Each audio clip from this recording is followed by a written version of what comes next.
I lift my voice is lifted.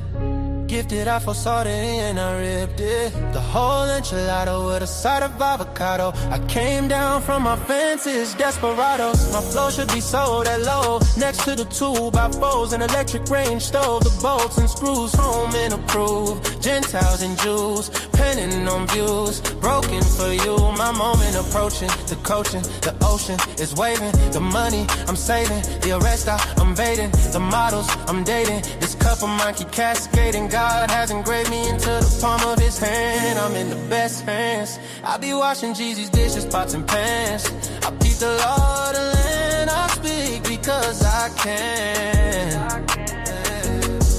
Legalized blacks, legislate that. Hurry up, please, because a brother can't breathe. Kaepernick kneel, the world stood still. The level of hate was so unreal. I foresaw the end right before the hook. Hating is not a good look. I took from the good book. I feel like a tree planted by a river brook. Let me cook them surgically with this sword. Will put my vocal cord itching to release the source of my peace.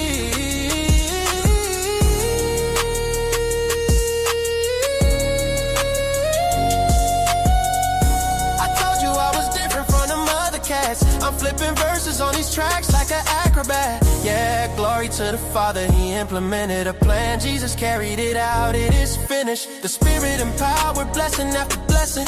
We win this, we win this. My spirit's smile. We win this, we win this, we win this. My spirit's smile.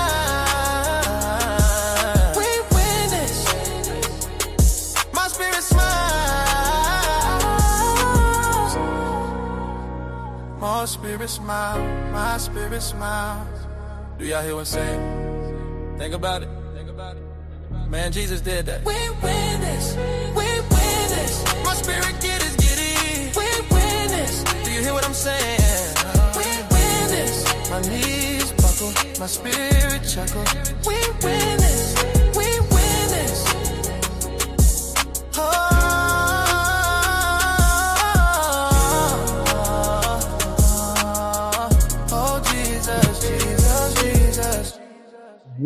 What up, what it do? Y'all know, man, we do the late night show every goddamn night, 10 p.m. Central Standard Time. You know, it's your boy Trader Truth Teller in the goddamn building. So listen, man, we doing a stream tonight about Leslie Jones. Do y'all know who Leslie Jones is?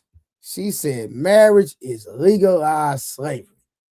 And women, and the question is, in 2026, are women done with marriage? That's what we want to know. We got a lot of women. We did a review about the Lennox chick. Y'all seen the conversation between her and I forgot the other chick name, where they were talking about, hey, men got to come with more than this, and men got to come, setting all these standards. It's crazy. So we want to know, are women done with marriage? We want to know. Leslie need to, hey, Rod Neal, man, listen, no cap, man. Rod Neal, she need to sit down somewhere for sure. So listen, man, we're gonna play. I think we did a small review the other day about Leslie Jones, but we're gonna have to run it back, y'all. We're gonna have to run it back. Matter of fact, I think I did a short to it. So I'll find the video that I did on it, and we'll just review that. Shout out to Justin Cash 898 with the $1 goddamn dollar. Put some color in the goddamn chat. Shout out to the Truth Teller. Shout out to the No 304 side. Listen, if you're on the No 304 side or the Truth Teller side, what we need to do is become a member of the platforms. Because if you can't send a super sticker on a regular or a super chat, at least you're a member and you support the platform. That's all I'm saying. That's all your brother saying. So become a member of the platform. See my boy Rod Neal. See, that boy is a member. You see that little thing right there next to his name? That mean that boy's a member. Shout out to my brother. You see K Clarity?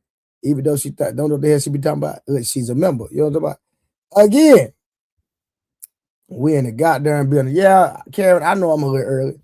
You know what I'm saying? I went early so so I don't get tired. You know what I'm talking? But hey, I'm refreshed tonight. I got a lot of energy tonight, and we're gonna do this goddamn review. So in a minute, I'm gonna get some questions going on, but we're gonna wait till we get us a full panel. Hey, cancel your membership, Kevin. I don't care. Because somebody gonna join anyway. You did. But shout out to K Clever, that's my dog. Rod Neal in the building. Shout out to Justin Cash again. Who else we got in the building? Let me see you. If you're in the building, man, let it be known. Shout out to Calvin Trendington. Shout out to Calvin Trendington. Okay. Hope I said that right. Trendington. You did. Nightish. We got Nightish in the building. What it do? You say do listen, K Clarity, or don't listen. Like, what the hell you talking about? Almond eyes. Oh, hold on. I mean, you got, hold on. Almond eyes. What color are your eyes? That's what I want to know. What color are your eyes? Are they hazel? You know, K Clarity got them green eyes. I think they green. Either they green, gray, hazel, something like that. Yeah, y'all follow brown. Okay. Pretty brown, driving me wild. Ooh. What up, Trey Willie? Almost got me last night. Hey, Night, I told him they wasn't on, man. I told Willie last night the bounties wasn't on, man, because he sure wanted to get you. I said, nah, they not on, bro. I gotta keep it gangster. You know what I'm saying? Mo, first of all, I can sing. Don't come here hating. That's me. I'm acting. I'm joking. Pretty brown, driving me. That's me joking. That's not me singing for real. I sung my whole life in church. Like I can't sing. Girl, you don't get your knee brace neck. Talking about. That's what I can't sing. Just because you can sing, like legitimately sing, then you want to try to hate on me. I don't do that with peanut butter neck. Peanut butter thick, that mean your neck thick. Yeah.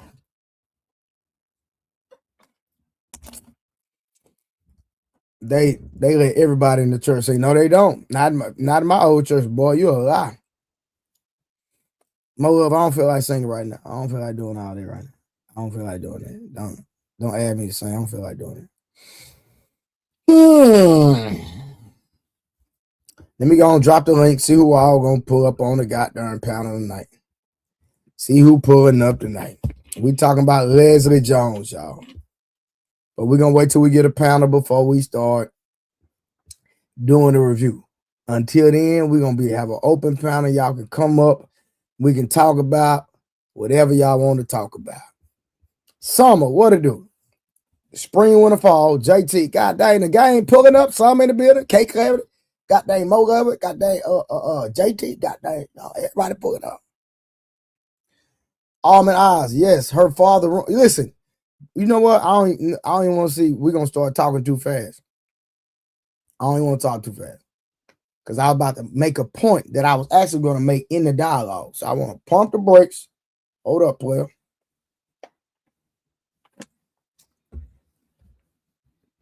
Oh, there go Dory.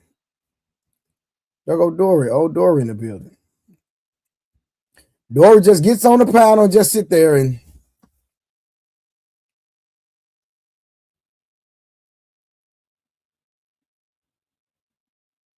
this is how Dory do. She get on the panel.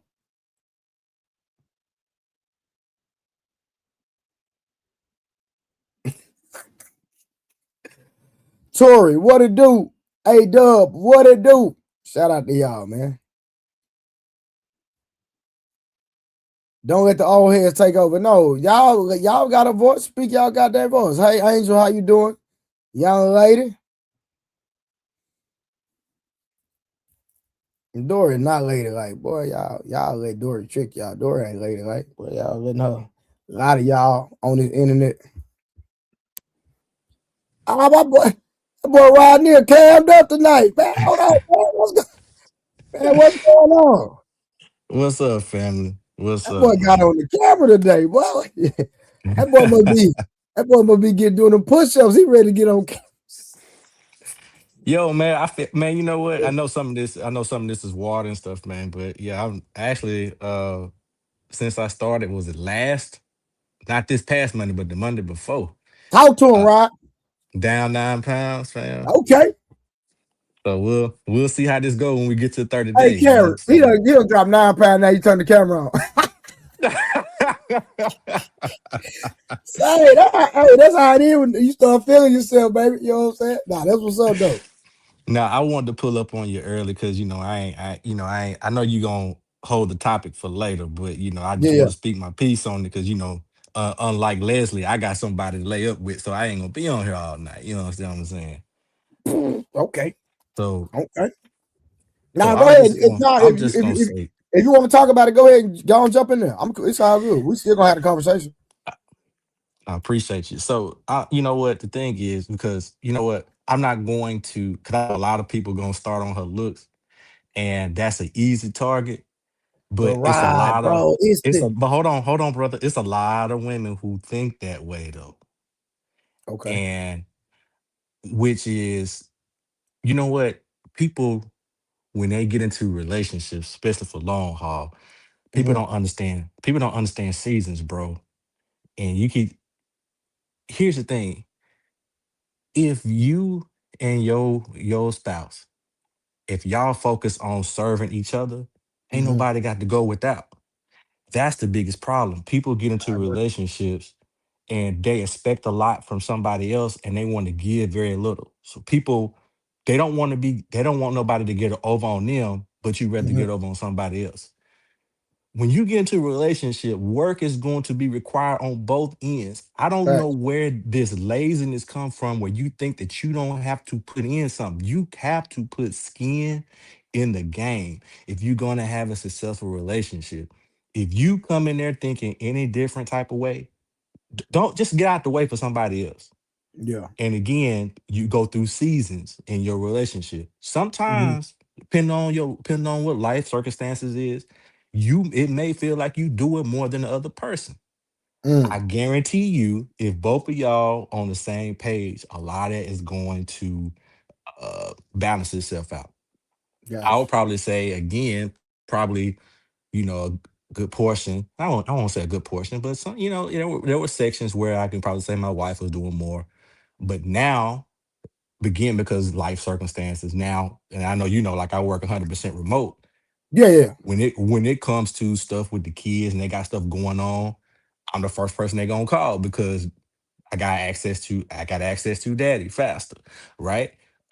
When it comes to meals and getting meal starters, now she'll come in, she may finish them up because I am not the chef in the house. I ain't going to, I ain't gonna hold you, but I'll get some stuff started for you. I'll put some stuff and season it together, get it started for you, let you come yeah. in and finish it up. But you ain't Hmm. gotta do it all. You know what I'm saying? So I'm taking loads off and I'm doing other things because I'm here, because that's the season. And I ain't complaining about it because why am I gonna look at my wife and be like, why you ain't doing what you used to do?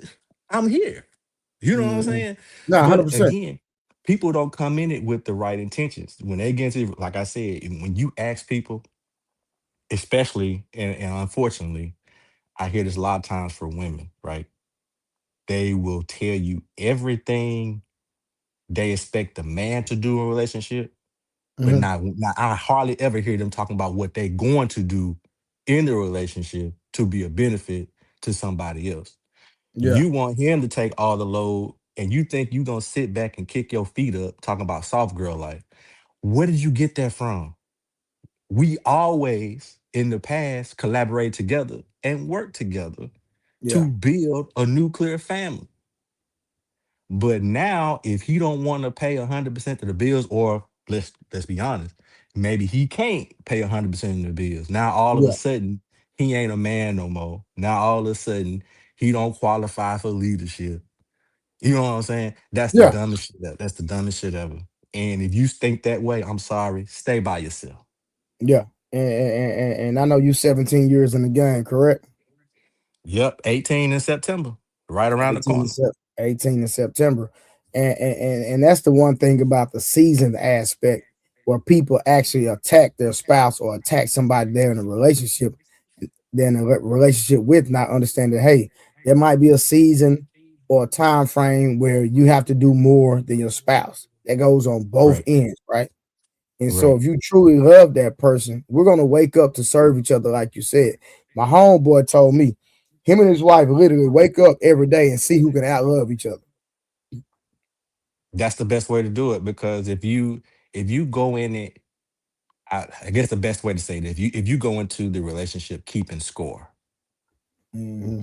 it ain't gonna work because Yeah, sometimes that score it could look lopsided in a particular season, but again, if you in it for the long haul, it balances itself out, you know what I'm saying? yeah, So yeah, if you keep in score and be like, oh well, I did this for the last 3 or 4 days and I wonder why you ain't did something, man, like again, you finna destroy your relationship inside and out because you thinking about yourself when you're supposed to be selfless. And 100%. a lot of people don't think that way.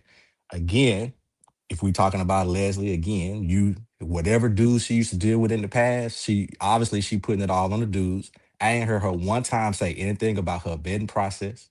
Mm, I ain't hear her even taking responsibility. Look, if you been talking the last 5 people, men or women, I don't care who you are, the last 5 people you have talked to, and you can tell me everything this person did, but you ain't did nothing, or you ain't even look within yourself to see the minuscule amount of things you could have did to make this situation better. You the problem. yeah. You the problem. Because we all done took missteps. Even my 17-year married behind, it's still stuff I'd be like, yeah, I could do something. It's always something. And if you always working to improve yourself, you'll be straight. But a lot of times people look at it like, oh well, it's this other person's fault, and that's the reason why the relationship over. But you never think about this stuff that you could have, even let's just say, even if that person was the main reason why y'all broke up, you Yeah. can always look back at something and be like, man, you know what? I could have did that better. So let me not take this screwed up part into my next relationship Mm, so it won't I be a agree. problem. But most times people say, you know what? Because I wasn't the root cause or the main cause for a relationship, I'm good. I'm Gucci. Ain't nothing wrong with me. I'm Yeah. perfect. You never look at fixing yourself. You never look at how you can get better. And you still bring that same funky, trash attitude to your next relationship. And you wonder why it don't get better. Yeah. And a Hi, lot Miss of Summer. times, How are you? I don't want to no, disrespect go ahead. nobody, Hello. not acknowledge people that pull up on the panel. Yeah, you can Good you afternoon, can be good honest. evening. The woman with Hello. the hair weave. She had a I hat got on another. and no the other day. I got another one in the mail today. I'm gonna Oh wear that one Lord, oh my, instead. This oh, one. This one get a little too. It's just too much. It's too much. some, So I'm gonna throw on another one. I'm gonna throw on another one for the oh birthday. please, we gonna pray for some of y'all. Some of we like natural, man. I could be natural and I could wear the bust down and I could be short and Why you ain't wear your natural hair and just straighten it out because and remember curl it's a that? pixie cut. It's a pixie cut. Oh, okay, okay. Oh, you trying to? Oh, I I have forgot you. yeah, I have a I forgot cowgirl you. theme, You remember? starting. I forgot you starting. You starting for the The birthday cowgirl theme. Yeah, yeah. With the cowboy Bo- hat boots on the ground, all this stuff. Okay. Well, happy birthday. When your Yeah. birthday? on Sunday. I'll be 47. Hold on. That's Huh? this. What day is Sunday? The 5th at Okay, so Easter. you okay. So Monday, my granny birthday. Okay, yeah, my granny birthday Monday. She's April 6th. Okay, Yeah, my big mom, she'll my be dad is on the 90. yeah, my dad is on the first. My big mama was on the second. My niece is on the third and the fourth. I'm on the fifth. My other niece is on the sixth. It's a God, lot of us. Yeah. how y'all end up in that? Y'all whole family screwing at the same time. Probably. God dang, for Yeah. real, man. We just wrapped up all that cowboy rodeo foolishness that went on in Houston about a couple weeks ago. So we just wrapped all that up. So Mm. Yeah, yeah. They talking about doing the dress code and everything. they did do one. You know what? I didn't attend this year because we If did they some did it, other how did family. they get all the complaints? Well, no, here's what I'm saying. I'm saying they did implement one or try to towards the end. Oh, okay. Um, I didn't attend this year, but uh, I haven't attended about the last 3 years, but So when I you usually can, go? I didn't even know. I didn't even know there was a big thing like that. I didn't even know that. yeah, yeah, man. Let's see, because a lot of people, what a lot of people don't know is because a lot of time people hear rodeo, you just think, oh well. So let me explain to you like this. So in Houston, what they do is they have the rodeo is at NRG Stadium, and for people who follow football, that's where the Houston Texans play. So on the inside, they have all the rodeo activities, and then probably about 9 o'clock. This and then this go on for about a whole month straight. Then about 9 o'clock, they roll out this big stage, kind of like a Super Bowl or something. The big stage Hmm. at the 50-yard line, right? And then they'll have concerts. They usually have, country singers, stuff like that. And then there will be a week or a couple of nights in there where they have a Black Heritage Night or something like that. And on the outside of the stadium is just like a big old carnival like y'all got up there, y'all have around September, October time frame Yeah, the up there in front. Dallas. Hmm. It's basically like a big old state fair. It's kind of like what they have. So even if you don't attend concerts, you can pull up and then you can just, do all the carnival rides and eat all the Gotcha. carnival food and all that stuff like that. So it's a really popular thing here. And so the thing about it was is that and I get the complaint because now I would probably say more and more over the last couple of years that I attended, you would see the chicks pulling up basically, just all parts hanging out, right?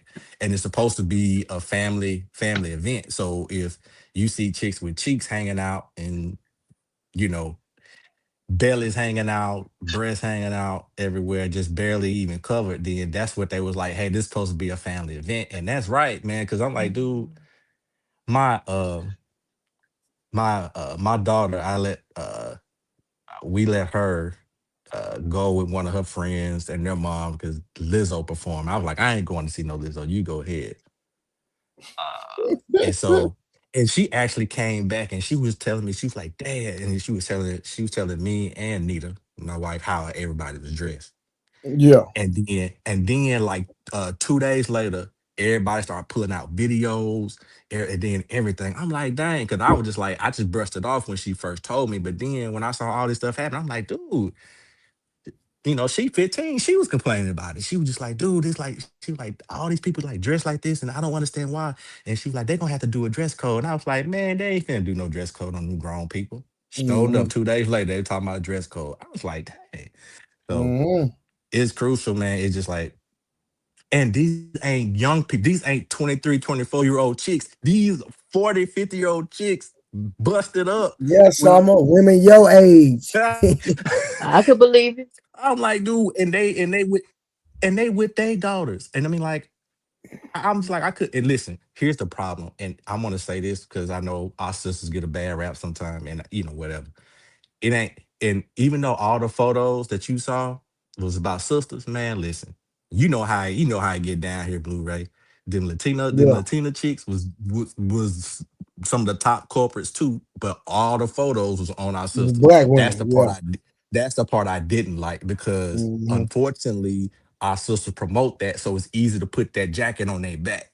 But it Gotcha. wasn't a it wasn't a full story. It was some box built Chevys out there too that was out there. Well, that was out there wearing that stuff, fam, and it's unfortunate. Um, No, that's real. but you know what? Hey, oh, what's up, brother? What's his name down there? Willy JT, bro. Wonka. Willy Wonka. Right. But I'm I'm finna JT, drop brother. though. It's nice meeting you. Hey, I just want to speak to you. That's all. But I'm finna drop though, man. Because like I said, Hey, unlike hey, hey, Lizzo, hey, I'm finna hey, go lay up. JT. Hey, Rod on my workout program. That nigga to drop 9 pounds. He never turned his camera on. Never. He done Wow. turned the camera on. He done dropped 9 pounds. He done turned the camera on. Yo, That's come out. what's up, bro. Keep Shout out going, to man. my boy Rod Neal on the workout play. I'm trying to get everybody in shape, man. Listen, Nigga I not Blu-ray playing. be see. I see. Blu-ray being funny, but most time when I pop up, it's like 11:30, and I'm like, I'm sitting in the dark. It's like just 10 o'clock, man, on a Friday. Now he tripping, man. I ain't never Cut seen up. you cam up though. That's true. Well, on the virtual workouts, you see me in real life. You know Oh I'm a yeah, real yeah, for person. sure. Yeah, yeah, for sure. Yeah. Yeah, yeah, for sure. Yeah, yeah. But anyway, hey, peace out, y'all. I got I some appreciate it, family. but All right, all right brother. now, y'all be easy. Oh yeah. What up? JT, Summer, what it do? How y'all doing tonight? Good, man. Hey, Summer, how you doing, Yeah, we sweetie talking pie? about I'm Leslie good. How are Jones, you? man. We Great, talking about great. Leslie Jones, man. They Okay. Yeah, I saw the talking. topic and I wanted to kind of be on it for it, give a different perspective. I'm sure it's going to be different, but Oh Lord, what's your different perspective, Summer? no, just coming from levels of marriage. About when women start feeling like it could be quote unquote slavery, the different levels of marriage, and how people So, need to adjust and change when so, different things happen in life. so, has you ever felt like a slave during your marriage? I didn't feel like a slave, but I felt overwhelmed. I felt like I needed more help, especially when I had the baby. Hmm. And that's common. I'm sure it's common for females because you have another person you have to take care of, and then the baby's hanging on you, and you have to breastfeed, and you just have to make sure you get this together. So you start feeling a bit overwhelmed. Different life challenges that come up. So yeah, So you needed more help from him. help around the house. Wow. Yeah, especially if you're a working mom. If you're a working Oh, so mom both of and y'all you only working. yeah, both of us work. So Okay. you start feeling overwhelmed, and I can see how females start feeling that way if they or if their husband's not stepping in to help when they need help. Because dynamics change. If when it's just you and him, it's like okay, I can cook and clean and do all the things. It's just me and you. Ain't no I've big deal. never, I've But when never. you have a baby, then it becomes like, especially if you're breastfeeding, and then you need more help. You need more help. Yeah. Okay. So, Yeah, I can see that. I can see that. but I think the But primary focus shouldn't be on that chapter in the marriage. Is so that's a different perspective I have as well. Going So, into it thinking it's going to be like that from jump. You get what I mean? It's not like that from jump, but you have different levels in life that you're going to get to for where you're sure. going to need additional help, right? You may get sick. I got sick. I had like 3 surgeries right after I had my kid, Okay. and so Well, he had that's to it. step in. He had to step in. Yeah, I couldn't. that's different if you have to have surgery, but just taking Yeah. care, just taking care of the child. Well, I had bad postpartum. Yeah, I had like when I breastfed her, I had to hold my arms like this and postpartum. grab while I so, breastfed because I felt outside of myself. I literally was like, "Come get her," is this and your I first and walked only away. child? Yeah, Okay, yeah, that makes sense.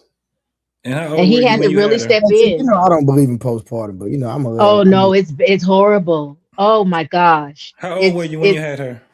34. Yeah, We tried for that's 12 years. I yeah. did so many in vitro fertilizations, didn't work. And then people get into marriage thinking they're gonna have kids back to back. Oh, we coming into the legacy. You may you got to be prepared for if it Let don't me happen ask you because there's this. a Let me lot of ask you this. women that are not having Do you kids. do you think all women experience this postpartum stuff?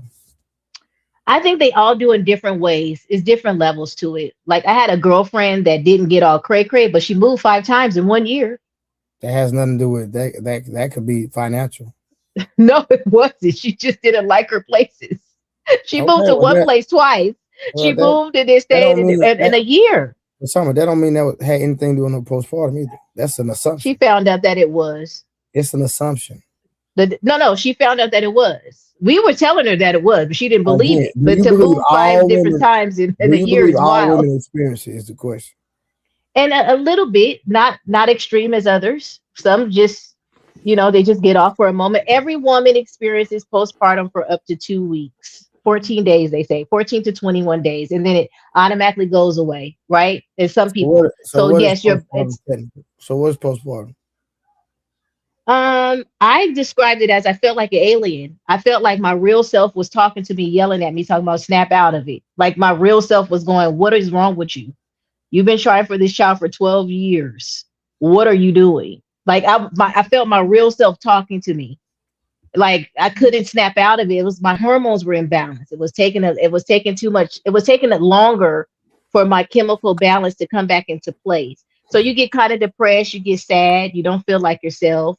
So Um, do you believe that that was a result of the modern westernized diet in the eating, because if you would ask people in other countries, they would not agree with you about postpartum, but that's a whole nother conversation you're not ready for. But I think the chemical imbalance could be because of the medicines, the food, and things of that nature. And if that is the case, it has nothing to do with postpartum. Well, biologically, your hormones have to go back into place, period, right? And that's considered postpartum. Now, the levels of it and how you get depressed and some of the girlies unaliving their children and things of that nature, I could dig what you're saying as far as like the diet is concerned, right? But depending upon how your diet was before you went into this thing and then got up out of it, would depend on the level of most postpartum that women you don't had. even get a kid, don't even put the right nutrition in their body when they're pregnant. Right. The majority. That's a Yep. fact. Yeah. So I could pick up what you put it down when in regards to that. If I would have known nutritionally what I know today, but I was always what you considered an irregular female, right? My hormones were always messed up since I was a young girl. So I was kind of knowing that this was going to happen. Mine's only lasted for 21 days. You had But irregular periods and stuff like that. all the things. Yes, I had all the things because of the See, JT, food. a lot of Develop that fibroids is and cysts, nutritional, though. diet. You know Yeah, that, JT? So yeah. so Yeah. think of all the processed food that we intake. Let's look at the milk, let alone, right? Mhm. Literally, they got capsules that's this big around that goes into a cow. They Oh Lord. they open it up and they take hormones to make the cow produce more milk. Is that cow processing that and then it's going to get detox, or is it now in the milk and we're consuming that milk? Yeah, That's just the milk. yeah. Let's look at everything else, right? Organic's supposed to be the best thing you can eat when it comes to vegetables. But if you're using pesticides, and now these same pesticides, they utilize and test it. And we talked about this real short last night at the end of the thing where I was explaining to them. We got vaccinations. These vaccinations they put in are supposed to be a small part of what it is so your body can create its own immune system against it. So they Yes. give you the flu in order for you to. So now let's go back to initially. Everything started when we came from that farm and started being on this processed food. That changed all of the way we grew up and our hormones and imbalance. Now, have y'all seen all of a sudden these kids starting to be giants now? 7-footers. Now they 8 feet on average now. Yeah, my daughter's 12 and she's 5'9". It's the hormone. 5'9". What? Yeah, that's tall. How tall are you and your husband? I'm 5'4", my husband's 6'2". And she 5'9". Dang. Her granddaddy, her great grandfather was 6'7". Oh, that So makes all the sense. men are tall. Yeah, that's genetically okay. I can Yeah. see. Yeah. Yeah, I'm talking about like that's just like Munt, right? Munt is 6'4", but his dad was 5'9", and his mama like 5 something. You know what I'm saying? So he like somewhere down the line. You know what I'm saying? Mm-hmm. Yeah, that but makes anything sense. that I say on this panel, because I see people in the comments saying abort and all that, I'm being led to share. You know what I mean? Because it could be a help to someone out there that's dealing with the same thing that I may have dealt with. And if I could be a helping hand and if I could give some advice and just be real, I don't mind telling my life story because I'm this type of person outside of the panel. I share Nah, I my life believe it. story and yeah, I share everything. You know, if I could be a help, you know. think Indeed, sis. We appreciate that Thank too. you, an evangelist, but you know you still got one strike on you. I don't care what. So I'm gonna hold you to that. You hear me? Yeah. Worry about that, man. Niggas I thought people was gonna jump on the panel, man. You know, it's Friday, Trey. Yeah, Ain't nobody. They be getting out there. They just we the old heads now. They the young. We at the house. My bad. Shout out to Superman for becoming a member. the platform. Appreciate that, brother. You did. Well, I know they're gonna pull it up. SD in the building. Excuse me, y'all. But how y'all day went? Y'all day been good? Bro. Man, I've been sick, bro. I was supposed to be going downtown to our opening day for the Tigers. That wasn't happening again. It's Detroit Tigers? Yeah, Detroit. We played St. Louis, blew them out Oh, for yeah? the zip. Yeah. But Oh, it's so like, you like baseball? It's just a sport town. I like baseball. Yeah. To be honest, I like baseball, basketball. Shit, I like hockey. I just can't watch that shit. Yeah, see, my nephew best friend played for y'all. Oh, okay. For which team? Kelly Cunningham. Oh, That's shit. basketball. Yeah. Okay. He got 2 more games, man. You know, we already done clinched in the playoffs right now. So yeah, that's my nephew nephew's best friend. Before you get up in here. Like my brother, they talk on the phone the whole shebang. Thank you, baby. That's what's up. Yeah, they played on the same AAU team, all that. Yeah. Yeah, he the face of the Pistons right now, man. That's my dude. Yeah, they doing very good. Proud of them brothers, man. They clinched in the playoffs. So, and this is just basketball? Detroit is just a Oh, okay. Detroit is just it's a sports town. So whenever the sports is here, especially baseball, like today was just, I was like, damn, I missed it. That it's like a holiday. You know what I'm saying? The opening day is like a holiday. So, yeah, it's dope. It's dope down there. So y'all be. That's why I'm on here now. My husband had the Knicks on. Then he said, "Okay, I'm getting into my baseball. My Mets is playing." So I said, "I'm gonna go on and get on here on this panel because I'm gonna leave you alone. You don't mess with him when he into his sports. You just let him be." That's right. The Mets had they had opening day today too. Yeah. Yep. And then tomorrow, U of M supposed to be playing. What is it? Arizona. I think we playing Arizona tomorrow. But, Michigan.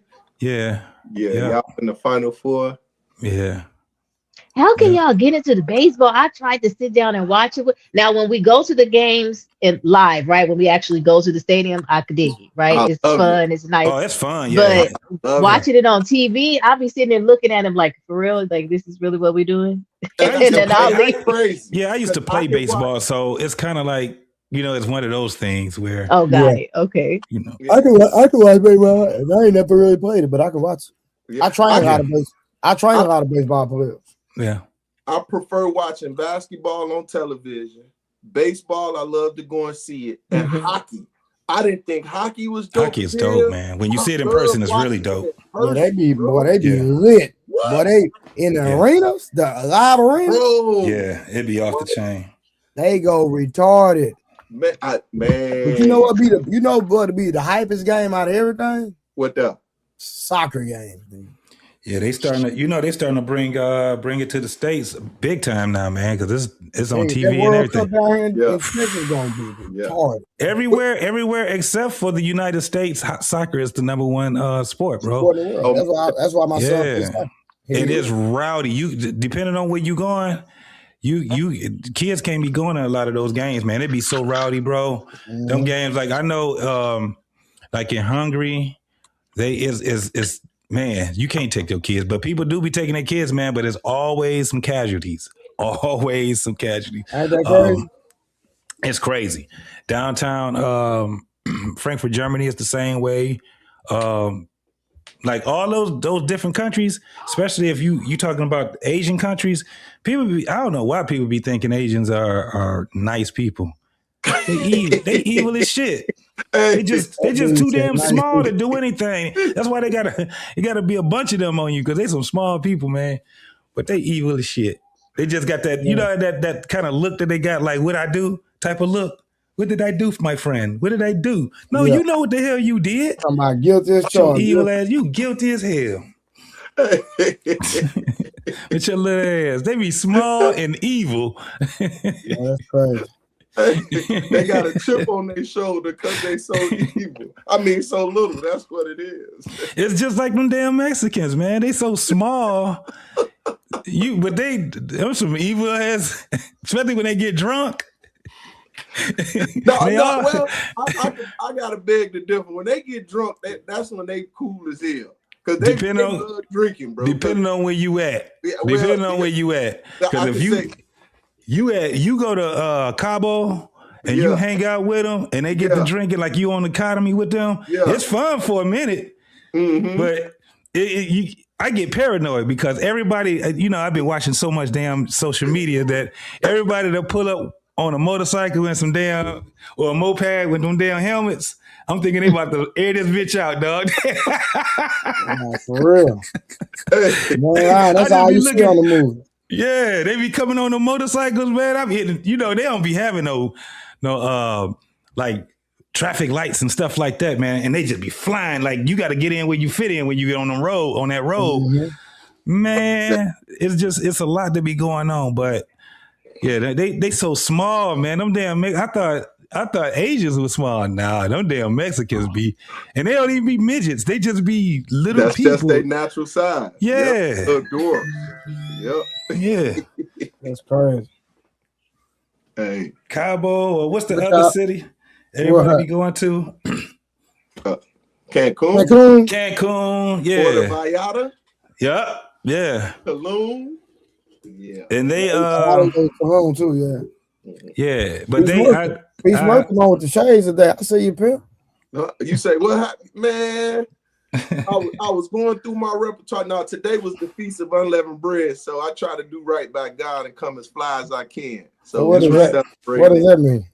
The Feast of Unleavened Bread.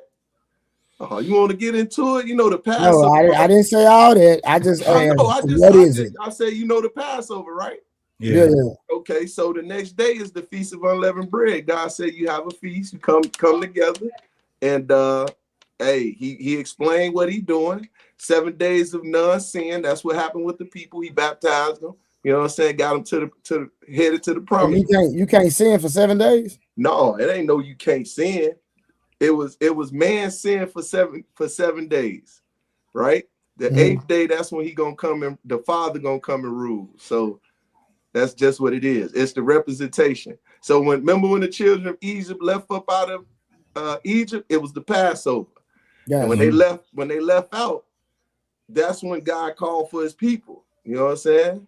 And they had a feast. So Passover is a memorial, but we consider it a feast. That's when you do the bread and the wine. And then the next day is the Feast of Unleavened Bread. And their journey was supposed to be for 7 days. That's when we gave them the laws. Y'all eat bread, don't eat bread, what? So you don't eat leavened bread. So what we actually eat for 7 days is like they like crackers. It's bread without leaven. And that's pretty much matzahs, which is crackers. So okay, it's like, is it like real pita bread? Not pita bread. It's not pita bread, bro. It's really unleavened bread. It's matzahs. They call them matzahs, but it's unleavened. It's literally it tastes like a cracker, but it's no bread with no yeast that rise. Okay, I got you. Yeah. So we have a every year God said keep this, right? So we supposed to keep it every year. And it's for 7 days. And then we have a feast on the first day, and then we have a feast on the 7th day. Okay. Is that similar to the Daniel fast that we do every year? No, it's not the 21 days. No, it's not a Daniel fast. It's in Leviticus 23. It's one of his 8 feasts he told us to keep. Got it. Yeah. Okay. Yeah. So that's and I just get super fly on those days. You know how I get. God say, come in your best. I come in my best. Okay. You know I just want to understand. No, it's all good. I share. Hey, Dina tapped in. Man, y'all got anything that been happening in the streets y'all want to talk about? Anything on the internet y'all want to talk about? No damn stupid ass kids trying to do the kid takeover. Wait, what that is, brother? Y'all haven't so they go, what they doing is in the United States, they going like downtown and stuff like that. So all these kids are going around and they just going in neighborhoods and just causing havoc. Y'all haven't seen that shit? They always do it in Chicago. No, I haven't seen it. So they trying to make this movement like nationwide now. Oh, for real? Yeah. So right now, what's happening is, you already know, once this stuff start happening, guess what happens? Stupid rules start coming in, right? Yeah. So they already Congress and what is it? Congress and the legislation is already getting ready to make a bill to be passed with that if the children under 18 years old get arrested or something happened, the parents will be charged. But that's been in the place. Oh wow. Mm-hmm. Illinois. Mm-hmm. We got a curfew in Illinois, right? I mean, in Chicago, we got a not curfew. like you seen and it. They've been saying that. And I'm talking about in Chicago, they said it. I don't know nationwide. So that's no. Yeah. They're saying it. Yeah. But you ain't really seen it, what's about to happen. I'm talking about, imagine. So of course, you would have like what we seen where if the little boy that was here in Michigan that shut the school up and his parents is in they're in prison. They've been in prison for a while now. When did that happen? So you're talking about the true enforcement of it. Yeah. So then at that point, 18 and younger, that means now your children become a ward 17 and younger. I mean, 17 and younger. Now your children become a ward of the state if you put the parents in jail. The parents will be, yeah. So this is the thing. That's not what they're trying to do. What they're trying to do is hold the parents accountable. And what they're thinking is that if a couple of we make an example of some people, the other parents are going to start parenting their children.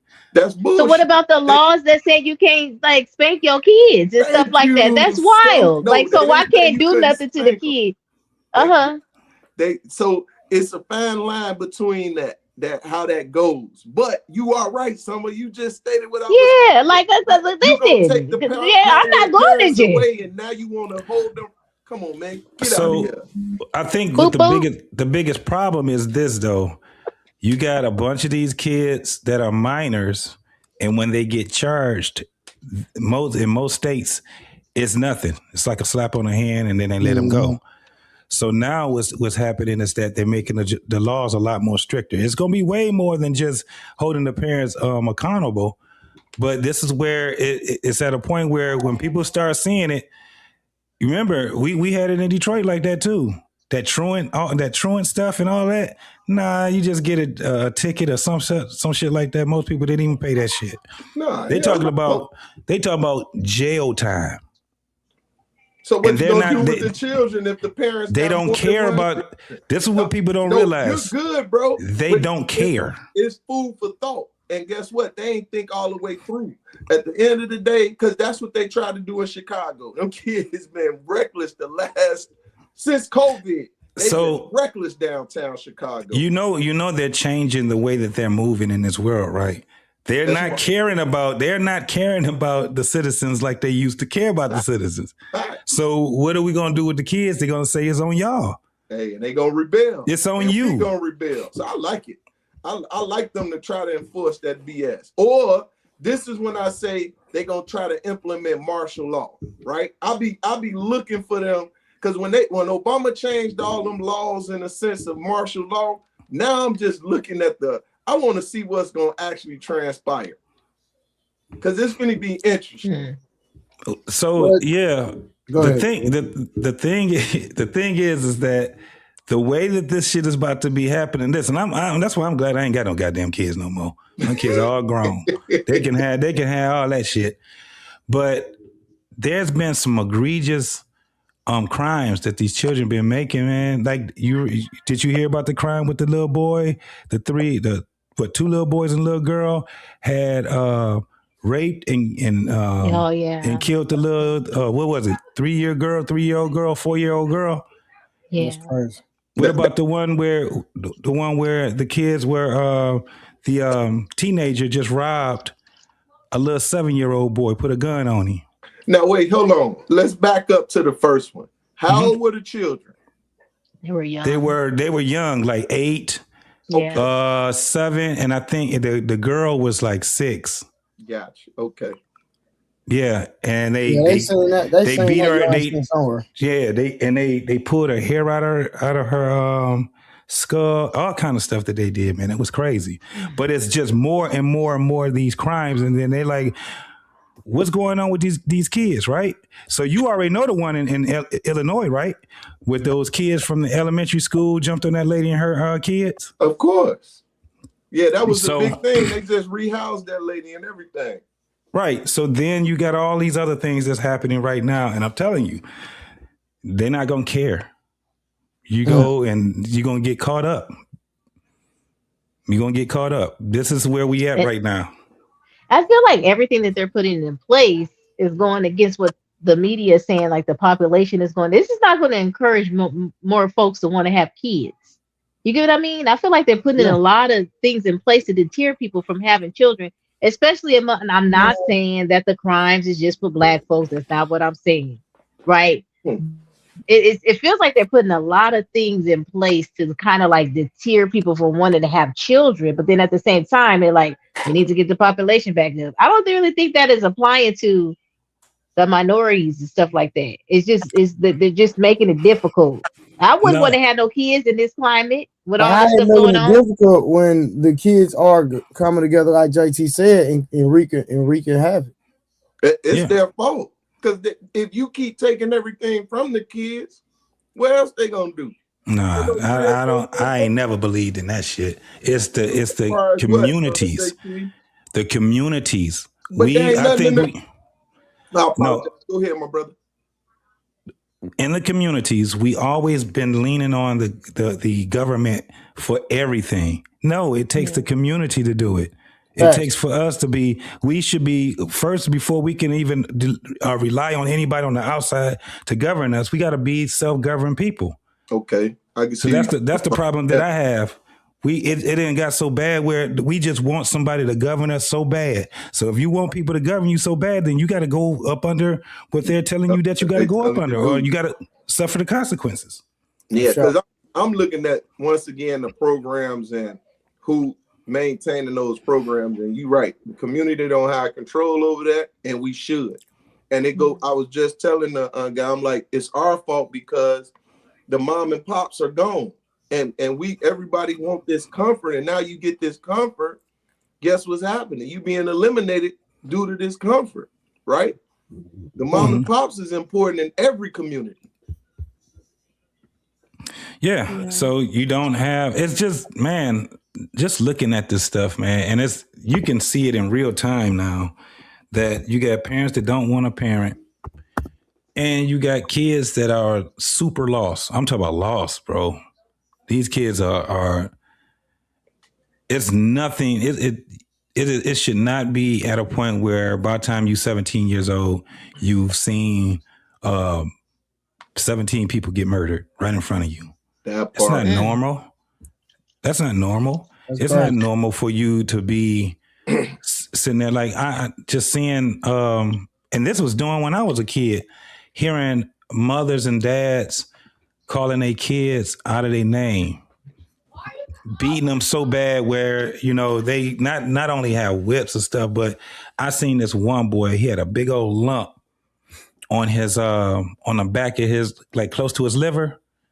Big old lump. His daddy had punched him in his kidneys. Dad ended up going to jail because the teacher saw it and it was real tender. And you know how it looked, man, when you get a knot on you and it looks like they used to call it a frog. You get punched in your arm and it swell up and then it go back down. Yeah. It was like that in the back, bro. And this was like in the late 70s, early 80s, something like that. And I just remember seeing that, and I was just so glad that my parents, because my father was strict, but he wasn't super strict. He wasn't you know what I'm saying? He was a dad. But I seen some men that had no business being around children at all, slamming them. Like I seen women that like that whole thing with the racing car track, man, ain't nobody hit me. My father be like, somebody would hit my son with a fucking racing car track. That's how he was with me. My father was very protective. Even when it came to my mom, sometimes he used to tell her, no, you're going too far. Because I know I used to get on her nerves. As a kid, you get on your parents' nerves. My father just be like, no, let me be the ass whooper. I'm the ass whooper. The only thing you got to do is just let me know what's going on. And that's just what it was. Yeah, because he wasn't an abusive man. He was just one of those men that was just like, if your mama tell me something, if your mama tell me I did something, I don't want to hear shit. We can't plead. You can't plead your case with me. Yeah. And that's discipline. That's discipline, and there's a difference between discipline and beating and whooping, right? Yeah. And I remember dating a young lady. She had a son, and she went to go and smack him. I said, "You don't want to do that, and don't never let me see you do that in front of me." Hey, Miss when Clarity. it come to that, because you don't know what you just triggered with that young man. Yeah. Discipline him, and he'll listen. You know what I'm saying? But you gotta not just you don't discipline him or spank him and then don't tell him why he's getting spanked. Right? I think that's what started with our generation though, Peace Murph, where we kind of like talk to our children and let them know why they're being disciplined and we go back and we follow up. Our parents or our grandparents, they just whipped you behind. And they say they was explaining it as they was whooping. I told you not to go. Hey, when you hear this, when you hear them say, conversation, they give you a chance to explain it, but as soon as they say, oh, yep, all right. Hey. Like my father used to ask me a question, and I was like, he knew he was putting me in it was like it was one of those questions. What they say, one of those trick questions. He used to be like, so you think I'm stupid, huh? You be like, well, how am I supposed to answer that shit? hey, JT, and my little bold ass would be like, yup. If you did it, then they looking at me dumb. Then they were like, you too smart for your own good. Nah, if I said that shit, it'd have been over with. My Bro, father I hid every belt. They could never find belts in my house. Every extension cord, because they tried that on me too. I caught that. Hey, and that's what they made me too tough. And it's your fault. It's your. And once I became 6'8", I didn't even know that I was taller than everybody. Now I go back and look at the pictures. I'm like, oh no, that's not happening no longer. We can't do that. I'll just leave if it's gonna be like that. But I didn't want to do my children like that. What I did tell them though, I'm gonna give you a warning, especially raising girls. I'm gonna give you a warning, and the world is not gonna give you a warning. And the next time we're gonna have a conversation, and that conversation, depending on how it goes, that you didn't understand me, may require spanking. Now, do you want that? And I once again, I don't realize how big I am at times. No, Dad. All right, we ain't gonna have those problems. So I ain't have to spank my children too often. And when I did, I got them all. And guess what? To this day, they protect each other. They on point with each other, and they move accordingly. And they'll say, "My dad don't play." To anybody. I tell my daughters whenever you feel. I tell my daughter whenever you feeling froggy, leap. Whenever you feel froggy, I need you to go on and leap there. And she's Mom, you always try to tell somebody to leap. I said, but don't play with me. I don't play those games. Because she's taller than me. She's 5'9". So now she's looking down at me, she's sunning me and stuff. And I feel like I gotta go a little tall on her sometimes, because I just feel like a little pipsqueak because she looked down. Nah, you mama. That fear is there. Yeah. For real. Yeah. So consequences is based off. That's why, when kids are small, you have to start teaching them the difference from consequences and even when they get rewarded, right? So if you do it the right way, and I'm talking about from kids, when they first start, I mean, if you ever seen, I think it's dope to see like two infant twins, how they talk with each other and they're infants. It's crazy how they actually understand with each other. Like you will see them and they just amuse each other. They'll say some crazy stuff and just start laughing at each other. And it's like, wow, they already grasp, the things. Like even when you leave them to their own, what did one kid have something and then the other kid to snatch it from them? And it's like they're working it out as children. We see how they're doing it. Us as adults, the shit kind of seems like we be in the way sometimes. I know with my kids, it was a lot of times I just let them work it out, especially my youngest. My youngest, she was always bothering my oldest child. I'm hearing her just bothering her. Leave me alone. Leave me alone. I keep hearing, I'm down there listening. Next thing you know, pop, somebody cries. She come up there. The first thing I tell her, take your ass back downstairs. I heard everything. And she told you to leave her alone. It's just consequences. And so the thing that we do as adults, when we're teaching our kids, a lot of times we have to be unorthodox with letting them be kids. I never wanted to be in the way of kids being kids, even when they fight. Sometimes you just be like, yeah, you're going to have to let them bang that one out.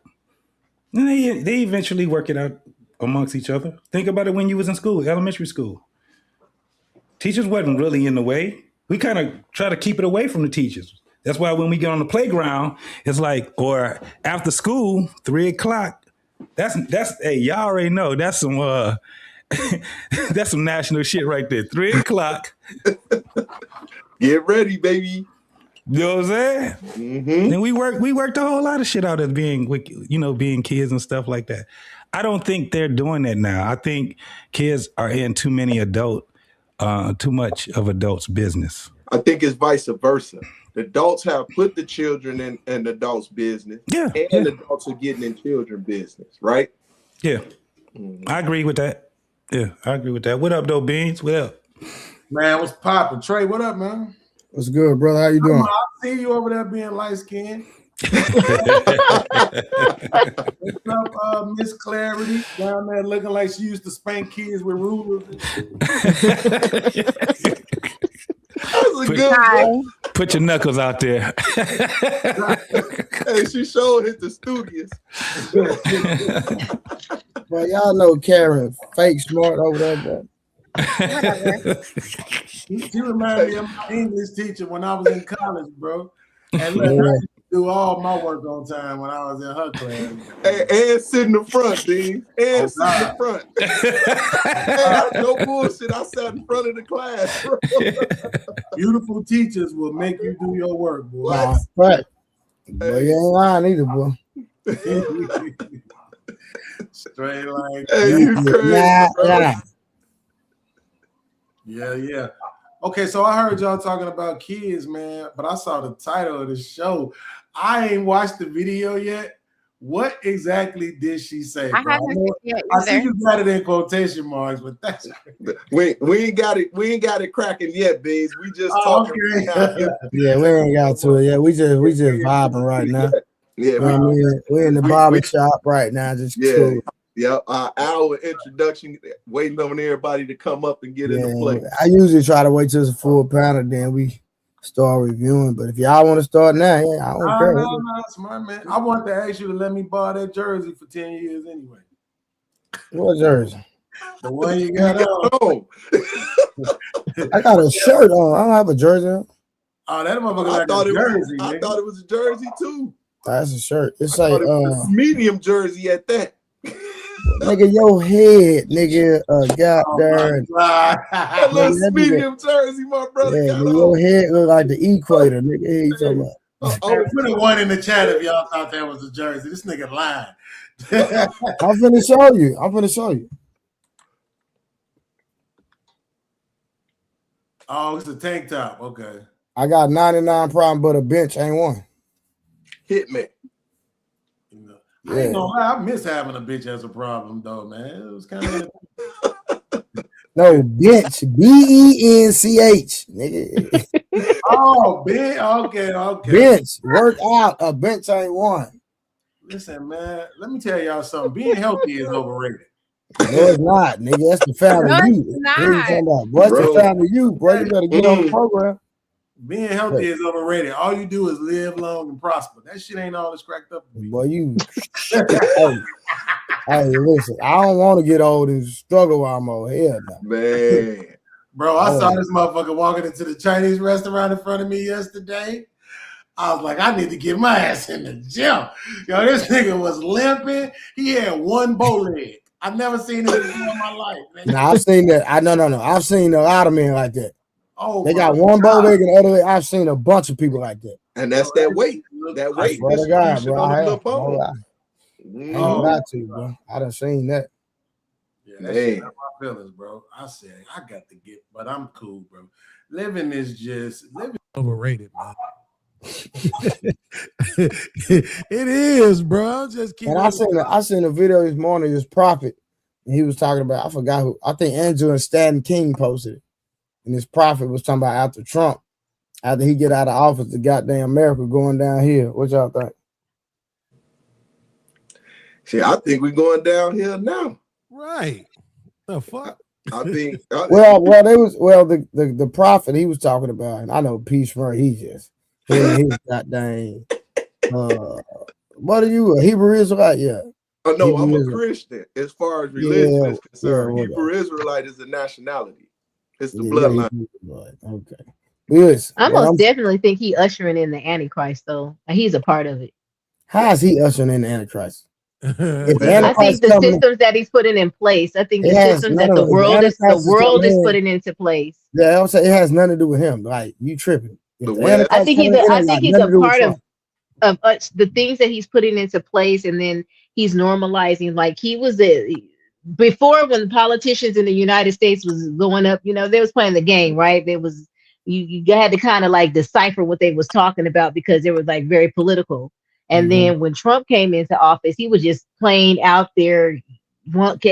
People would say he kept it 100 in a sense. He wasn't hiding who he was.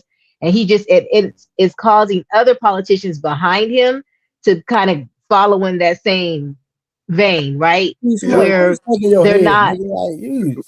Because I don't think he is the Antichrist, but I think he's helping place systems into place that can usher it in. He ain't the one. Why are you putting it on him?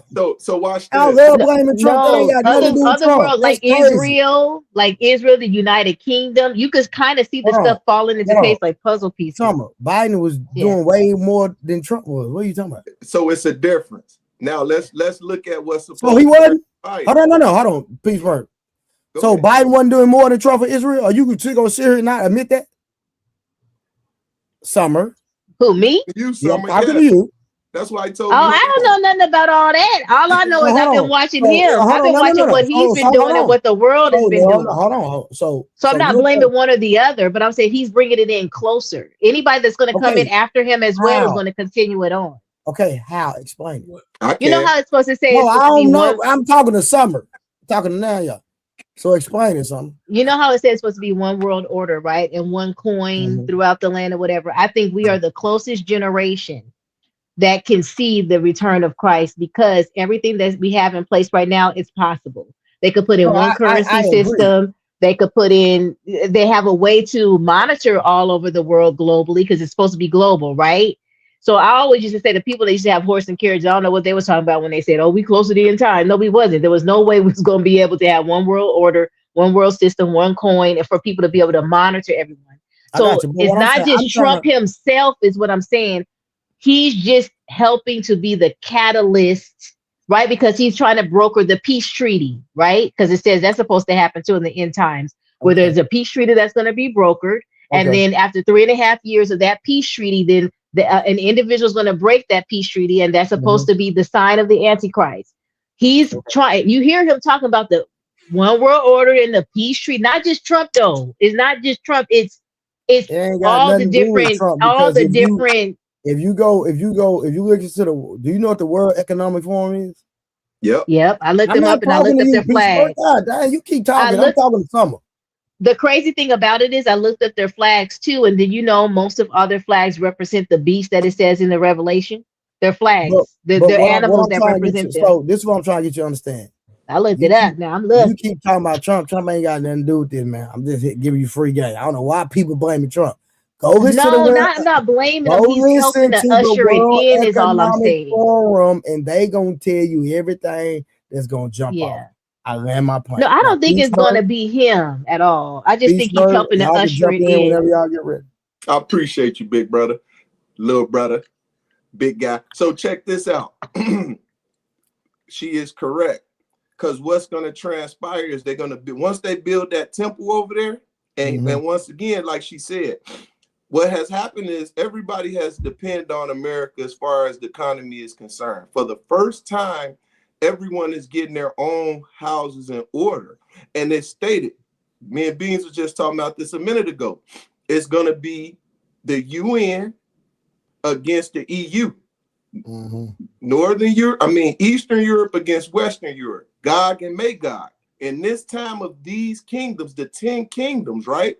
The 10 toes that was in Daniel, we're in that time. It says, in this time, that's when the rock is going to hit the foot.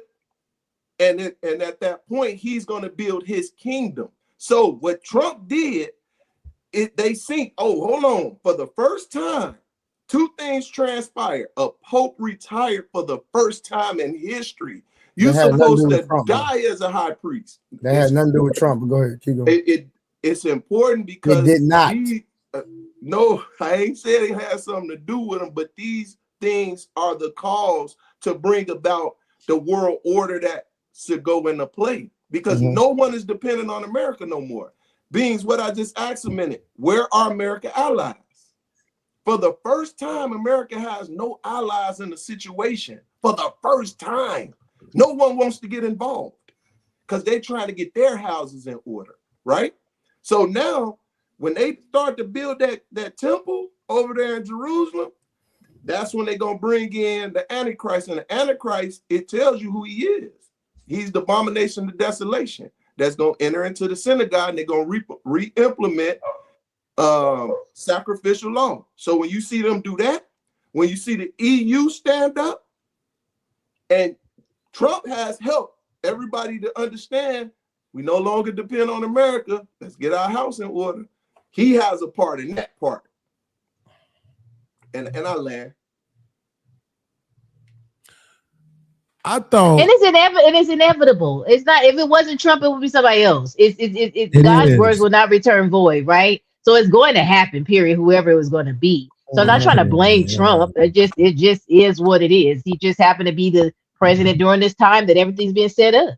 Mm-hmm. I'm pretty sure that the Antichrist is Mr. Beast. Why you say that, Beast? I mean, his name is Mr. Beast, dog. Like, he gets, you know what I'm saying? Like, it's just too evident. His name is Mr. Beast. He came out of nowhere, got so much money that he had to start giving it away, right? Like, I'm just saying, I think it's him. It do say Mr. Beast. He fit the bill. He'll be the one to broker peace. You know what I'm saying? Then everybody will be worshiping him, and then it'll be him. I hope it is. I hope it is a YouTuber that brings about the apocalypse. That'd be crazy, wouldn't it? Man, that should be crazy as hell. Man. You know something about jump off because all the people in Hawaii with the big money building all them bunkers. Type shit. You know what I'm saying? And that's my problem with it, though, Trey, is that we literally were just talking about this shit, me and Smurf. I don't believe in prophecy. I believe that people in positions of power are doing things to make things come about. You know what I'm saying? So that people will continue to believe and put their faith in that book. That's my opinion. When you don't believe in the Bible? Not like that. No, not like from a historical or prophetic piece of work. No. But when I saw Tupac, nigga, JT, you bald headed. What the nigga? I didn't know you was bald headed, nigga. Yeah, I've never seen you with your hat off. I've never seen him with his hat off. Okay. I've never seen JT with his hat off. He said, I ain't bald chinned. Bald head Lord, okay? That's a fact. I got videos of me being bald all on goddamn YouTube, man. Hey, I personally never seen him. It's your first time over here without a hat. That's the sign, Trey. Most people who you never see without a hat on, they bald headed. That's the point. and men are really insecure about that shit. What? Especially if you can't grow a beard. Bro, why niggas in the chat talking about he look like Smack White? I can't, bro. He do though. Who is that? Who is that? Do like this, the battle rapper. Smack from URL. Okay, yeah. You ever had that got there before? Nah. You can't. You never got smacked? Nah. No, okay. You can't copy respect. Yeah. That's what they do. But go ahead, Bean. What was you saying? Yeah, but like when I seen Tupac performing with Dr. Dre and them a few years ago, and they call what did they call it? A hologram. Oh I yeah. said, this how they gonna make that shit look in the sky. This is the technology that they're gonna be using to make shit appear in the sky.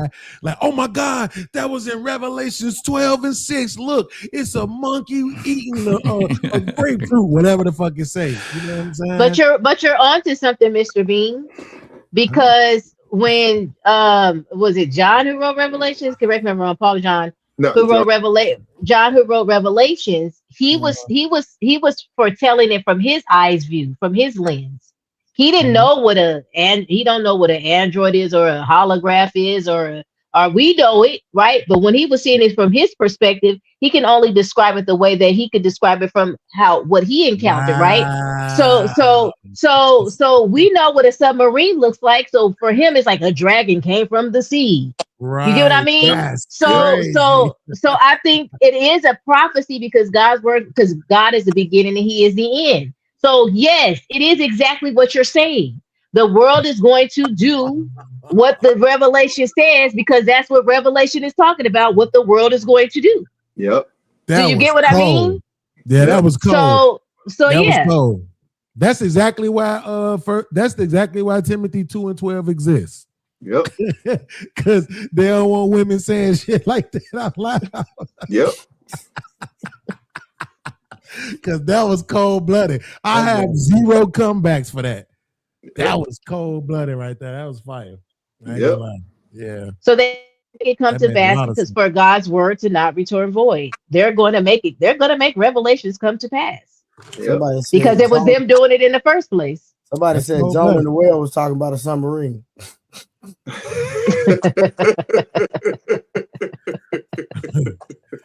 Bro, that is crazy. Yeah, because you know how it says the Antichrist is going to put fire from the heavens, right? But it says it's Yep. going to be false. It's going to be false. How they going to do that with Project Bluebeam? Come Mm. on. Come on, sis.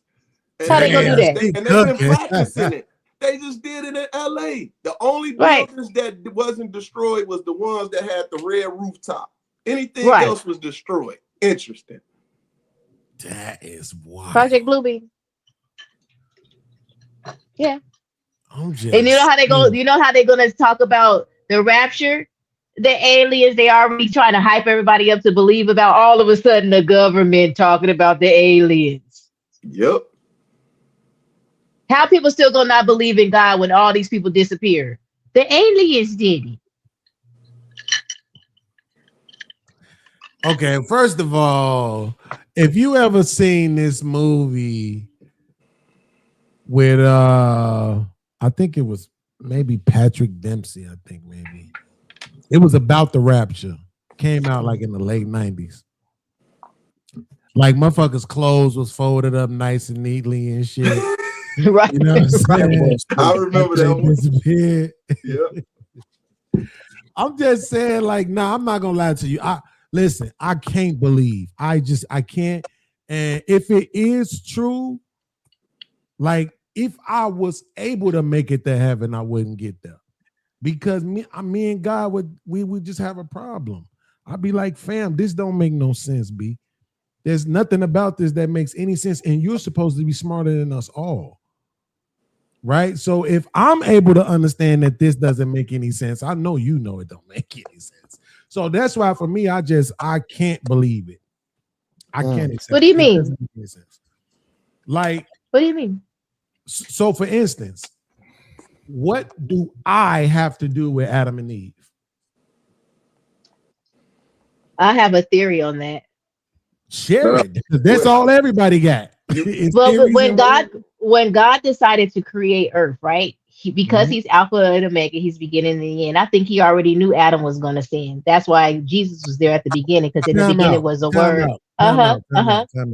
Yeah. Let's talk about sports.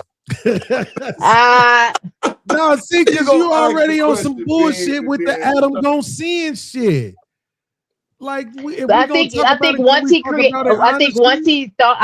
he thought of creation, it was already done.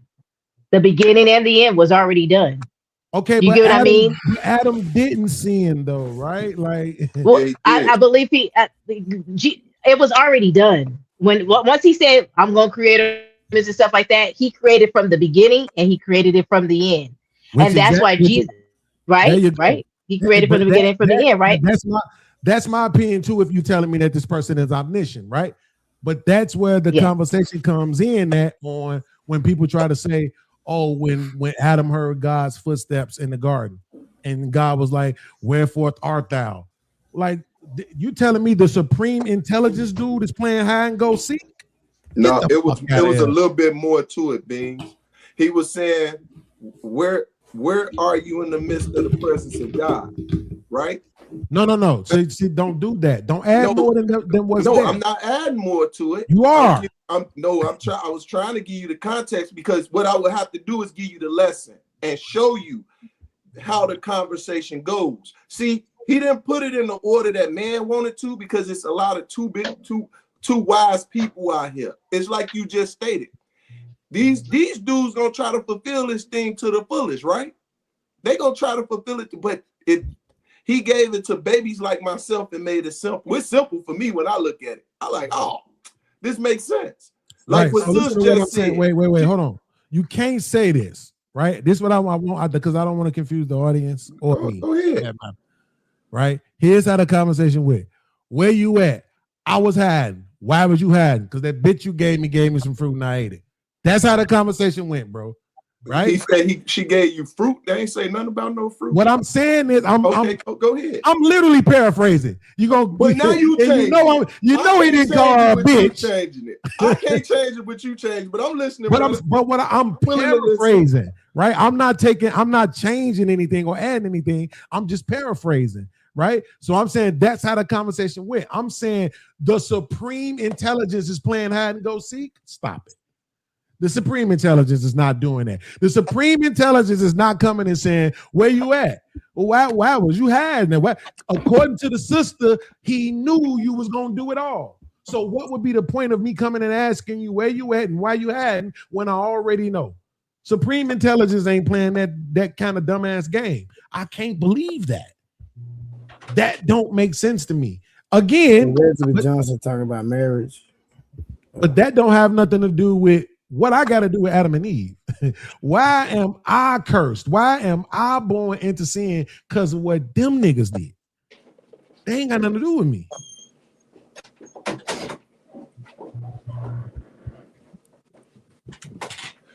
You asking a question? I walked away to get my. The sister was trying to answer it, but she couldn't. You can't either. But no, I was trying to.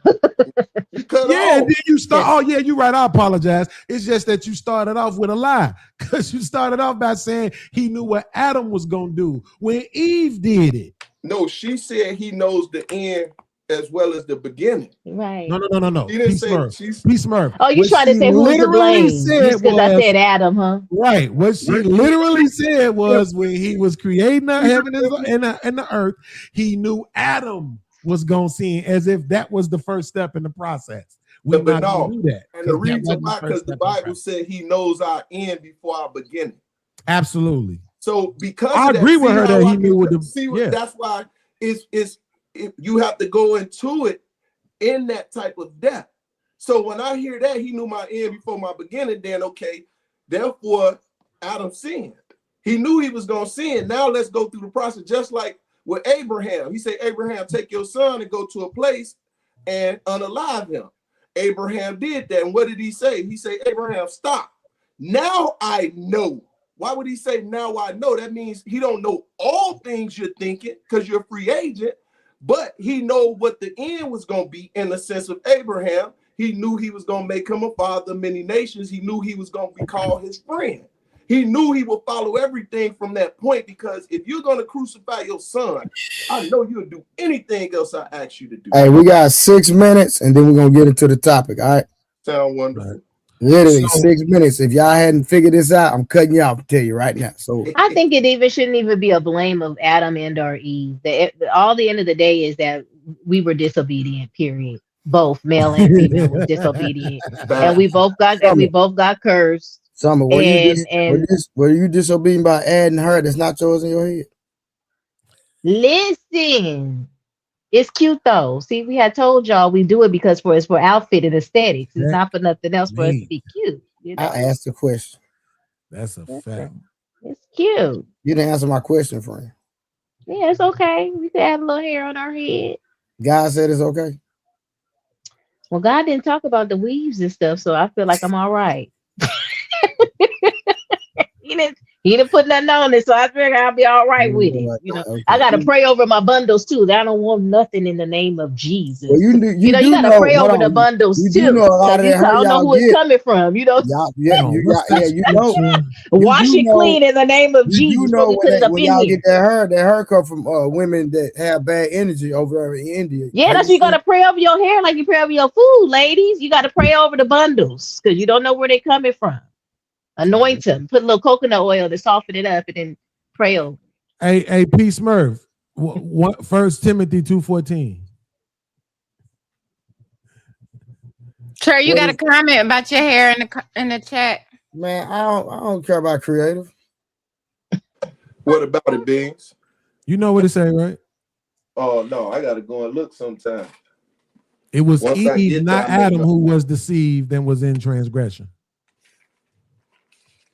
Wait, say that one more time. If it wasn't Adam that was deceived, It was Eve, not Adam, who was deceived and was in transgression. Eve was and deceived you for are sure. correct. But Adam was just like the law says. If my daughter go and buy a car, I'm able to take that car back and say, no, she can't have this. Adam's supposed to did the same thing Job said. Woman, you speaking as a fool. God giveth and God take away, but blessed be the name of the Lord. So he's supposed to, and remember, she didn't eat an apple. She was partaking in a conversation. She seen that the tree of knowledge of good and evil was good to look upon. That's why you women better watch us slicksters. Good to look upon. You feel me? And the knowledge in order to, you know, what God say? Oh, you ain't gonna die. He lied. Wait, don't get too far away from it because Trey only gave us 3 minutes. What I'm saying is, so when the sister say that God knew what was gonna happen and she jumped straight to Adam, right? That's my problem with that. No. Let's not jump straight to Adam and say God knew what Adam was gonna do. He knew what Eve was gonna do too. Then, right? And he knew that Eve technically the serpent set everything in motion, but for the human beings, he knew Eve was going to set these things in motion, right? So, and this is another one of my issues with that particular story, because a lot of folks don't realize that when Eve was made, she was created to be equal, right? And the hierarchy was a part of the punishment, right? So saith the word. So now, that's why I say what I got to do with them. So when I had these women running up talking about you want to be equal to a woman, well, hell, that's what you was made to be. Yep. Exactly. Them niggas sinned. Yep. Right? They sinned way back then. Do I have to continue to live under the law of their sin? I don't think I should have to. I don't got nothing to do with them. And you don't live under the law. That's why it's on you now. When he came, he ripped the veil. Remember, you used to have to go to the priest. 7 times they used to have to sprinkle, but he knew at one period of time we didn't have blood and bulls. He had no honor in the blood of bulls and goats. So he knew we would have to get to him, because at that point, how you gonna hold me accountable for Adam? Now it's held upon you. So once you come to an age, you get baptized in the name of Jesus. Now it's on you. So he done died already for anything that came before you. From this point forward, you're responsible on your own behalf. Now what you gonna do? Blame Eve. Look at him hold. Look at him. Look at him holding his finger up like he in church. Look at church. Hey, you can go to the washroom. Go ahead. Right. Yeah, that's what they used to do. You go to the washroom. Go ahead. Oh God, walking to the bathroom like this and shit. Hey. Hell no. Another one. I guess we can go and get to it then, since y'all done. I know P. Smurf, he want to go forever. That's all he want to talk about. Me too, and I ain't even no believer. Nah, it's all good. You I love close. That's blaming all Eve. right. We up there too. That's all right, Mr. Beans. I I love see talking you about got how the word trash up in Eve you. was. Uh-huh. Initially I wasn't neither Beans, but he once he started to show me his word, now I believe. So I I was just We like, want gonna see you there, $4,000 a Mr. month. Beans. If he give me the $4,000 a month, Trey, I'm gonna start believing. I just want 4 G's. I don't even. That ain't even a lie. That's hey, but why? 48,000 a Hey, year, you know bro. what? Lord, grant him just because, even though he'll unbeliever, grant him that so that I can get a hold to him. Because when I get a hold to him, it's over. Amen. I'm gonna line him up, baby. All right, real quick. So we're gonna deal with the Leslie Jones marriage is legalized slavery. Before we even get into the review, Summer, how do you feel like marriage is legalized slavery? Let's start with you. No, Why? Why not? Pros and cons. I believe that overwhelming at times where it could feel like that. But I don't believe that it is. I feel like you should set yourself up before you get married, what your expectations are, and then go from there. But no, it's not legalized slavery. Now, if you get yourself a partner that's not helping you out, it could feel that way for sure. All right, JT. No, it's not legalized slavery. Something totally different. It's a merge. That's it. It's a merge of two lives becoming one. It's a lot of nuance to it, but nah, For sure. it's not legalized slavery. Okay. Peace work. It is for a man. We get no honor. We got to work for everybody. We got to do all of that for a man. I ain't talking about a guy. So we got to do everything to make sure our family in the play. And a lot of times we don't get the honor due. And we got to work from to the day we die. I land. Okay. So you married, right? Yes, sir. And so why did you remarry? Shit, I love women, and I want to be right by God. Well, how is it legalized slavery? And that don't mean I gotta work for her until my dying days, and I know that's gonna be my obligation because it's on me. But I'm saying, Peter, why would you sign back up if you think it's legalized slavery? Because I love it. Is he making sense, y'all? I shouldn't Yeah, make he sense like to you. nobody, but I love it. Hell yeah. No, slavery is I said, is he making sense? no. Yes. Once it gets to me, I will explain to you how. Okay, I got you. No. Don't tell me how he's making sense. Go ahead. This nigga right here got a buffet on the panel. He just got off work. No, B, it's the way you did it. But go ahead. Listen, during slavery time, not everybody wanted to be free. It was some people that love massa. That's true. They weren't trying to go nowhere. When Harriet Tubman said, "I can get you free," they said, "Free? What's that?" I don't want that shit. No, you remember when she left and came back for her husband and he didn't want to go? I didn't even know that. Y'all didn't know that? No, I didn't know that. That's true story. Yeah. Harriet Tubman got free, told her husband she was gonna come back. He ended up marrying another woman. Yeah. And he came back and he wouldn't leave. Let me tell you something. Any woman that left me, got free, and came back and went back in the fire, baby, I'm going with her. Right. Facts. For real. She risked her life for me. Oh, yeah, I'm going. But that's what happened. He got married to another woman. And when she came back, but do you know how you had to feel? He thought she was dead. Shit, he was. Yeah, he did think she was dead. He thought she was gone. She was out of there. Yeah, he thought she was dead. That's crazy though. But to come back and then that person don't want to leave, that's different. Yeah. Like, is slavery legalized? I mean, is marriage? I said slavery. Is marriage legalized slavery to you? No. Okay, And subscribe to the what my brother P. Smurf subscribed to. I subscribe to that. We a partnership. We two hearts and two minds.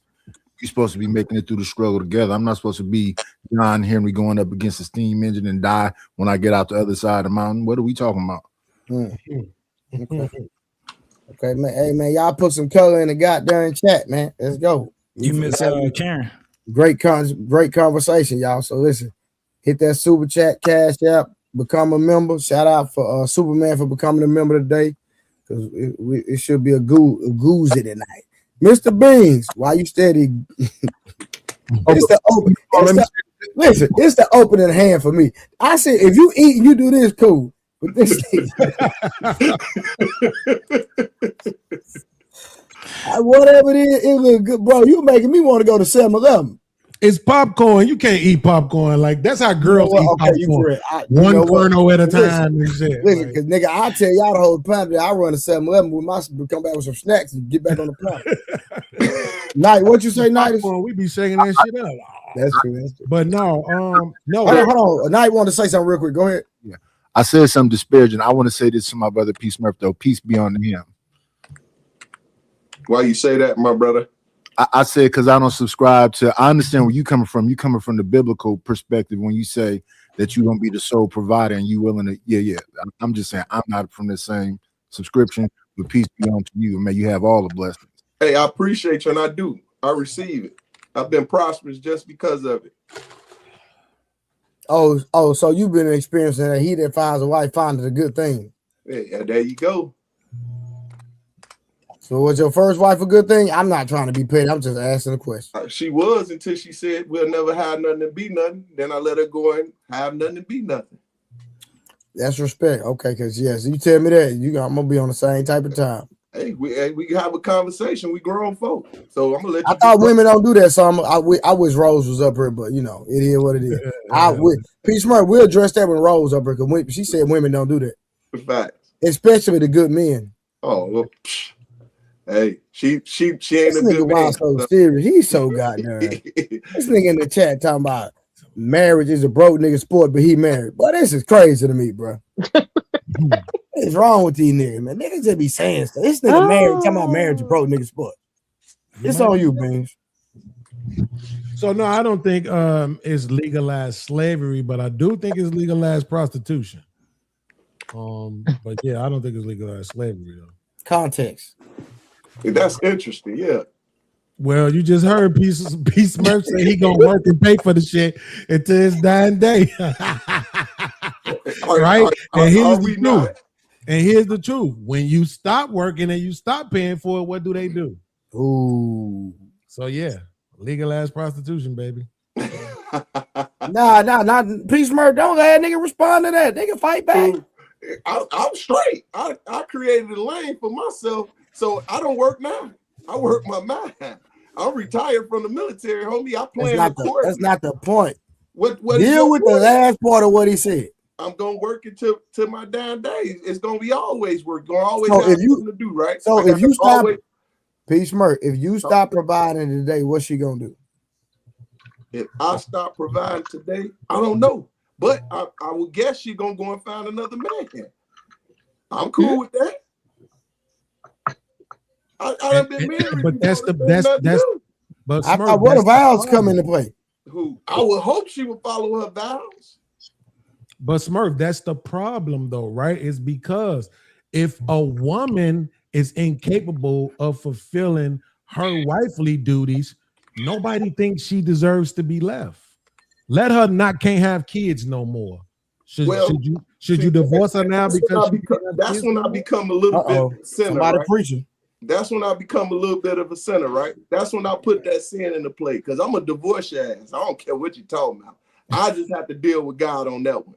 You feel me? And I didn't lie to you. She said she wanted to do something different, so I let her do it. You feel me? What more you want me to say? I don't go with the ifs. I'm just prep. I prepare myself so if something going to play. I got health care for the rest of my life. I got me a pension for the rest of my life. At this point, I know it's things I still got to do when it comes to my house. But what you're doing is you're making it very personal. I'm having a generalized conversation with you because we're talking about whether or not marriage is Well, maybe it was my fault. Maybe it was my fault. No, not necessarily. I think those would have been his responses regardless, right?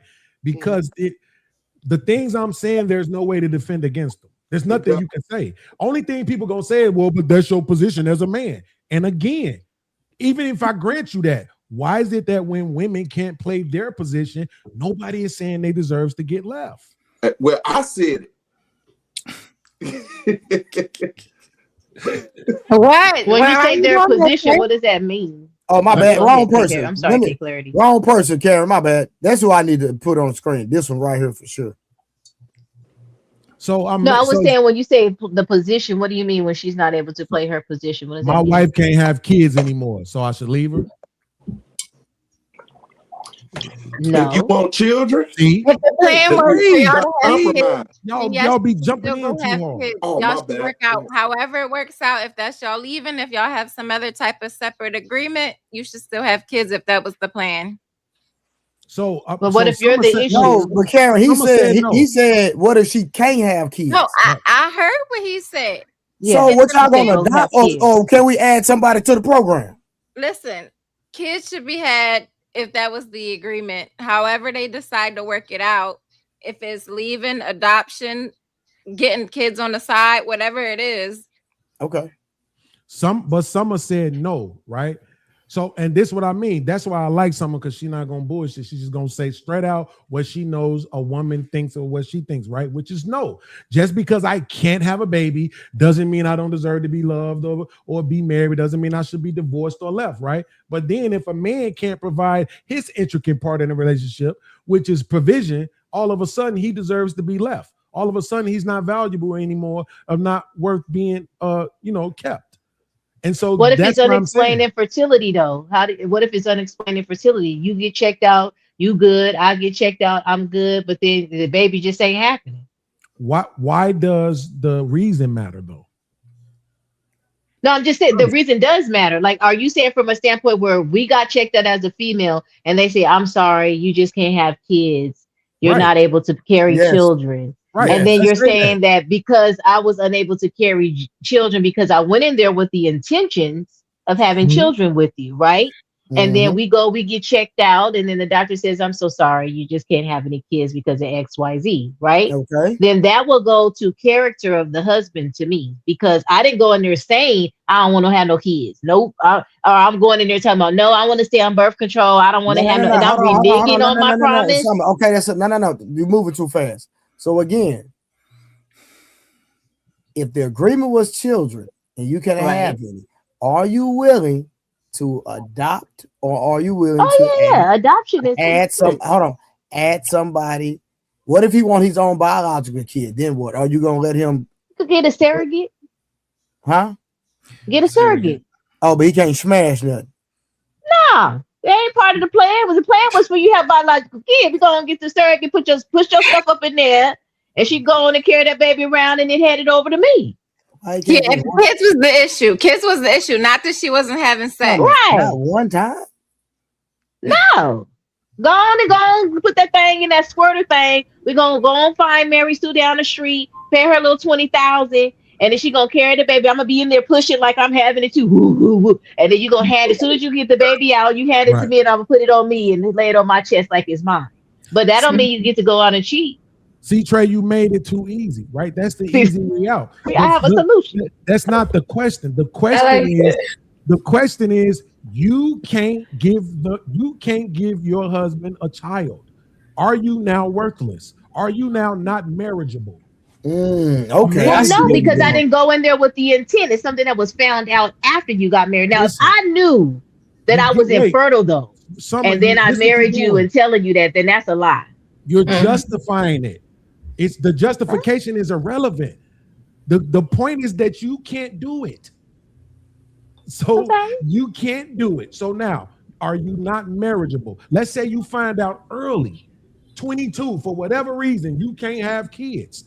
No man should be willing to marry you now, right? Because you can't. Well, a man that don't matter. well, a man that doesn't mind not having children would then marry me. But a man that wants kids, I should be upfront and say, hey, you want kids, I'm not going to be able to give that to you naturally. The only way you're going to be able to have kids is we have a surrogate or we get adopted. No, and then it will be your choice if you're going to marry value me. on that. That's what he wants to do. He wants to put your value on your womb. No, the point is what I'm saying is you just said up front, and it's your choice as a man if you want to continue to marry me. Look what you wait. Listen, I want you to understand what you're doing. And I'm not even What? mad at you for doing it. I just hate that we Yeah. don't do this for men. Right? What? You're saying, Listen to what he's the saying. man that wants her or the man that's willing to deal with it. What does Yeah. that? No. Yes or no, are you worthy of marriage? Yes, you are. Yes, I'm worthy of marriage to whoever want to marry and don't want to have kids. Cool. So even though you can't provide probably the most intricate part of a relationship for a wife by having kids, you're still marriageable. Now, here's a man he can't provide. For whatever reason, just give me a Women yes marry or no. I don't I got wait. you.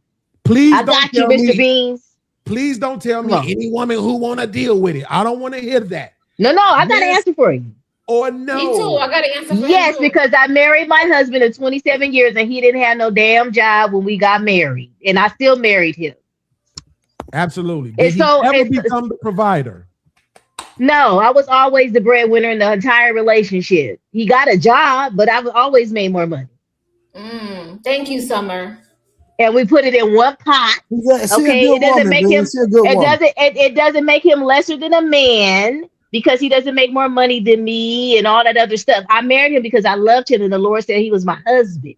So it didn't matter. So The yes, he was Lord worthy. said. He was worthy to be married when he wasn't the provider because he provided other things for me outside of finances. And I think that's where people get it twisted when they get married. They have these boxes that they put men in and these boxes that they put in women in, where there could be different things that you could work out to make a marriage successful. Okay, like come on, no. So what I don't believe in this providing that you less than a man and you can't get married because the man ain't providing. Women need to get out of that, and men need to get out of the stuff that they into. If you want to come together and have a successful marriage, you find out what works out for you. How tall is That's he? period. How tall How is he? tall is he? He's 6'2". He's 6'2". Okay. What's his complexion? Yeah, I don't know what to like. Is it my Terrible. complexion or your complexion? It's not hard. Probably like Trey. He my complexion when he got dreads. Like no, you know what? With dreads, like he's like P Smurf. He's like literally like P Smurf with the beard and the dreads, everything. Like P Smurf. So you got the eye candy. So that makes sense. So what I'm saying, oh Lord, he was a Teddy Ruxpin when I met him. He was a thick snicker pudding pie when I met him. He was thicker than a snicker. And he was big. He was Teddy Ruxpin.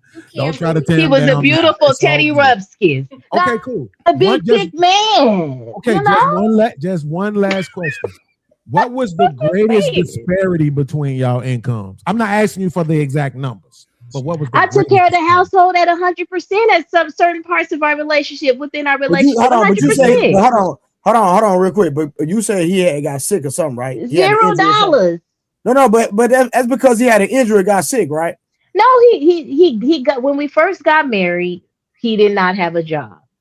I remember though. I remember one time you told me he got hurt or something or had a sickness. Yeah, then he had a disability for a while, and then he got back on his feet and he got a job. But I've always made more, and I've always been the what you guys call in the breadwinner thing, which is silly because it's supposed to be one pot. You married, there ain't nobody breadwinning, ain't no 50-50. It's just all one pot, and you pay the damn bills and get it together. Absolutely. But yeah, like I don't feel like men are lesser than because they make less than the woman do. As long as everybody's contributing and you taking care of the home, you're fine. Listen, that's what when you said the thing, and then it hits a kind of trigger point because you touching on the infertility because it took us 12 years to have kids because it was unexplained infertility. Okay, it wasn't because I was less than a woman or anything. It was the food you were eating.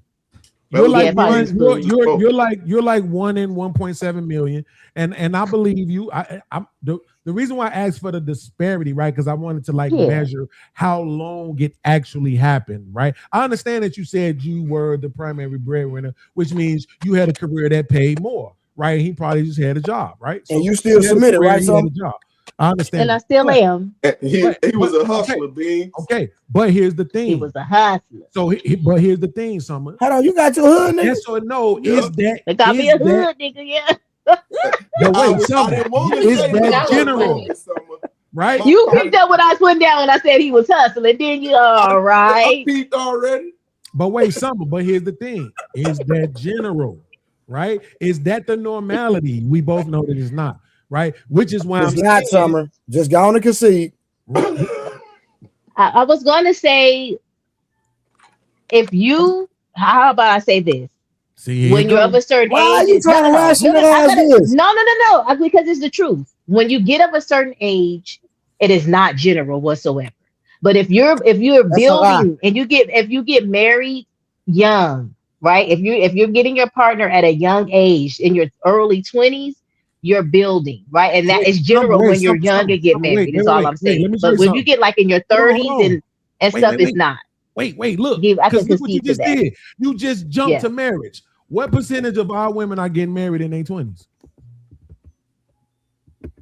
Right now in 2026, you got to tell me that. I'm So learning. wait. So this my thing. As soon as you jump to that's why sometimes it's better to just answer the question. Just say no. Because you know it ain't Well, general. I don't. You Well, know I it ain't don't know. normal. Well, Just say I'm saying for no. certain age groups, it's normal, That's and not it's true, not. Summer. No, It's it's not not. it's not normal in their not 20s true either for because certain they ages. ain't No, getting no. married. So it's Well, And not it's I don't not. know the It is either. not same true for the either. older women either. So quit I doing got a that, Summer. question. Right. I got They a not question to getting go on top of married. that. How many people got married in their 20s on the panel? Raise their I got hand. married when I was 19. So wait, so watch this. Look at the number of how many people got married in their Right. 20s. Yeah, but So, 5 of the hands are men. but But you had there to are marry a men in woman, Yo, the shut though. I up. don't understand what you're saying. Like you married a woman, so the other 5 is not on the panel, but it was 5 women that raised their hand too. We don't know that they was in their 20s. We just know that they married women. I see what he's saying. We Was got the they in their number. 20s, Listen, gentlemen, when you got married? Was they we in their got I the 20s? was in me my and my wife 20s, was but the my exact same wife age, was but she we was in got her the 30s. data though. So I see what Okay. he's saying. We got the data, Summer. We know what Yeah. it is. We know the numbers. Right? We know it's 20, 20, 29 for white women. We know it's 30 for black women. We got the data. Right? So that's what I'm saying. Motherfuckers, my niece, who is the most successful of all my nieces, is just about to get married in September. She about to be 32.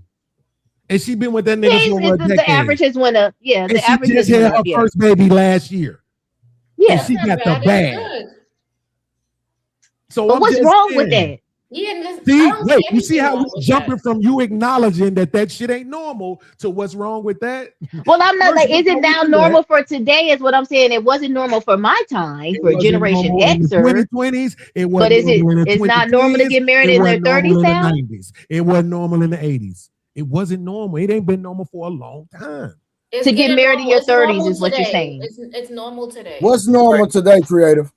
People are getting married much later on, Older, like in their yeah. 30s or late It's normal 20s. now. People aren't Right? getting married younger now. People are waiting until they're a Hold little bit on, older. no. Can you put context to that? Are we just talking about people in general? Are we talking about black people? What are we talking about? I'm Creative? just saying people in general. Oh, okay, so you don't want to deal with the women that look like you, right? Yeah, black women also, black couples. Yeah. No. Black men marriage rates are going up. Black women marriage rates are declining. Let's put facts to that. I thought Beans talked about 20-year-olds though. No, Summer brought up when she said when people do it when they're younger. That's a cool thing to bring up, but it's such a minute percentage. It's not even worth talking about. That's why I said Because it's not happening today, is what you're saying. She's saying what she's saying she did. Those people, those guys get left. Right? Yeah. When we look at the marriage rates, right? Especially when the woman is educated, that man does not ever catch up to her financially. They get left. Yeah, but even when we're Gen Xers, so we got married during the 90s, so that's during the Cosby time, different world time. The men were in. Since then, men in school have declined, so the women education wise are more enrolled because we know Asian women is the most educated. Now they get married later, so they get married in a early mid 30s, something like that. Early 30 is the age for mid. But here's my question though, because to the question that P. Smurf asked, right? He thought that was a brilliant ass question, and it kind of was. It tricked us a little bit because all these people on the panel raised their hand. But watch this: for everybody who raised their hand and said they got married young, how many in their 20s, Beans? Exactly in their 20s. Raise your hand if you still married to that person. Checkmate. Well, she All passed right, away. so next subject, the Boston Celtics. But I don't think that's due to anything economically or changes. I think that's when you get married at a young age, as you continue to grow. And I know people disagree, but if you're not willing to put in the work and you start growing apart, then that's when the divorce rate starts going up because you're not the same that you were at 19 that you're at 40. And that's why a lot of people are divorcing because people are not growing together; they're growing apart, and they're not putting in the Growing work apart to get how? back close together. Break that down for us. I'm growing apart how? What does Because that people mean? change. I could Change just how? talk from a female's perspective. I Right. could just What that talk look from a like? female's perspective. Like I wasn't the same at 19. I was a little Absolutely. bit immature, right?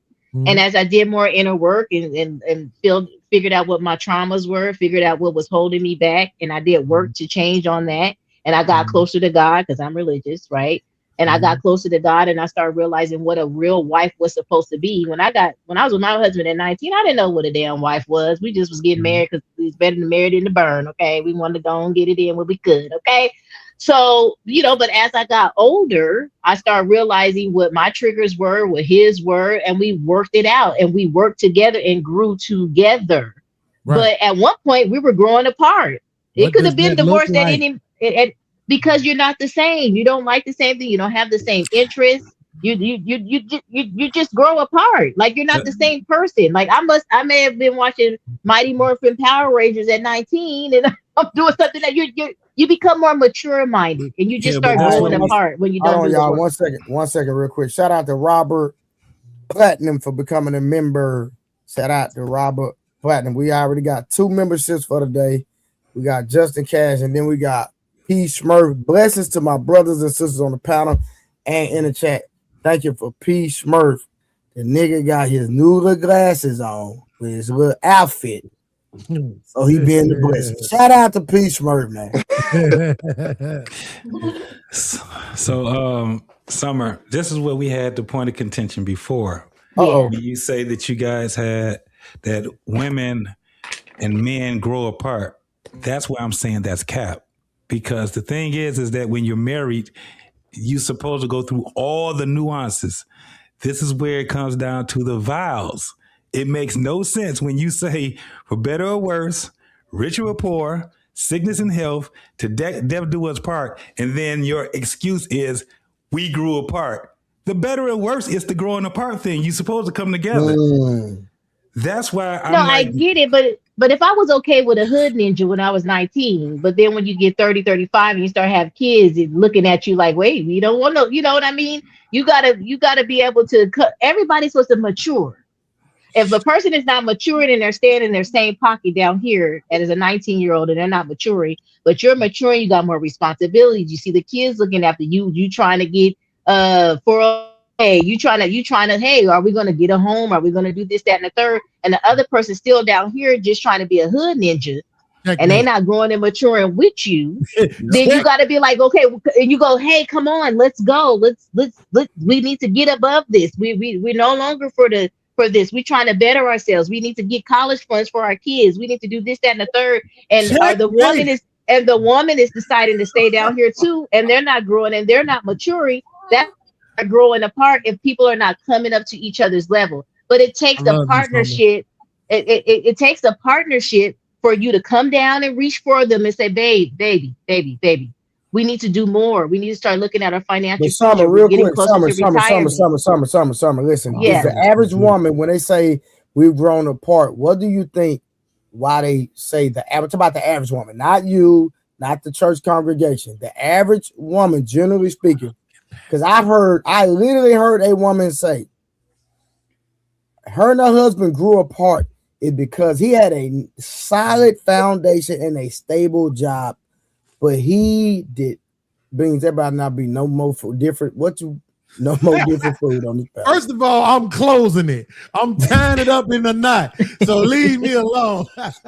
First of all, I'm putting it in a knot. But for real, no. So I heard a woman say he didn't want to he had a 9 to 5, but he didn't want to like advance in his job description. So every time I've heard a woman say that her and a man grew apart, it's because he didn't want to make more money, but he made money that he was content, but she wanted him to make more, and he wasn't broke. So Right. something help us out. Creative. I don't agree with that. It's creative. You can have your little feminist button there anytime you feel like it. I don't agree with that because if I have a standard of my own, I have goals of my own, I have different levels that I could achieve on my own. So if I feel like the family needs more money, I'm not just going to put it on the man and be like, and he got a solid job, he been in for 20 years, and I'm like, well, you need to be the manager by now because you need to be making 150K. If I want the more money and stuff, then I put myself back up in school. Let me go strive and do the things. That's what I did. You know what I mean? I kept climbing up my own ladder. Is that He the had average his own, woman? I got mine. Summer, is that the average woman, or is that the According type to of what y'all saying, it ain't now. I mean, But Yeah. some but Trey, look what she just did though. I mean, I told can us, only she go by what you said- said now. Wait, this is what you first said. You said you don't think that the majority of the reasons why women are leaving those relationships is money.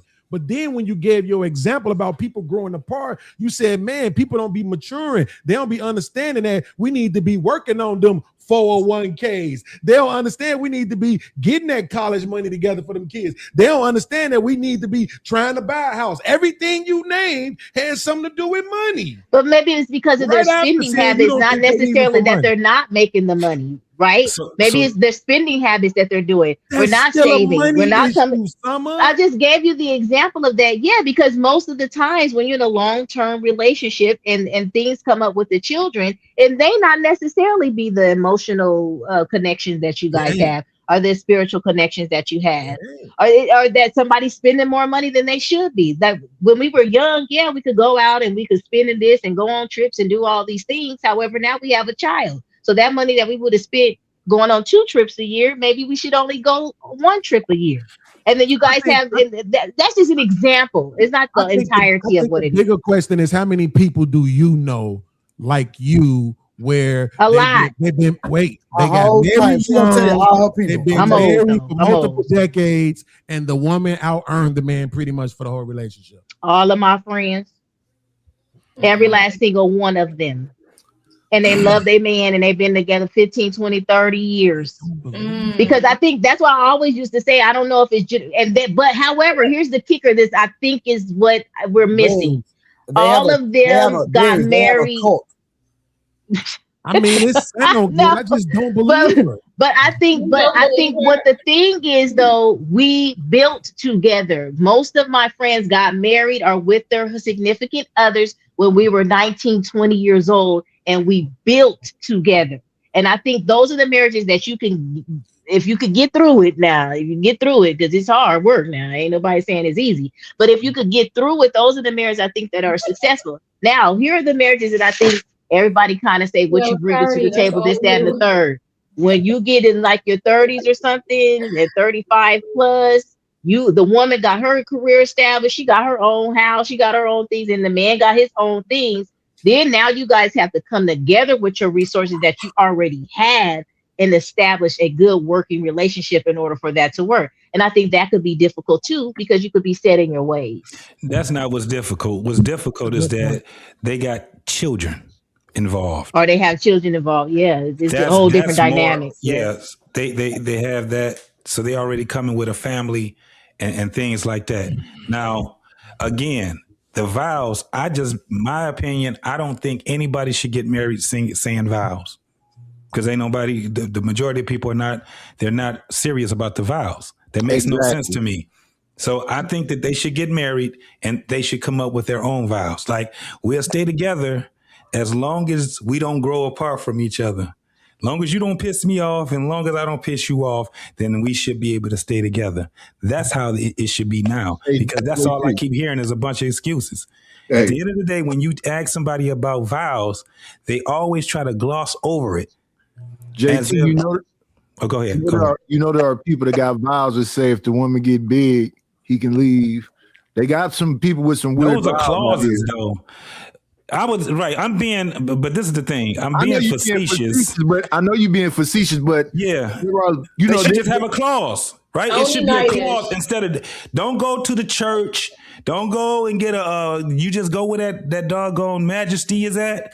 And y'all write up a clause, and then y'all write it up for a certain amount of time and say, listen, this is what we gonna do. We're gonna revisit this at 6 years or whatever. And if we ain't there, we need to just go ahead and get a divorce. That's what you guys need to do because ain't nobody serious about this thing called marriage. JT, to piggyback on you are right. And I think if we have that narrative and we teach the younger children, because I was wrong. When I talk to people for a long time, I don't even like talking to people and counseling them about relationships. I take them to the Bible principle because I tell them I failed in that arena, right? And I'm trying to make my wrongs right. And this time I want to be, once again, it's the vows. And I'm going to go by the vows on this go round because the first time that was wrong, bro. And I wish when I was younger, they would have sat me down and explained that. And that was the point of the community helping the young people, right? They used to support marriage. Now it's against marriage versus supporting it and hearing that, what you keep saying. Because you do bring it up a lot. Man, what about the vows? And for me, I'm a hit dog holler, but I'm already done. I already done did what I did. And now, you know what I'm saying? I want to do better. And I want to show my children better in that sense. Because I had to apologize. But if I'm not in my right mindset, then how can I be, you know what I'm saying, able to help them? But I'm on top of it when it comes to them. You know what I'm saying? And supporting marriage and explaining to them certain things. And, hey, these vows are important. And you know what I'm saying, JT? So I respect what you're saying. In other words, I really do, bro. That's very important for the younger people to really hear that part. The thing is this, though. This is what happened to them older people. Around about the late 80s, early 90s, everything got into the individualism stuff. And I've never really heard a man say that he grew apart from somebody. Ever. Yeah, he just started cheating. Listen, I seen men sit in the garage really long before they go in the house. I seen men make a what they call it a man cave, but they don't never leave home. So question. So what about these marriages where the men, as soon as they make a lot of money, they leave their current wife and they get a new wife? What about that? That goes from is that considered? Wait. He never liked her. About rich people? You talking about rich people? I'm talking about like Kevin Hart and other people like that. Kevin Hart is a rich person. Well, it doesn't matter. You can it does matter. 15% absolutely does matter. 1 second, let's have a conversation, creative. 15% of people are rich. 85% of people are average. And you know what's wrong with them 85% of people? They think they can do better than average instead of just coming in here and sitting on this couch that's falling apart and let's just put a book up under it. Yeah. Because that's who we are. We're not Kevin Hart. The truth is that when women say we grew apart, what they really mean is I believed I could do better. Yes. That's it. That's men really that's not. No, that's not. Men not do the same but thing. Here's the thing, though, it's usually neglect. Here's the thing, though, creative, and it's good to see you, sis. I ain't seen you live in a minute. Maybe I just ain't been seeing it, but the fact of the matter is that you're talking about a very small percentage of men. Yeah. And we're talking about past the majority of women. Do you understand why when y'all want to do this what about us and what about the men shit, but you're talking about a very small percentage of men. Only when we're talking about marriage, only 20% of men leave marriages. And when we're talking about relationships, it really only go up about 10 more percent. Yeah. Only 30% of the time do men leave even in relationships.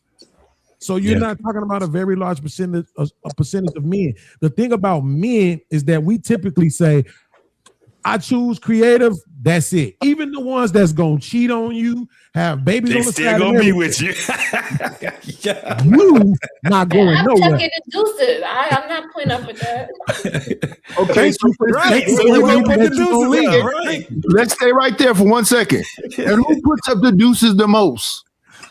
Oh, it's definitely the women. But most men don't want to file the paperwork. They don't want to go to the courthouse. They don't want to do because they have no intentions of leaving you. But you already left us mentally and emotionally when you go out and go with a different chick. That's wild. Wait, hold on, real quick, because I don't know if y'all heard that. Summer, creative.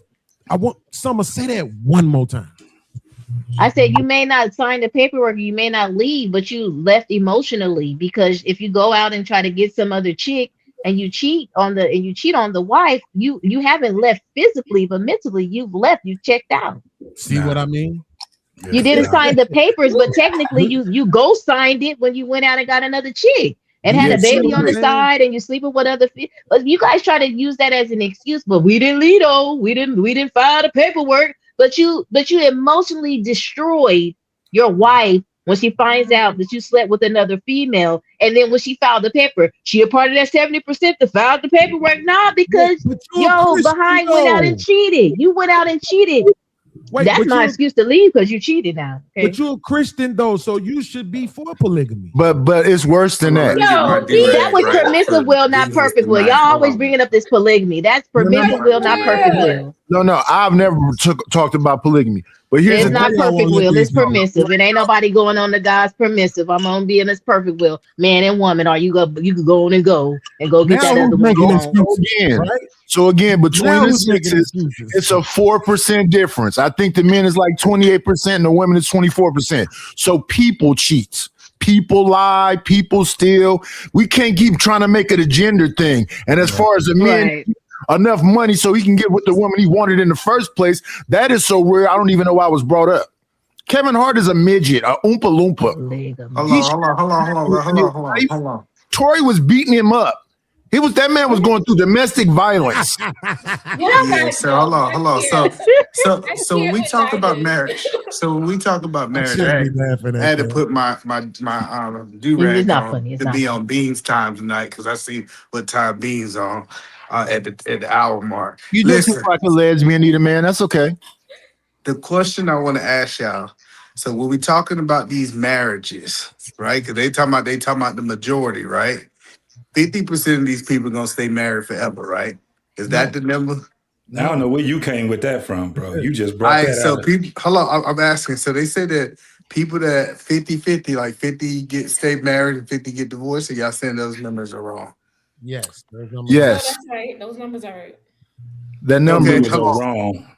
So JT, what percentage of people you think get divorced?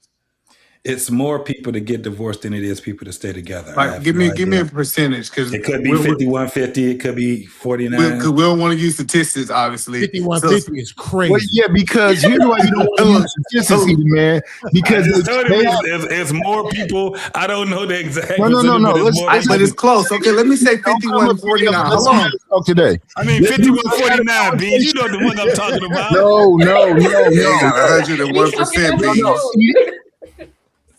Hello. So That's like hold doing a JT 380, a 360. No, okay. JT said he doesn't know, so let's have a conversation. They have sample sizes of 1,000 people. Of them, 1,000 people, they get these percentage rates, and then they say it's whatever.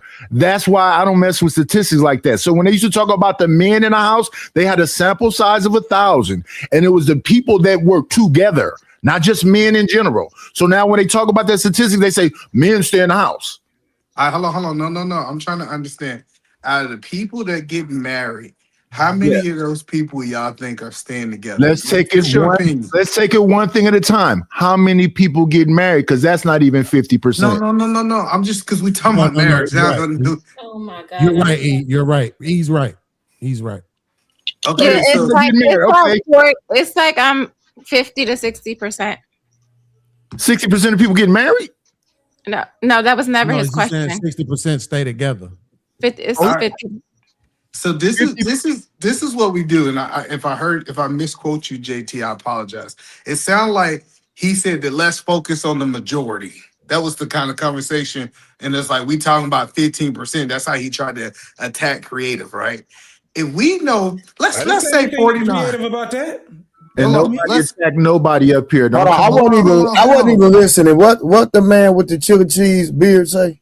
So what I was saying before I put my do-rag on, 'cause I knew I couldn't talk to Beans But without that beard is, hey, you need to get a shave, either man. That beard is struggling right now. No, listen. I'm okay. I'm gonna struggle just like yours. Nigga, turn your I face don't to the have a side. beard. Look at that nigga. shit struggling. Oh, them I don't have bumps. a My beard. bad. nigga. I Oh, don't that have must be one. bumps. It don't even All right, matter. hello, my bad. That was bumps. No, sir, there's no bump. Ain't no bumps, nigga. Yeah, quit playing. The point that I'm Show your saying teeth. is, Hold on. Show your teeth. This nigga. listen. Nigga, your teeth. So the point, this Nah, is go the ahead, point that I'm saying. When we start talking about marriage, and it be married folks, because it sound like P married, or maybe P not married no more. I don't know. He is married. He is married. I don't know why we don't talk about the people that's successful. Like we always want to focus on the people who's unsuccessful. And even if I give it 49%, let me say 51% of people in a divorce, just to make JT argument, right? If we got 49% of people that are being married and finding a way to be able to be married for the rest of their life, that tells you that it is a path to success to be successfully married. I agree with you guys that the biggest problem I think is when people start doing their own vows and start saying that BS. When people not, if you go to a wedding and you see some hold on, BS, real quick. Let me interject. Right. So, and I'm rocking with you, but a lot of people stay married for the wrong reasons. A lot of people are married, not even standing. Hold on. Let me. I ain't say nothing. That's why I'm carrying up because y'all niggas get to feeling some type of way when I shake my hand. You shaking your head like it's not true though. You got people that's married that don't even live in the same that don't even sleep in the same room. Facts. Well, you say why that's menopause, Trey. It's hot. No, but Trey, the reason that's a bad example because you got people who's in long-term relationships who never signed a paper.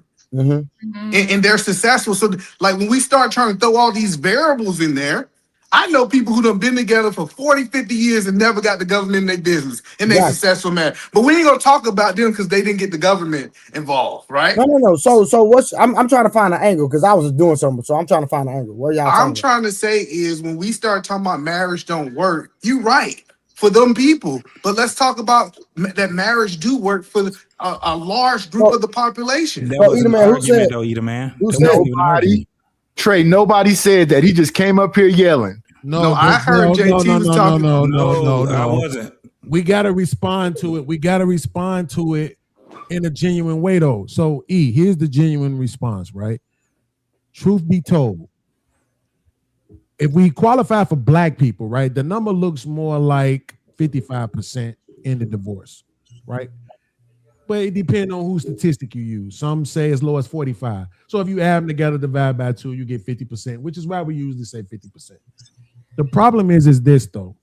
Even in the 50% that may stay together, they don't actually have solutions, right? You can't really tell me, like, I mean, we had this conversation before about the economical side of it. So you're a man, you make $250K a year or more, right? And you've been married for 20 years. And then I got this guy that live next door to me. He a bus driver. He makes $60K a year. He been married for 20 years. Who you think I want to take my advice from? The $250K. I'm not taking my advice from that nigga. I don't want to hear nothing he got to say because I know he paying. He definitely got legal prostitution. I want to know how this nigga that makes 60 stays together. You see what I'm saying? Because he ain't really getting no money, and somehow his wife stuck around. Same thing goes with this, right? When we look at similarly, when we look at the people who stay together, we can't really see what the problems are. The reason why we look at the ones that divorce because we want to see what the problems are. We want to be able to say, this is why they got divorced. This is why they got divorced. This is why she left. This is why he left. Oh, okay. These are the things that we need to address. Because a lot of times the trades, I think it was either Trey, somebody just said this. A lot of times people be staying together for every reason except the right. But Beans, no, I get what you're saying. But hold on. Yeah. Okay, go ahead. No, Beans, I get what you're saying. And I'm okay with us focusing on what's the negative that people doing. But when we start trying to project and say, well, the young people shouldn't get married because these people have negative marriages, we almost like make it obsolete the people who have done it successfully. You bringing an argument on this panel that was never nobody said. That's the point. That's what he said a few minutes ago, Eater Man. Real quick, JC. All right, shout out to Robert Platinum Clarity. I'm 6 foot -2 in the top 1% of the bottom 1% of earners. If you was mine, I'd make you a nice EBT dinner with lit Newport candles. Shout out Robert Platinum for the $5. Dirty man. Somebody got an eye for you. I'm just letting you know, sweetheart. Somebody got an eye for you. Newport candles is racist. Yeah, that is racist. I was gonna say, Mr. Bean, like as far as like studying the people that get a divorce, I don't think it's very helpful because certain things that they were unable to tolerate, you may be able to tolerate, or your wife or your future wife may be able to tolerate. So I think people get divorced for different reasons, and it's their personalities, and they weren't able to match. Like some people will say, I would never pay 100% in a marriage. So they would never be able to do what I did. You get what I mean? And But some some people may But say, I don't mind hold on, doing 50-50. It just all depends on your individual wants but and needs and desires and making it work in a marriage. But Summer, this is the problem. The reason why we have to is because people, first of all, to E's point, no, maybe nobody said it, but E, yeah, you know, I've said it historically. I don't think men as a particular demographic, I don't think men, black men in specific, should get married until they're at least 40. Right? I say that religiously. Because why? Because I look at all of the reasons why women say they're leaving these relationships, and I say, well, shit, y'all can't tackle that shit until you're 40 anyway. Right? You start making the most money when you hit 40, which is the biggest reason why you're always checking out. So they might as well wait until they become those big earners to marry you. They got a better chance of your ass not leaving. Well, I think we're not that far off because I said 30, hold on, right? man, do you agree with his statement about a lot of women check out for financial reasons? Yeah, absolutely. Because it's a safe spot that we never talk about, right? Mhm. It's a man making too much money is dangerous for a woman, and a man not making enough money is dangerous, right? So we know that. Why did you make the first statement? Curious. I'm just curious. No, because it's a fact that when we find the people who are the most successful marriage, it's a window. When they make $1 million and some dollars, the marriages really don't work. And then when they make $20,000, those marriages don't work. So And you so saying when a man makes a substantial amount of money that he starts cheating, or he just like what? No, I'm just saying that it usually don't work, right? Like say when we start looking at, for What numbers example, you looking at? I don't see that. Yeah, he just saying stuff. I don't see that. I'm gonna be honest with you. I don't. I'm just want to interject and say this. From what I see, the higher a man's income, the longer the marriage lasts. No, hold on. So That is the true. higher, hold on, let me help you understand what I'm saying. So the higher the money is, the less likely he's gonna get married. But like the more money a man make, when you start talking about these dudes who make a whole bunch of money, it doesn't. They even said that they don't see women can bring value to them. Right? They'll keep women around, but not from a marriage point of view, because they have an access to be able to take. And then So when that's you a start new looking, phenomenon. huh? No, That's a new phenomenon. I can accept it if you're saying it's a new phenomenon. Yeah, no, we see y'all saying we don't see men with a whole bunch of money saying that they don't want to get married. no. I'm saying I agree with you. Leonardo But a whole bunch DiCaprio of and them. YouTubers. It's a whole bunch of Are we them. just yelling over each other, or are we taking turns? No, so what I'm telling you is like It'll just be E and beans. Because I don't. well, let me just Bully land it don't and then see y'all me can get now. in. The point that I'm saying is if you really study the people who have the most successful marriages, it's a window.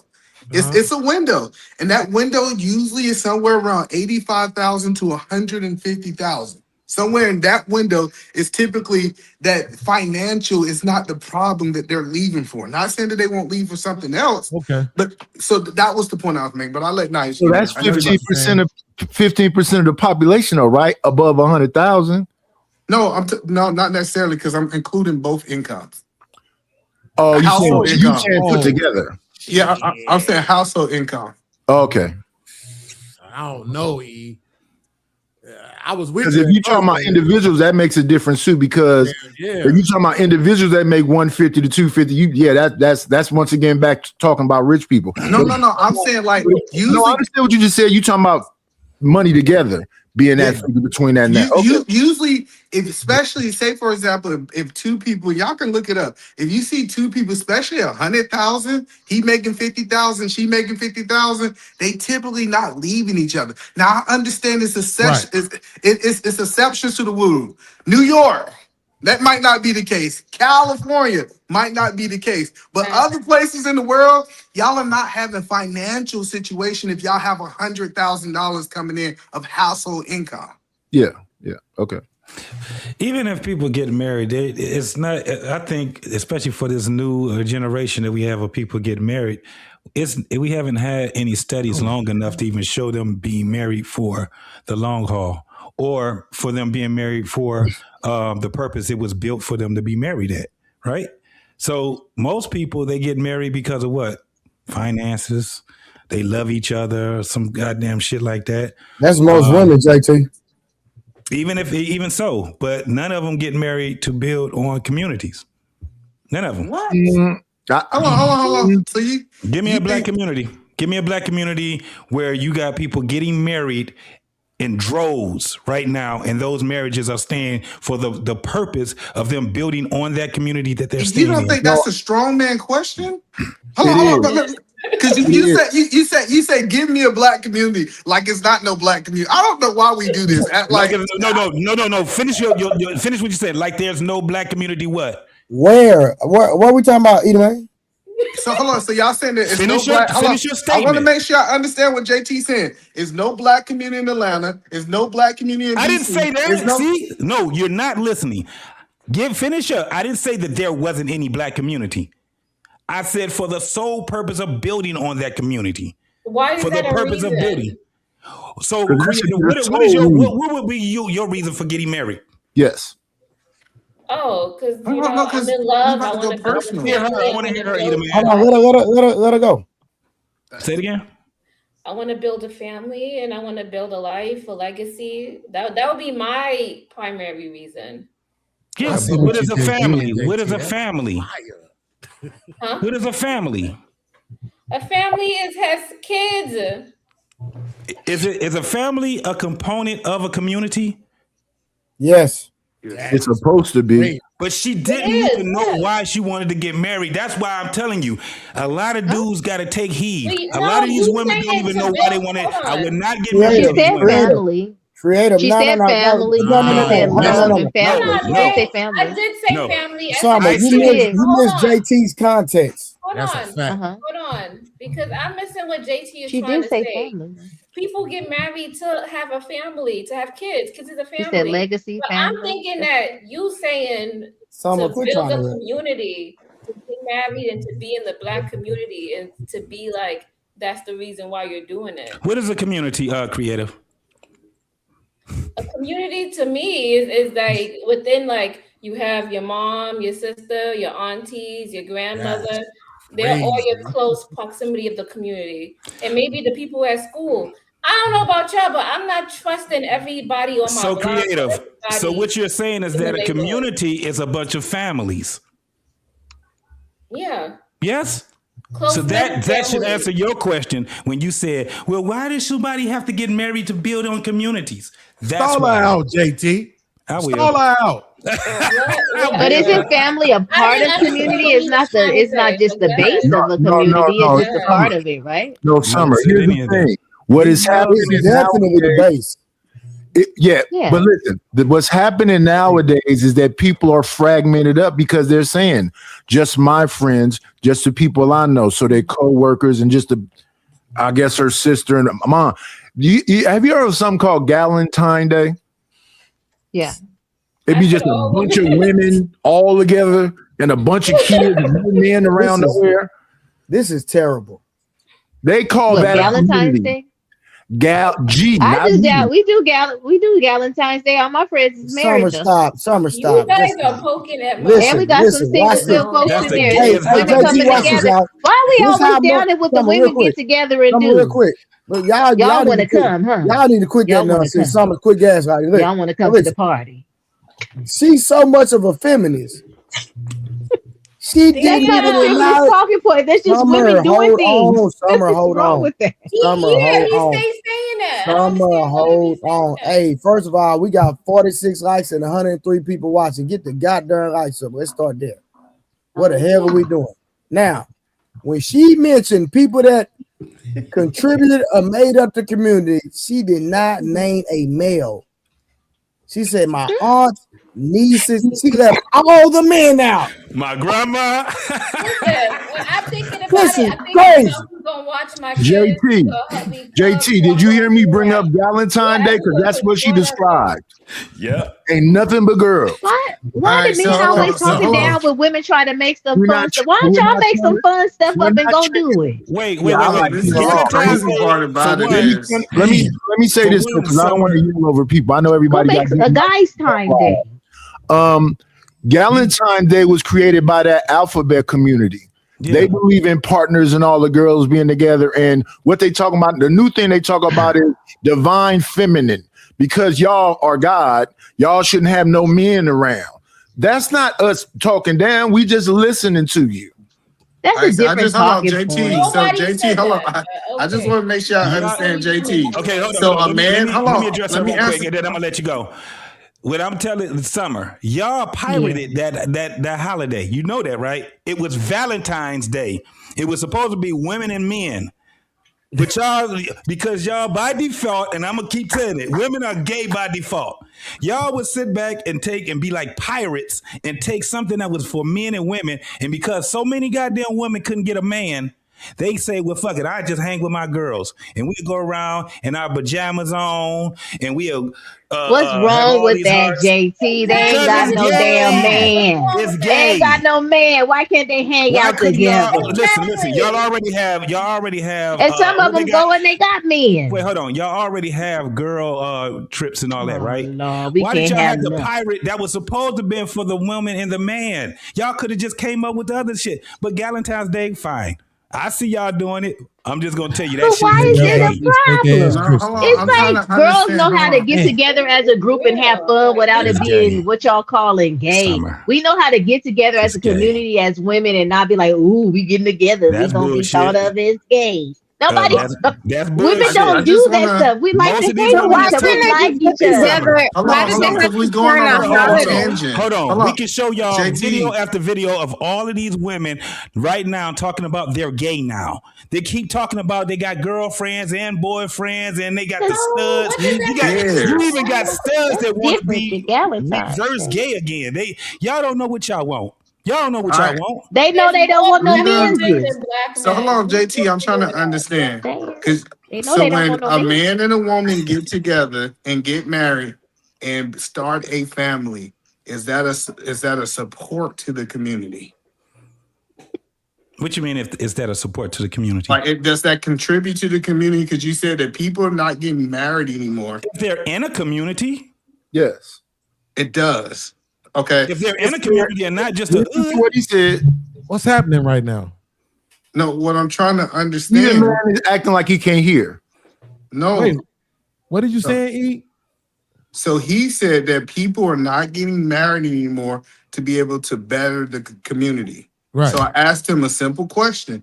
When people get married and they start starting families, is that a support to the community or that's not a support to the community? He answered it. If they're involved in the community, you don't have to be in a marriage to be. You can be a single woman and be a coach. I'm not talking about women. I don't know That's why what y'all keep want to talk about community women. is. It's men and women and children. Your church community, if you're involved in the city hall, if you're involved in voting and everything else. What are you if you and your wife and your little friend group and you don't go to no church, you're not involved in no government stuff, you're not involved in nothing but you and your family. That's not a community. That's just an individual group.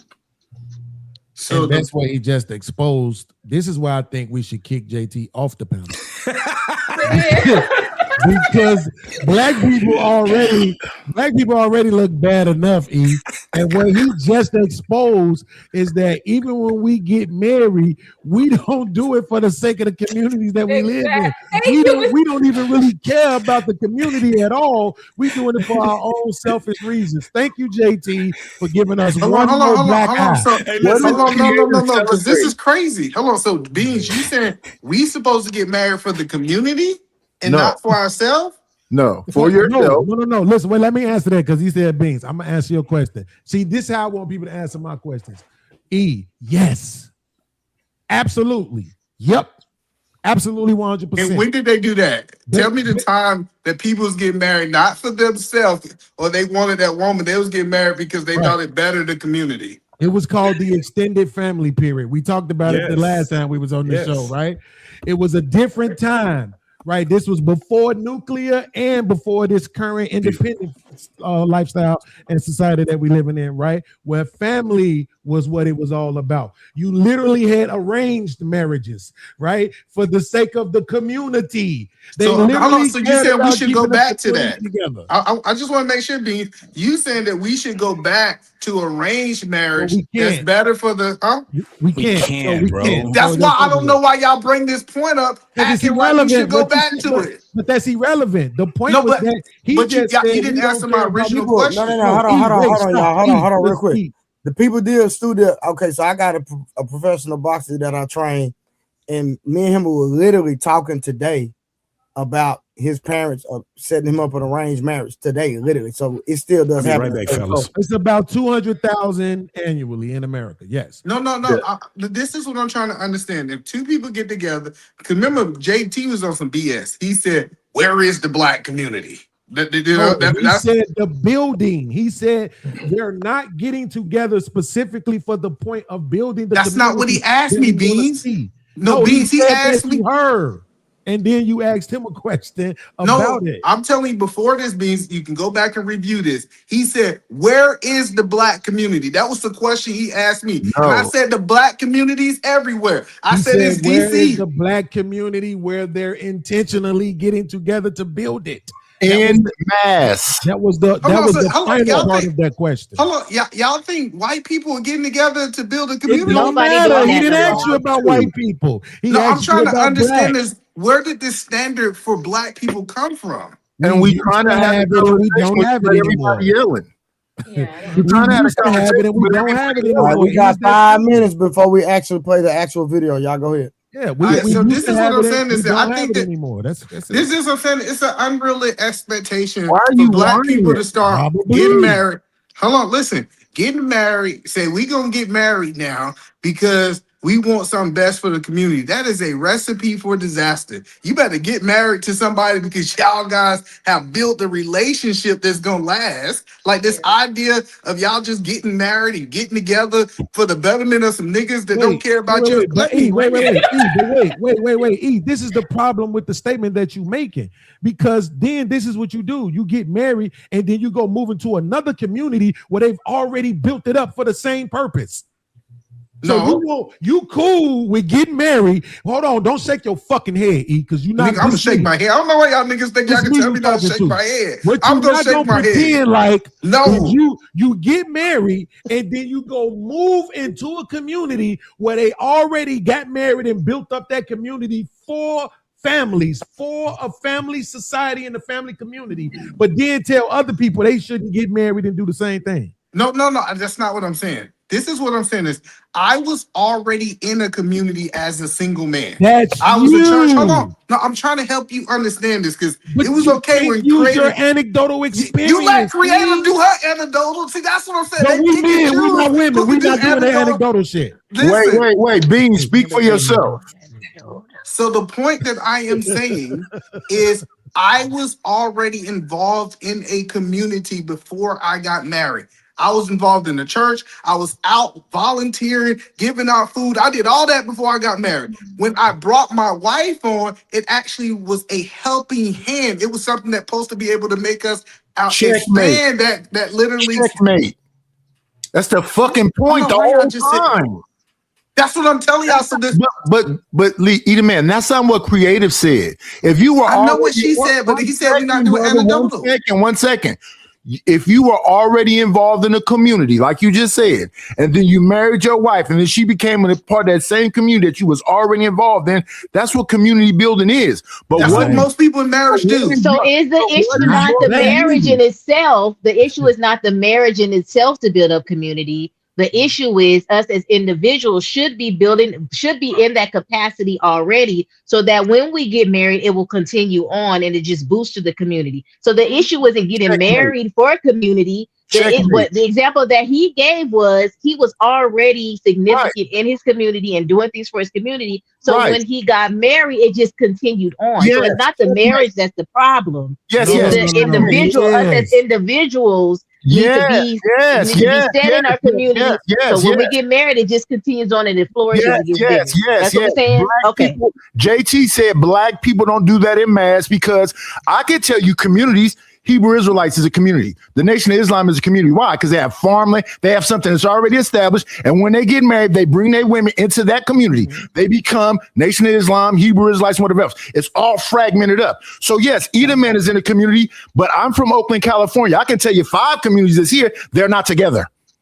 I can tell you 5 communities that's together in Chicago. I mean, that's individual in Chicago, Detroit, New York, and all the places. They're not together, though. He said black people are coming together in mass. But that's not going to happen. Nobody does that. Like, that's an unrealistic expectation for one race in mass to come together. You're just yelling. I don't want to yell with you. No, Y'all just that's not the yelling. point. The point what he's saying is if we have these high ass divorce rates, if we have these high ass single rates, right? What he's saying is nobody in these communities is practicing community because they're not even practicing family. You know how many people I see on social media every day, bro, talking about how they families don't even have family reunions anymore. Like, so, it's like black people aren't practicing family, therefore they can't practice community. And we ain't doing it intentfully. That was JT's point. And again, I wish he hadn't made it because now I got to talk shit about black people again on my next show. You motherfuckers don't give a fuck about your own community. But but hold on, but our family, you saying don't do it on purpose. They need to be doing it on purpose. Hold on. Okay. Maybe if they was doing it on purpose, these kids wouldn't be out here robbing and shooting and carjacking and all that other goofy shit if they were doing it on purpose. No. You're literally talking about the people. Like, I understand there's two different group of people. It's the married people who I thought we was talking about, and it's the unmarried people, right? I will agree that unmarried people are not exercising community because I think family. You said you were when you were single. Oh, hold on. Okay. I guess I'm just trying to argue now. I think I'm just trying to argue. I heard just keep talking. Sometimes you got to ignore the shit. The first thing that I'm saying is when he said he was a part of community before he got his wife. Oh okay, but that's fine. Go ahead. Just keep talking. So I understand that it's a group of people, like the people y'all talk about, the baby daddies, the baby mamas who out there doing what they doing individual, and I think every race have degenerates. I'm not going to take that away. But when we start talking about the married people, it benefits the community when they get married. And typically these people who's already into these community, it grows the community when they bring on a spouse, when they're raising their kids in a two-parent household. So from the marriage point of view, when people say people are not better in the community or they're not getting married to father the community, I think that is disingenuous, Beans. But you said everything. Listen, but here's the thing. Even if we stay on the married people, which we were, the fact of the matter is half of them motherfuckers getting divorced. Look at that's why that's how you know they not doing it for the sake of the community. That's how you know they not doing it for the sake of family because they leaving and in our community they leaving within 5 years. Watch this. That marriage rate that people quote. That's why I told you. Depending on what statistic you read, right? It go from 45 to 55. You put that together, divided by 2. That's how we get to 50, right? But that's the first marriage, and that's over a certain amount of time. They not qualifying for anything over 15 years. They only talking about for the first 10, 15 years, people tend to stay together. But after that, when people get into later ages, you do start seeing a lot more motherfuckers getting divorced, right? Then you see people do the second marriages. Guess what? 80% of them motherfuckers end in divorce. So they really ain't getting married for no family or no community, right? So that's why I'm saying, like, he not wrong. JT is dead right. He's just a fucking he's just a conservative douchebag. Let me ask this question. Black MAGA Confederate. So I just want to ask this question, right? Edelman have a whole night. And Edelman is like you don't understand the things he's saying himself. How can he say I was a part of community before I got married? Then when I say you don't have to be married to be a part of a community, and then when JT say where are black people coming together in mass where they already established in a community without being married? Before they get married. And then you say you're a part of a community, then say what community? You just saying everything. You misquote me in real time. JT said, where's the black community? And I was literally repeating what he said. No, you didn't repeat what I said because I didn't say where's the black community. I didn't say that. That's what I was saying. Well, let me tell you your whole statement. You said, where is the community that people are getting married at for the community? That's your whole statement. Yes. All right. I paraphrase. Yes. So when I repeated you, now Nidish is saying that I said it was no black community. That have never been my argument. No, listen. What is the community that you were in before you got married? I name specific things that I would consider a community.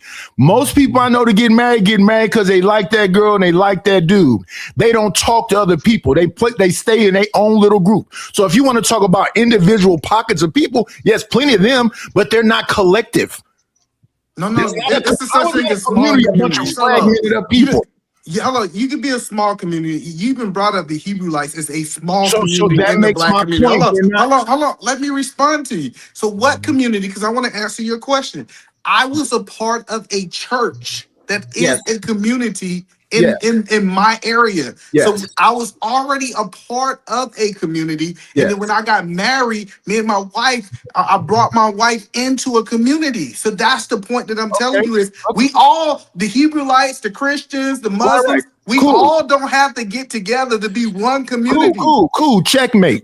That's all I want you to say. Now I that's don't it. know why you say checkmate like you think you Well, did something. because look, if you're arguing that the community existed, right? In that community that you were in, though, would you say that the majority of households were married, two-parent, two-couple households? Yeah, that's what I'm saying. My That's church, That's hold on. all they saying. All JT is saying is the reason why you had that kind of community is because the families existed. Yeah. And the problem with us is that we're not intentionally building the families, which in turn means we're not intentionally building the communities, which is why we got stupid ass kids shooting 8-year-olds. And I think where that all started at, if I could be quite honest with you, was before like our parents, Generation X's parents. And the black community was like oversaturated with like the cocaine epidemic and then the Section 8 and this, that, and the third. And I think that wasn't passed down. And then so we were, our generation, I know for me, right? We were no longer taking that toxic family where you hide stuff under the rug. You got the uncle that's touching the children, and then you just kept going to the barbecue, and that uncle was on the barbecue pit making the hot dogs, and they done touched 5 family members, and then you just kept it pushing. We was a generation was like, no, not no, but hell no. Uncle ain't coming to the house. They ain't coming to the Thanksgiving, and it started splintering off there. That's what I'm thinking that happened, where we're not accepting those behaviors that happened before. And so it's, but now we have to start building again. I don't mean to cut y'all, brother, but K Clarity got a point. I apologize, K Clarity. Marriage isn't slavery. I never got a chance to ask. Go ahead, Carrie. You got the floor. I apologize. That was like an hour ago. I'm sorry, Carrie. I had mentioned it, but the conversation Carrie, was going. you. I don't listen. You got the floor. Everybody, shut up.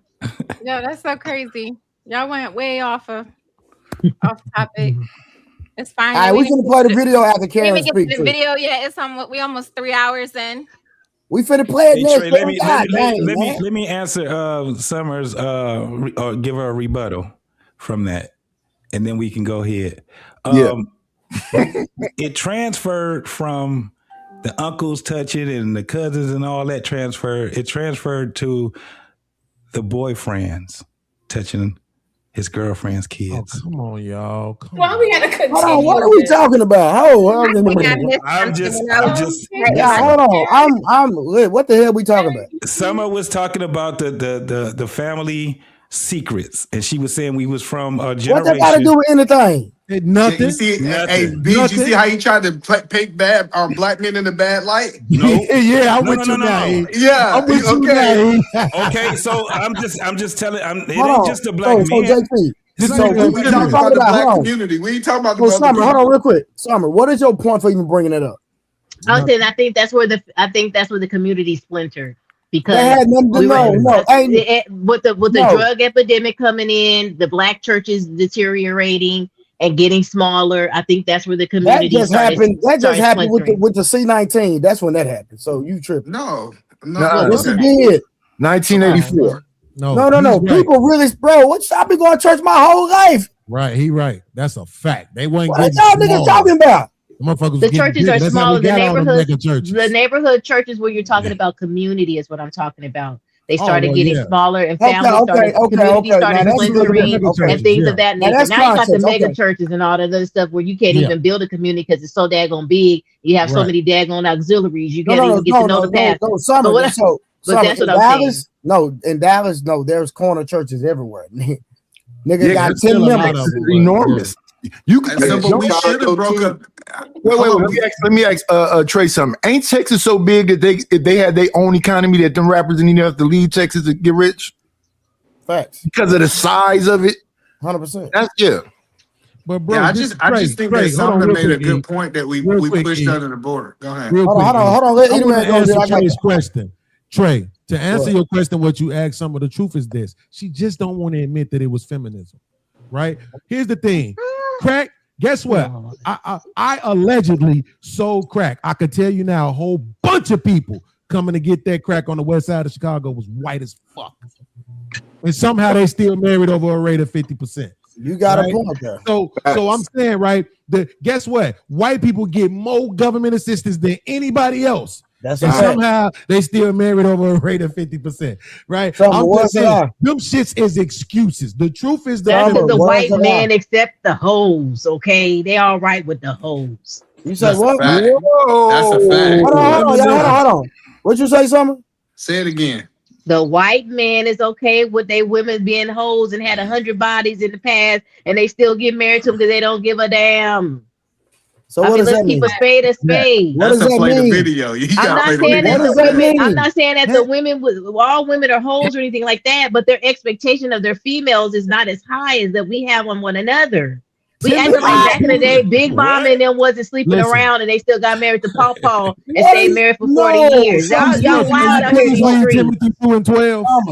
You did not just I'm just saying. Timothy 2 and 12. It's just the truth. They don't care. They talk about it. Like, woof, woof, woof. That same lady that had 100 bodies gonna get married next year. What that got to do with you saying that this is crazy? It's just that we have standards, and that's okay. If the black community just has standards and they're saying, what's listen, the I'm point of even bringing it up then?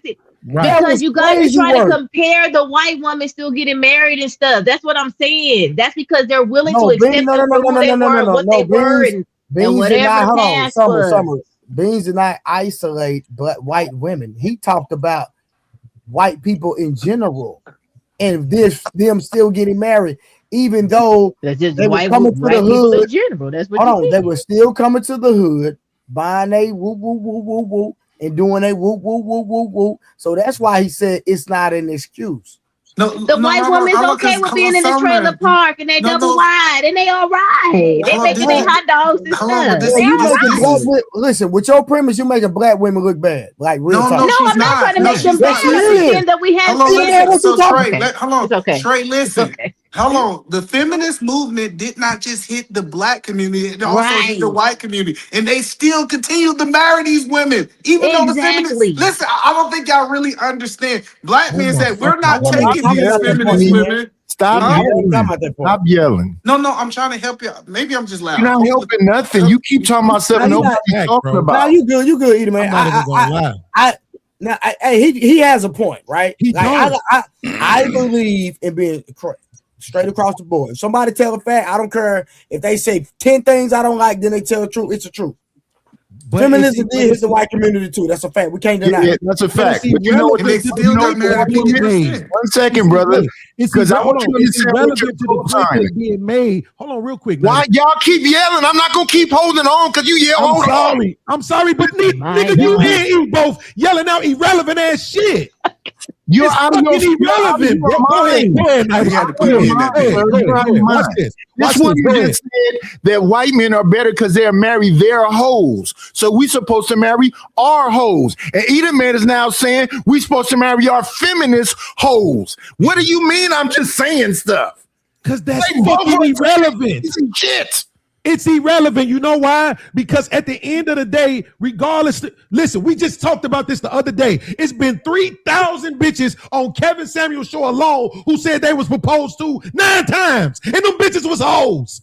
So we be marrying our hoes too. That shit is irrelevant. We get married at 30 years old. Wait, he got a point. You don't think we marrying hoes? Now, hey, let's keep it gangster. He do got a point because damn, that shit be irrelevant. Wait. Quote unquote 304s get married too. That's a fact. Every day. I know this. I understand this. So why are NBA players marrying hoes, making babies with them and shit? What are we talking about? I agree with you. So why are they yelling that? Why is somebody yelling? What I'm trying to address, but y'all want to keep yelling out dumb shit. That's my point. No, hold on. Hey, Bing, I gotta keep it gangster. What Nida said wasn't done. I gotta keep it gangster. That was a very good point. What I'm saying is this, bro. At the end of the day, when she made the point about why we got here, she brought up drugs, she brought up Section 8, she brought up fucking hoes, she brought up everything that every fucking body else also experienced. I agree. So it's fucking irrelevant. No. And then you said why. And then you Oh, let him land, Knight. Let him land. Let him land, Knight. Let him land. Here's what we did see for sure, 100%. Right? We saw our women take that feminism shit to heart. Got to have a J-O-B. Right. All that shit, right? We saw them take that shit to heart. So yes, what I'm you saying said is, that. don't lie. Summer, Summer, is he lying? I said. Summer, is he lying? We take it to heart. And the He's point lying about is, what? He said had a J-O-B. He said gotta have a J-O-B. Black women always had a daggone job. Why What we talking Summer? about? Summer, why are you not listening though? That's disrespectful. She's a feminist. He said we took the feminine. No, sir. Don't please don't. I didn't even know what the daggone feminist stuff was until I watching y'all stuff, and I was like, oh, that's what they said it is. But what I'm saying is, you just said because we took it to heart because we had to have a J-O-B. No, that's a song. No, hold on, one moment. That's what he said. That's a Black song. women. I got you. From the 80s. Black women have always worked. We've always had a job, domestic jobs, jobs in the houses, jobs outside of that. We've always worked. So I just took it the way that the way you said it. I just took it the way you said it. Everybody understood that it was a song when they understood. I never heard the song before in my life, so I got to take it as stop talking because you look like you're not black right now for not knowing the song. The point is, the point is what I'm saying, Nightish, is that even when Eda Man said what he said, that shit is irrelevant. Don't let this motherfucker try to make it seem like they went through some kind of experience that everybody else didn't go through, and that's why we got here. That's bullshit. She tried to put the deficiency of black marriage off on fucking uncles touching kids. That's why we're not getting no marriage. I had a whole plethora of things. That was crazy. I had a whole plethora of things that I said. And I had to say that. Let's go to Urban. That's crazy how you guys just try to put something in the box. I gave several different things. No, Summer, that still was irrelevant. That had nothing to do with breaking up the black community, though, Summer. No. What she said is, when she talked about the community, she's already here. Can Urban speak? No, I want her Eda Man point. Go ahead, Eda Man. Which her point was, it was so much dysfunction in the black community, and what she saw growing up, it made sense for her to distance herself and put a gap between family, and that's a reasonable statement. Eda Man, no, it's not. What are you talking about? That is definitely. No, it's not. Trey, can you please ask Eda Man? Can you please ask Eda Man? Who were the actual people being quiet about the uncles touching the kids? The women. So why did she bring it up? The women. Hold on. Nah. Watch this. Bro, let me tell you. Bro, hold on. Hold on. Bean, hold on.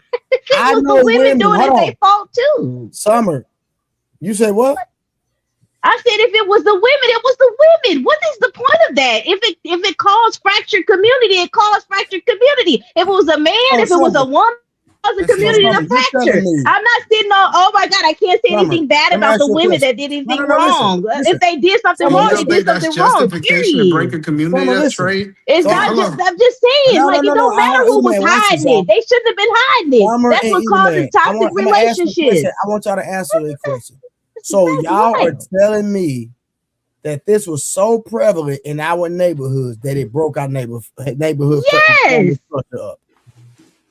Peace, Murph. Can I ask you a question? No, listen to what I know. You grew up in the neighborhood. I said it broke the family structure up. It was that prevalent. Yes, crack cocaine. Yes, it was. I said crack cocaine. This your fault. Okay, go ahead. I'm not talking about crack. I'm only talking about. No, Summer, I'm only talking about uncles. That's all I'm talking about. But she lists three things. You can't take I one listed thing. A few things. You guys just focus on one thing. Things does it. Eda Man. Ask me a question. Eda Man. Hold on. No. Eda Man. I'm gonna see if you're gonna keep it gangster. So you mean to tell me you can put what happened with the crack epidemic in the same sentence with people here and there touching relatives? Are you for real? Yeah, well, maybe you weren't paying attention. She said these three things is the reason why the community was dividing. That's not true, though. You can't say that. Right. That's the point. What ain't true about it? So the fact that now you can't trust people in your family, now you're separating your children away from these very people, don't play a part in that. Because I can say me bro. Listen to me, bro. I hear what you're saying, but I'm just giving her example. He done lived through 4 generations. Let Pete talk. Bro, Peace Murray, this is what I'm saying. You're telling me you can put. Look at God. I never, my nigga. I got a big neighborhood. I ain't never heard of a nigga touching a daughter, niece, nothing in my neighborhood. Nigga, hold on. Matter of fact, Urban, we from the same neighborhood, right? Yep. The same neighborhood. Have you ever heard about a nigga touching their kids, nieces, none of that? That doesn't mean it wasn't happening. I have heard that. Bro, he was talking to Urban, bro. Huh? No, I said not in our neighborhood, but I have heard it happen in other neighborhoods, though. Okay, hold on. I'm talking about our neighborhood. No. It happens. No. Just because you don't hear about it doesn't mean No. It happens, yeah. No. Karen, Summer point was that it was. Summer, what was your point? Went off the deep end, but What was your point? just because y'all haven't heard of it doesn't mean it wasn't happening in your neighborhood. And we do know. Listen, her premise was it was destroying and breaking up the family. Right. That's all I'm saying. I'm not saying it don't happen, Karen. What I'm saying is you can't compare that to the crack epidemic. It's not possible. Right. They don't belong in the same category. You didn't marry your baby daddy because your cousin touched on your nephew. Get the fuck out of here with that bullshit. Y'all, what are we talking about? I got beans drinking. This crazy. I ain't had a drink since December, nigga. I know this is crazy. Hold on. Let me get back to Peace Murphy. I appreciate you. Hold on. I cut Peace Murphy off, and I didn't mean. I wasn't trying to be disrespectful, my bro. You know I love you. No, bro, go ahead. But you agree with that, Peace Murphy? So in part, yes. Because what that did was, watch this. I'll say this. There's young men that has been touched by their females in their family, and they no longer trust women like that. So me personally not leaving my children with what I normally would trust to watch my children. And that made me become more incapacitated in my family. You see what I'm saying? Even though I go to church, guess what? I keep it moving. I go get that word of God, do what I need to do, what thus said the Lord, and I'm back at home. And I'm building my family. Do you even know what I said, Peace Murphy? Bro, hold on, I'm talking. You got married in your 20s. I just set up for a whole hour on purpose. God damn, y'all talk over each other too much, and that's not cool, man. I agree with you.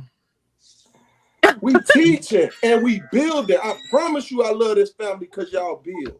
But when y'all talk over each other, I don't like it. And I purposely went on what's now. I know I overtalked, but my brother taught me that. All I'm saying is this, Trey, it's one part of many different things. And sister did say a few other things before she even brought that in the premise. Now, I was going to bring up the fact that women play a part in that as well when it comes to the molestation. I was going to say that because I done mentored too many young men that said their virginity was taken by their babysitter. And that babysitter was family. And I'm gonna land my plane. Now, anybody can ask me any question of that sort. I'm listening and I'm learning. Bro, listen, respectfully, you still can't compare those anecdotal situations to the crack. Bro, that's all I asked you. And I agree. That was one of the heights.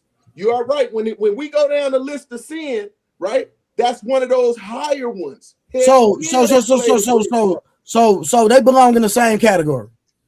As far as what has in the destruction of the neighborhoods, it's a lower level, but it's a part of it because we needed each other. We needed the kids to be trusted with Big Mama when they 1 and 3 years old, so that the family can go and bring resources back to the community, right? But now you don't trust Big Mama in a sense because uncle or auntie over there with the kids.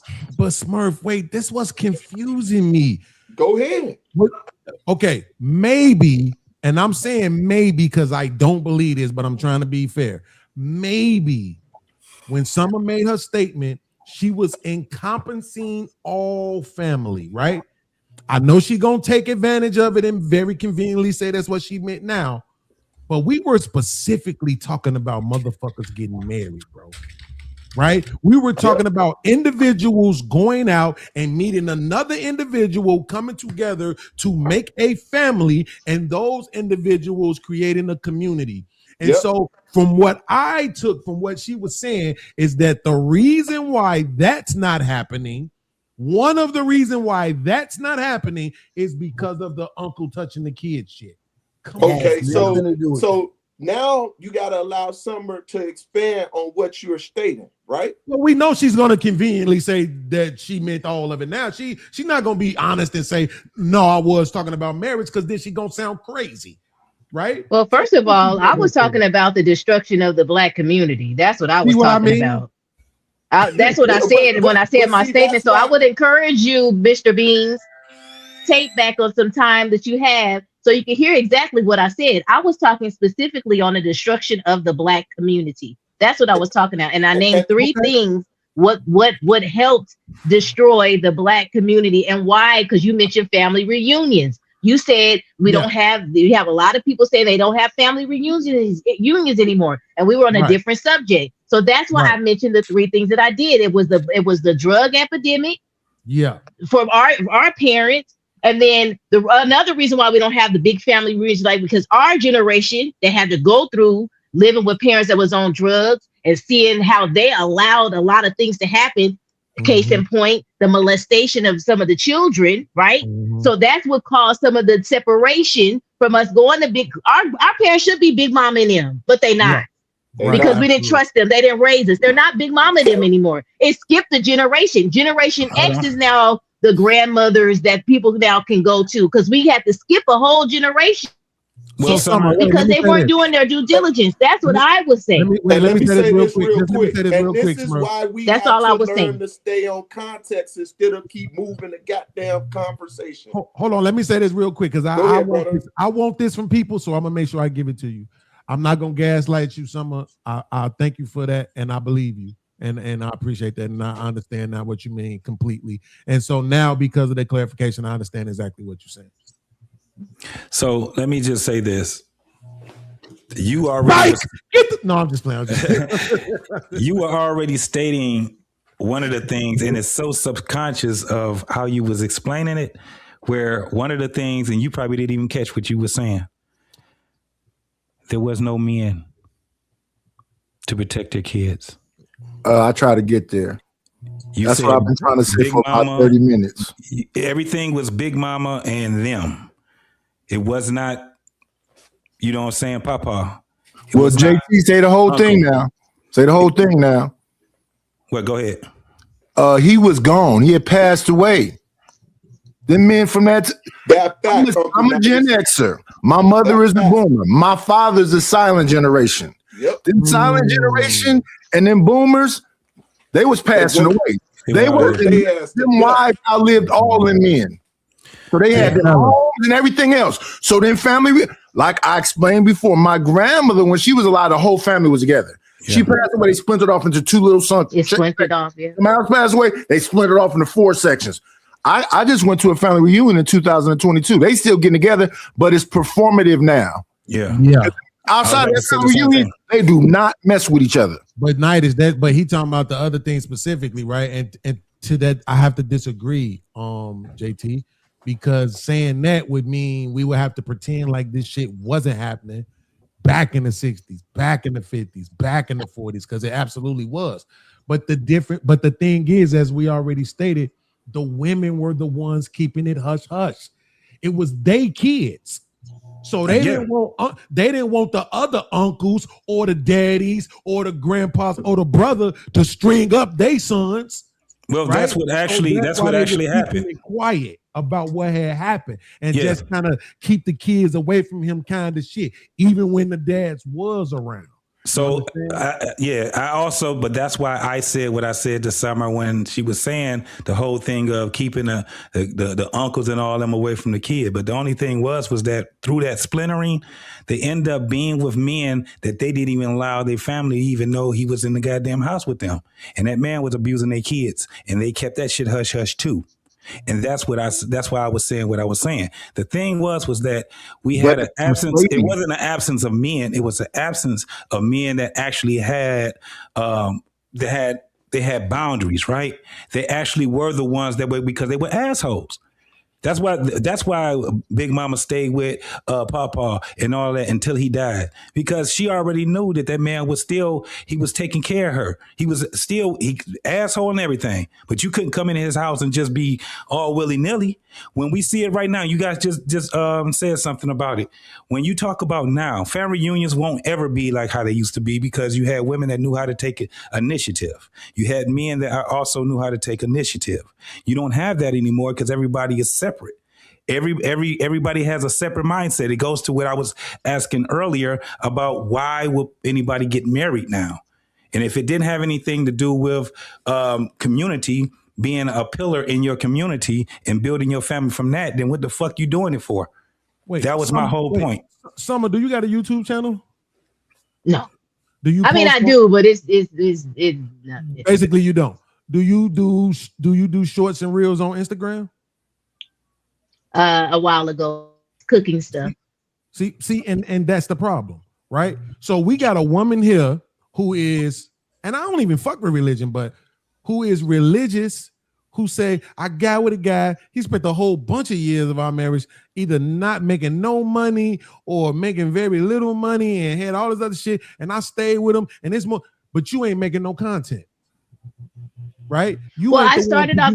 I was being pressed. The God put it on my heart to start getting on the panels, as I was watching for a long time. I was watching to kind of see how the pendulum was moving for about a year, right? And then this year, the Lord said, try to get on some of the panels and get your voice out there. So, because you could be a helpful voice, you know what I mean? Because a lot of times the young ladies are not hearing your perspective, right? So that's what I started doing. Hey, Mom, and I mean MOM. Mom, stop. You sound like my mama right now. The Lord had told me I was going to hit that pothole. I knew I was going to hit that pothole. The Lord told me Tuesday night. He said, watch out for that pothole, and I didn't watch. Y'all got to stop this. Okay, don't tell me the Lord told you. I just want you to start making some videos, right? And telling women that it's okay to be the provider. Proverbs 31. Okay. Proverbs 31. It's okay to be a provider. Your man is just as worthy of your financial efforts as you are of his. Okay. Until we get to that point, it's over with for this family shit anyway, because the white man run the world. But I'm just saying, until we get to that point, y'all make the bag now. You only making like $3,000 annually less than black men. It's 700,000 more adult black women than black men. So guess what? You're going to have to pay some shit. Plus, we do all the fucking anyway. Y'all should be paying us. All that goddamn work we put in. I second the motion, man. Your heart be about to bust. Y'all averaging 180 pounds, so y'all ain't doing no fucking. Let's just be honest. Not 180. Right? That's all us. Okay, shout out to my boy Sucker Free 3223. Stand Sucker Free as a campaign. You know what I mean? And then shout out to Miss Jill for becoming a member. Thank you so much. What's up, sis? Shout out to everybody in that goddamn building. Jill been around forever, Trey. Summer. She got all the tea. Oh, she do? Miss Jill got all the tea, nigga. She know everything about everybody, boy. Miss Jill need to pull up. Hey, can I say this real quick? Shout out to Urban Man. I see you. I see what you're doing over there. I see your channel. Oh yeah, go ahead, Urban. I'm beyond jealous. I don't understand. I was doing the same thing and they got at me. You know what I'm saying? So, but I salute you. I appreciate you, but I am jealous. I do be at night. I be like, Lord, now lay me down to sleep. Fuck this nigga Urban. Hey, me and Urban grew up in the same neighborhood. That's what's up, bro. Beans, with you, brother. Hey, Beans, I done figure out the sauce, bro. Man, I'm gonna start teaching people how to make this money on YouTube, because I'm literally connected with YouTube for it, man. They be emailing me every week, bro. Like, I know. I've been watching you. I done talked about you a couple of times on my show. Like, bro, I don't get it. Maybe it's because I don't have enough gray. I've been trying to let my grays grow in. Like, me and him the same age, and I ain't got no gray. Hey, you talking about? Get the fuck out of here. This wisdom right here, bro. Nigga, we the Right. same age. What you talking about? Nigga? Man, I done Trey. Y'all know Trey I done been dying. through a lot, bro. I done been through a lot, bro. You say what? No, Urban. Trey just admitted to dying and shit. That's all. Nigga, boy, you crazy. That nigga got a just for me kid at the crib. Nah, we actually finna start an in-person podcast. Oh shit. That's gonna be dope. That's gonna be fire. Yeah, me and Urban finna do it in person. So that's a exclusive for y'all. Cause I know his wardrobe fire. So if your wardrobe fire, that shit gonna definitely be fire. Yeah, we just looking for some ladies. We trying to find some ladies that's here in the city. Make sure y'all get at least one chocolate, good-looking sister, man. They don't have a panel full of quote-unquote baddies, bro. I get so sick of that. Every chick on Instagram that's spitting some good shit is damn near light skinned, bro. If Hey, things going to recruit for him. What? They ain't gonna listen to me. Don't you see this do-rag? They not gonna listen to me. No. Hey, Beans, I already told Trey that we got to mix it up. We got to have some women who are feminists. We got to have the pick-me's up there. Absolutely. We got to have the baddies up there. Absolutely, yeah. Yeah, because you need to have a great conversation. You can't have a kumbaya ass conversation. Don't nobody want to hear that shit. Don't nobody want to hear that at all. Yeah, even with the men's too. We're gonna have men who are beta males, sigma males, alpha males. Shoot, dudes who are simps. There you go. There you go. See, I get to pull my suits out. Oh no! Oh shit! This nigga ain't shit. You will make me set fire to your closet.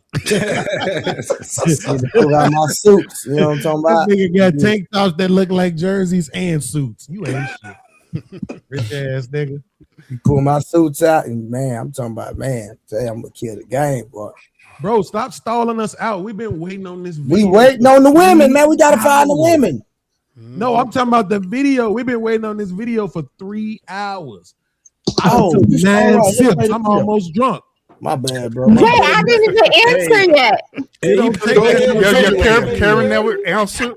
Hey, Beans, he put it back in the refrigerator. You gotta get this shit back in the refrigerator. No, he doing right though. The one thing about Trey, his moderating skills is impeccable. No doubt. I've been doing this shit longer than him, and I ain't as good as he is. So I haven't even answered yet, but I'm chilling. I'm just enjoying the conversation. Nah, go ahead. Y'all, Karen, and goddamn Urban. Y'all answer the goddamn question. Right. Okay. So, what was it? Is marriage slavery, right? Mm-hmm. Okay.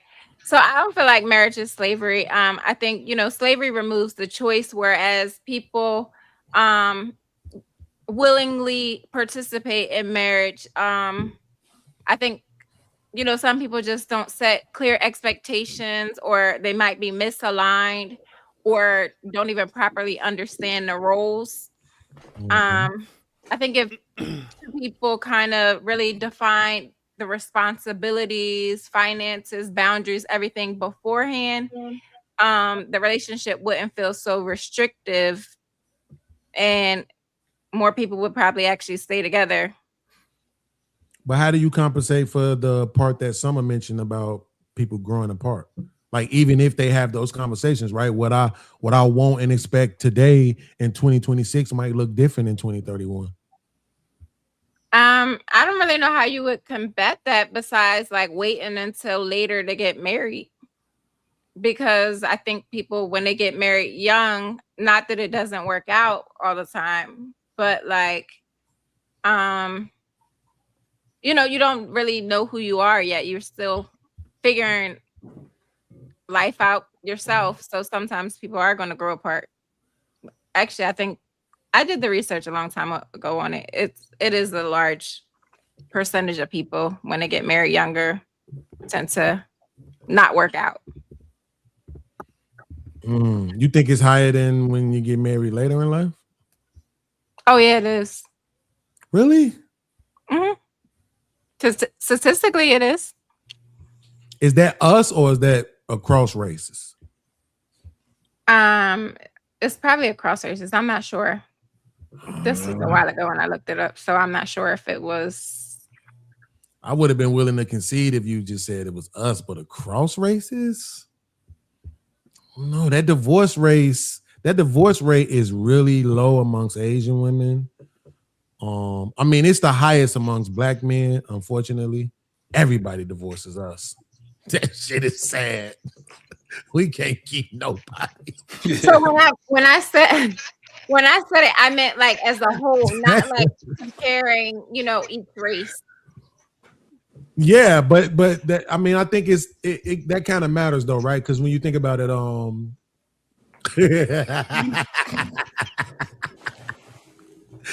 Summer, don't forget you're a Christian. I hope you ain't over there playing with toys. That when you think about it, right, Asian women have the highest marriage rate, right? Right? You hear me, And Kay? education and money. Do you hear me, Kay? Asian women have the highest marriage rate, right? But they also marry out the highest at like 36%. To white men. Mm-hmm. Yep, to white men. Facts. So the most educated, the most money, and they marry white men. Yeah. So I was like, that's what I'm saying. And if you look at the divorce rate for black women and white men, it's like a 76% decrease. That is crazy. Y'all get with the white men and just be like, yep, well, this is it for me. Well, that's heaven now. Ice is colder. Ain't that a bitch?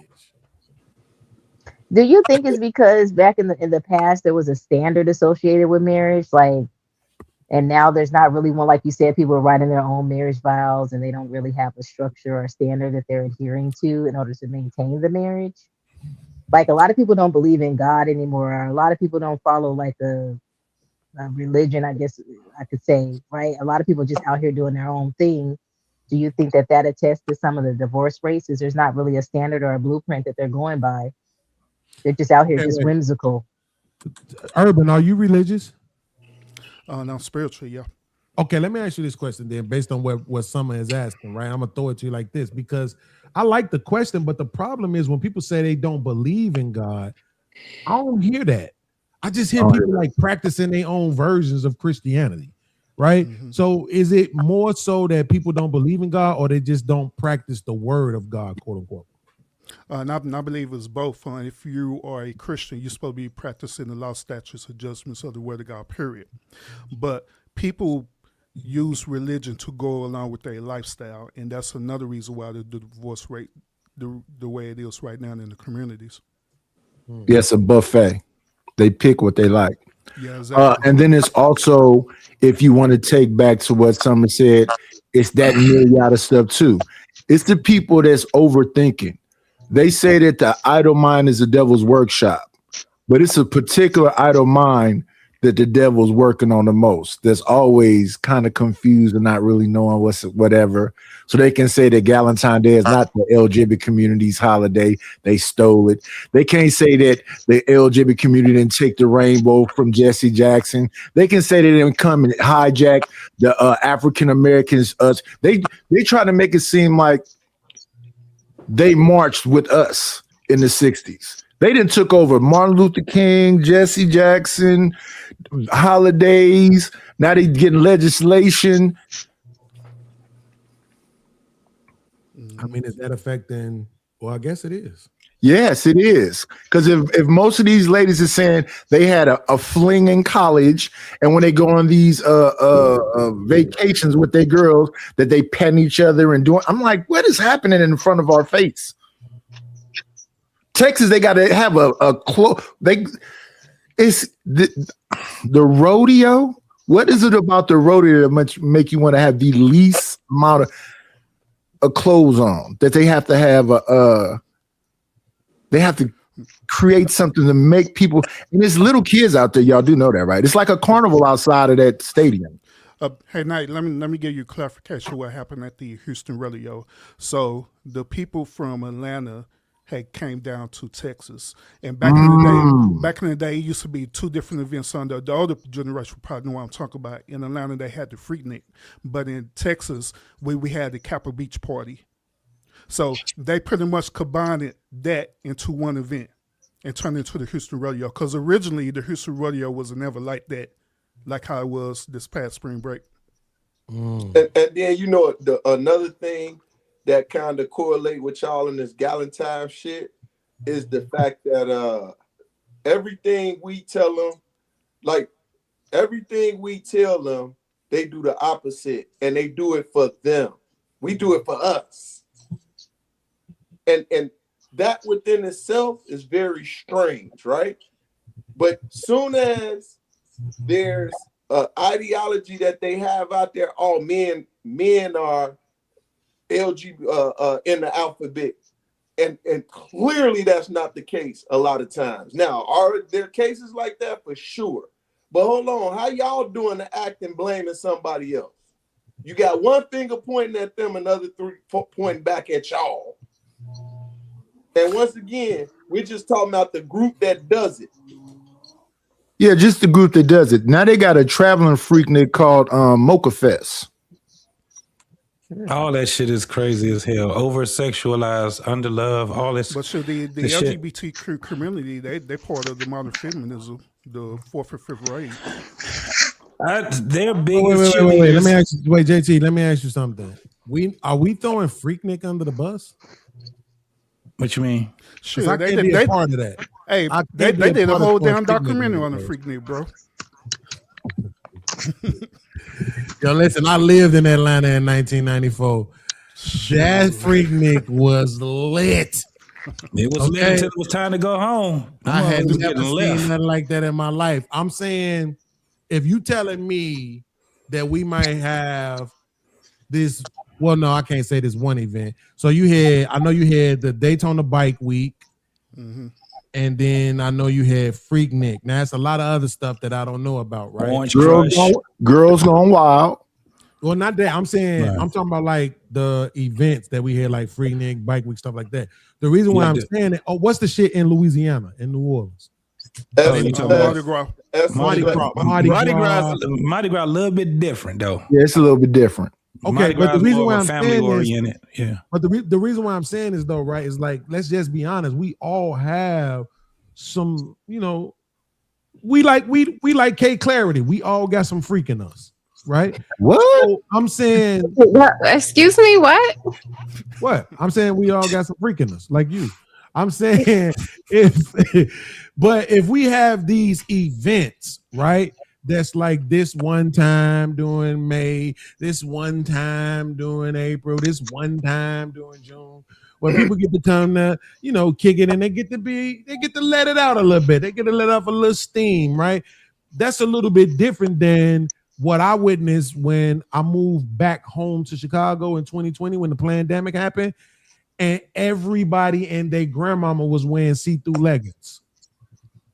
Walking the kids to school at 7:00 in the morning with leggings and basically negligee bras and shit. It's a slow progression, though. It's a slow progression. So when people, like, I'm listening to what she's saying about all these different things, but it's like raindrops. This thing happened, you think, okay, that's over with. Then the next thing happened, you think that's over with. Then the next thing happened, and that. But I always say it like this: you can dance with the devil. The devil don't change, you do. So you said 94, right? So that would be about the time that Jay-Z, Aaron Hall, and all of them was at their peak, right? And look at their girlfriends, Aaliyah, Foxy Brown, all minors. 702. Right. The songs was, you had Keith Sweat talking about You May Be Young. You had BBD talking about Backstage, Underage. You had Rick James talking about She Was Only 17. It was all freaky stuff happening around us the whole time. Hey, Night, man, you might be young, but you're ready. Keith Sweat did say that. Boy, I'm just not catching on. That's R. Kelly. What is y'all doing? All right, y'all. Thank you. Keith Sweat, the longest song. Obviously. No. Keith Sweat said it too. Yep, he did too. Yeah, you're not listening to the song. Think about the song, man. When you tripping? Now what R. Kelly said was, it seems like you're ready. No. Keith Sweat say, You may be young, but you're ready. You're not a little girl. You're a woman. Let me show you, baby. I'm here. That's Keith Sweat. R. Kelly, it seems like you're ready. Yeah, that messed me up because I used to sing that song back in the day, Keith Sweat, bro. I'm just now catching on. And then he wrote Aaliyah's age ain't nothing but a number. First of Yes, all, wait. We know about that. We talking about Keith Sweat. What are you talking about? Let's just I go was ahead talking about and R. do Kelly. this. Wait, let's go ahead and do this since we all doing this. But hold on, we gotta watch the video. Yeah, we gotta watch the video. They was Eventually. Right, how about this? They was right though. Huh? Oh yeah, they was definitely young, but I don't know if they was ready though. They absolutely were. Right? Yeah, they absolutely were, and that's the ready. point. Right? That's the point. It's to who somebody. I'm gonna calm down while he says this right here. I don't want to be on camera while he makes this. Somebody said this earlier. There's different demographics, right? There's the girl who going to school, don't know nothing about nothing, and then there's Lil Thotty, who know everything about everything, right? So it's a difference between who you talking about. My problem is that we always just demonize men and leave it at that. I just watched this shit, Dirty Riding Scandals. They were talking about Bob Barker. Oh, Bob Barker was this and Bob. I'm like, first of all, I really don't believe half the shit y'all saying. But okay, maybe they was around there touching my. Wait a minute, you don't know about Hugh Hefner? All right, hold on. No. We ain't got to go down that road. But no, my only point is that don't throw them under the bus now. No, in high school alone, I know for a fact girls were leaving campus with grown men. That is a fact. Right shit. Yeah, but Trey, that's just because it was disgusting. It was disgusting then. It's disgusting now. Yeah. Disgusting for who, Clarity? Hold on. Disgusting for who, K. Clarity? Y'all missing my point. Y'all are missing my points. Yeah, what is the point? Them women, listen, I'm pretty sure those young ladies knew they weren't supposed to be, because them men wasn't walking up to the campus taking them off. Okay, yes, but it's something called statutory rape. No, you missing. No, that's lawful. We're talking about moral. We understand. Listen, Karen, you listen. What y'all missing? What I'm saying, because we're not condoning none of that. What we're saying is, what no grown man walking on campus, getting them girls off the campus. They were leaving campus with them grown men. Right, but Trey, mama, daddy, somebody had told them better. And why would they walk? Guess what? Hold on. It don't matter if those were girls. You can't say those were girls when they were the ones leaving campus. It's Trey, not about we agree. I agree with you. But the only reason why that old nigga could come take my girlfriend is because I couldn't beat that grown man up. Hold on, Nidus. I want everybody to see the feminism that K. Clarity is about to exude. I'm not a feminist, and anybody who know me will know that. I still think it's disgusting for. I think it's disgusting for a 25-year-old. We know that. That's not the point. We're talking about that. No, I'm not talking about you, Trey. Let us say it. Let us say it. He's talking about I'm being a feminist. But like for a 25-year-old to mess with a 14-year-old, like, I think it's appropriate. Just right. Like, so what about the other version? What about the other way? What about the 14-year-old that's messing with the 25-year-old? But what we're saying is that grown man should have kept on the street and passed the school. According to the law, they're gonna hold the adult. We know that. Right. Okay. So wait, hold on. Let's clear this up real quick.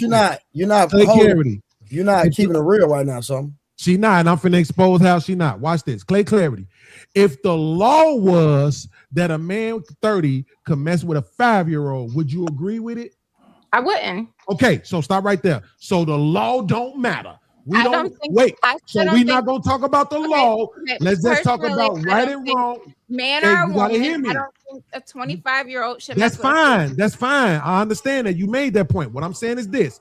What you just showed me is that you can give me your opinion outside of the law. So let's not talk about what the law says. Let's talk about your opinion. From your opinion, what do you think about young ass girls, whatever age they are, young ass girls going with or after grown ass men? I think it's disgusting. I said that part already. So you think that the young ass girls are also disgusting? Yes. Okay, cool. But you didn't say that. You didn't. No, I did say that. I said it's disgusting on both parts. And then I said the law is going to hold. That's when I said the law. When I said the law is going to hold the adult accountable. Somebody got some feedback. To me, I think the law should hold the young motherfucking girls accountable too. But this is the crazy part. Almost everybody in high school seen it at one point in time in their life, and people in the chat acting like they never seen it before. Hey Trey, I saw it every day. People come up. They were passing. Hey, Urban, they were passing us up for the old niggas. Exactly. That's why I said if I could beat that old dude up, he couldn't have took my girlfriend off the campus. Hey Trey, we got to talk about our counselors too at our school because the women counselor was going after us. Remember that? Mm-hmm. Facts. I was gonna bring that up too. That's a fact. I think that's equally. I ain't gonna lie. Our counselors was fine as hell, but they it was freaky ass people on both sides. See, this what we don't get most of the time, though. K Clarity, right? The truth of the matter is, okay. So you think if they go after the grown man messing with the young girl, they're gonna get him 15 years in prison? What do you think the young girl? They don't get 15 years in prison. Let's just say that they did. What does the young girl get? Nothing. I'm not asking you. I'm asking her. My guess is they'll probably do that. If that was the case, that they actually did something, it would probably be how they do minors with crimes, where they go to juvenile detention. But they don't. They don't. I had the same argument. I said if they were to do something, that's no, all. No, not that. I'm saying they don't. Equivalent. I'm saying it wouldn't even be equivalent. No, not that clear. I'm saying, watch this. It was a young boy in Florida. He was doing wrestling moves with his friend. Dropped his friend on his neck. They gave that boy 30 years. 14. See what I'm saying? Young boy, 14, shot, killed a motherfucker. 25 years. Right? When it's boys and they doing grown-up shit, they don't play. There are a lot of them upside their head. There are a lot of little girls doing grown-up shit. They victims. No. There are a lot of cases where even boys who would have gotten a lot more time if they were adults, that they got off easy in juvenile detention. We're not saying that they don't, but why are you not acknowledging what I'm saying? No, I'm just telling you, like it happens. That they treat little boys like grown ass men. Where they charge some boys as adults and some boys as a minor. Right, but in this particular situation, what we're talking about, there's no recompense for women. There's no recompense for the little girls. Right. So Summer, do you believe that young girls should get punished too? I don't think young girls or young men should be punished for an adult's actions. They're old for a reason. They're still young for a reason. I think the adults should be punished, because if you wasn't putting yourself in that situation in the first place, then the young girl wouldn't be there and the young boy wouldn't be going there. They're young. They're still developing themselves. Okay. Why would I, as an old woman? What about the little girls that lie about their age? I mean, that they should be held accountable because they lied. Now, if they have like some type of ID where they're 18, they really 14, they sit up there and lie, then the person shouldn't be held accountable for that. I get that. That's logical to me. But the older men and women that go prey on these young kids, right? You should know better than adults. That's what I'm saying. I'm not saying that the girls going out lying and stuff, going to the club. They at the 21 and over club. How are you supposed to know? You know what I'm saying? So you're right. I get that. Can I ask the panel this? Let me ask the panel this. I want to throw this to the whole panel. At 14 years old, did you or did you not know that having sex with an adult was something you wasn't supposed to be doing? Yes. Okay, so let's cut out the they don't know no better shit. Try again, Summer. Go ahead. So what I'm saying is, as a grown man, you shouldn't be going up to the junior high campuses trying to get. Them under the jail, that's what I'm saying. That's what I'm saying. But the 14 already, Summer. We talking right. about the I'm saying I'm saying I'm saying the 14-year-old girl that's going out to the club, the 18 and over club, and got a fake ID and getting in there, passing herself off as 18. Then if an adult man approaches her, then he should not be held accountable because she's in the adult club. All he can say is, well, she's in here, she's 18. So he shouldn't get in trouble for that. Let's not use that example. Let's just use the one 14. Yeah. We all knew we wasn't supposed to be doing it. So the 14-year-old girl is doing this shit that she knows she ain't supposed to be doing. What is her punishment? Summer Walker. Yeah, I believe they both shouldn't get in trouble. Her name is Summer Walker. Not Summer Walker. Oh, No, I think they. What is happening right now? Y'all the parents shouldn't be able to. I think the parents shouldn't be able to file statutory rape on the male. I think he should not be held accountable for it at all. And then the parents gonna have to deal with the kids. The parents gonna have to deal with the kids. Because if she's in an 18 and older club, he has no idea. He does not know because she's passing herself off as an adult. Club shit. All right, hold on. That's what I'm saying. Go, y'all. Let JT go. No, I was just going to ask her, what if you had a 17-year-old girl? Bro. Oh, I can't hear you. Can y'all hear me? I can hear you. Yeah. I can hear you. Urban, go out and come back in. All right, bet. So what if the 17-year-old girl had sex with a 14-year-old boy? What do you think should happen to her? They're both minors. So it's cool? No, they're not actually. Morally, I don't think it's cool, but they're technically both in high school. Is a ninth grader and a senior, or a ninth grader and a junior. But that's not a minor though. At 17, you commit a crime, you go to adult jail. Not true. But I don't think they don't count it at 17 at that point. They don't count it as an adult at that point, right? Certain states is different, y'all. So yeah, I don't know. States is Where you different. at? I'm in Pennsylvania. Let me look that up. And if it say it, then I want her to have to do 10 push-ups. Yeah, because even consent in certain states is different. But Summer, you do know that the conversation we had last week. Yeah.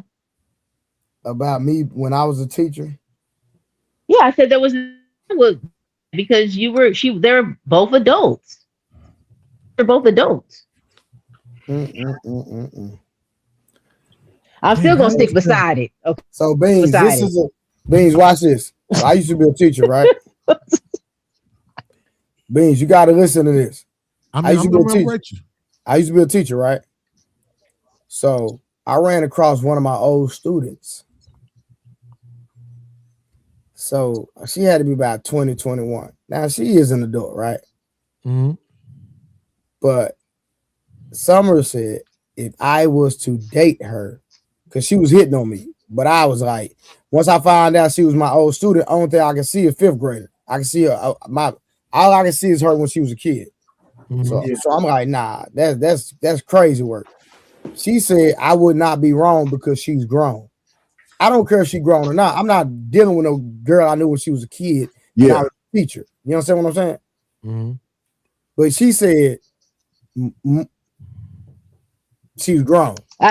I gave stipulations. I said that he was her teacher for 1 year and then she went away. Now, if it would be a difference if it was someone that he pretty much saw grow up the whole entire time from the 5th grade all the way to 21, and he was in his life and was a homie's daughter and all that other stuff. There's a different moral compass to that. Now, she was only in the 5th grade 1 year. He didn't even know who this young lady was when she was hitting on him up front until it was revealed. And she said, "Oh, Coach Trey." Then he realized it was his student. He didn't have no clue that was his student. So she was 20. You said 22. Now it's down to 20. But she was 22 at the time of the conversation. Trying to talk to her because she was too young to me.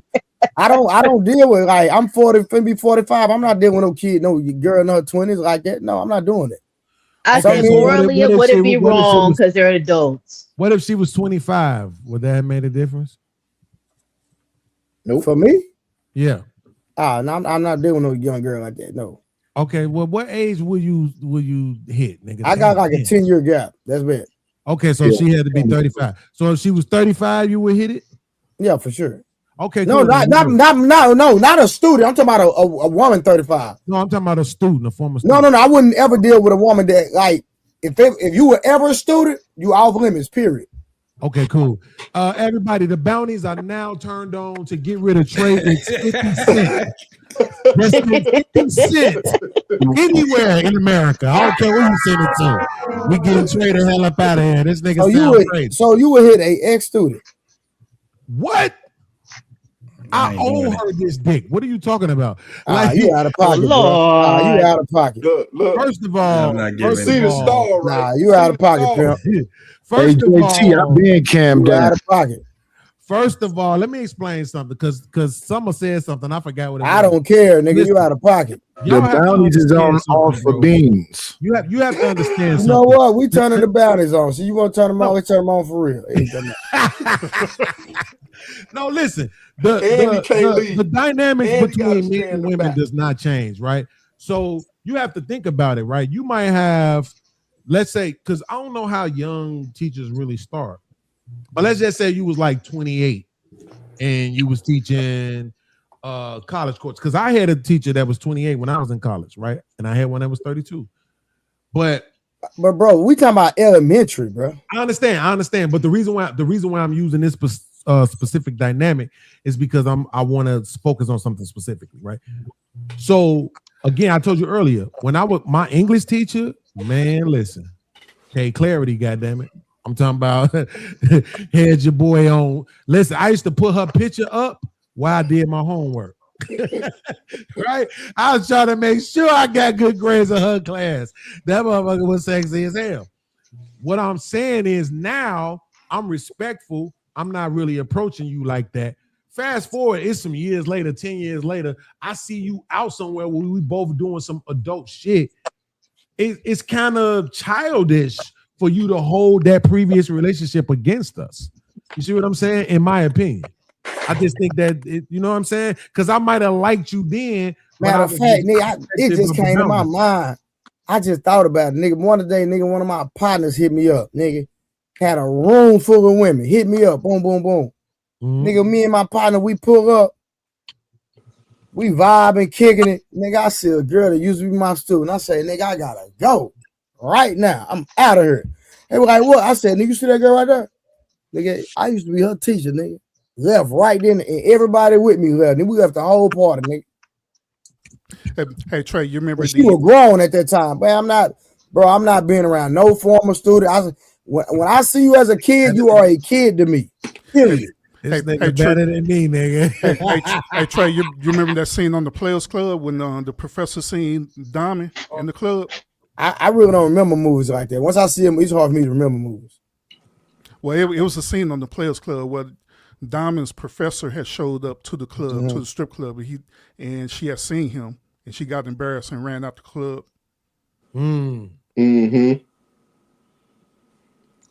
Yeah, I don't remember. Listen, I watched Raven Simone grow up. I still tap that ass. No, that's totally different, brother. That's different. That you were not her teacher, bro. That's different. I wasn't, but I saw her when she was a kid. Yeah, nigga, I watched her grow up. Y'all about the same age, probably. Here you talking about?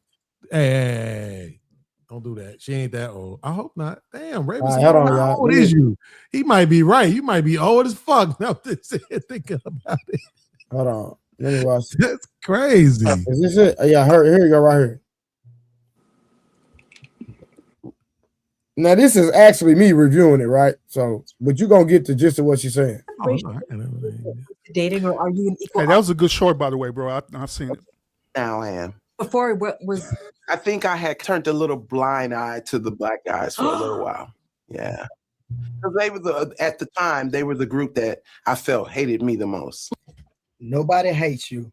You're just not that attractive. Content that I would get the most unlove from. You had who hurt you, Leslie Jones? A penchant for light-skinned men. I do like me a light-skinned man. Still. Got it. And if what's a celebrity that comes to mind? Like Boris Kojo or Boris is fine. He's so hot. Isn't he married? He's very fine. Who's the other one though? Michael Ealy. He's fine too. Jesse Williams. He's fine. Barack Obama. He's fine too. Do y'all think it's appropriate for a single woman to talk about how fine a married man is? Yes. It sounds like you just like men. That's it. Especially powerful men.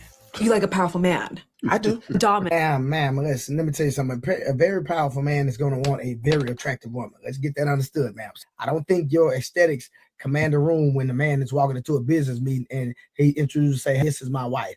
Just being respectful. You have to understand your market, and being attractive and being a 10 is not your target audience. To your submissive.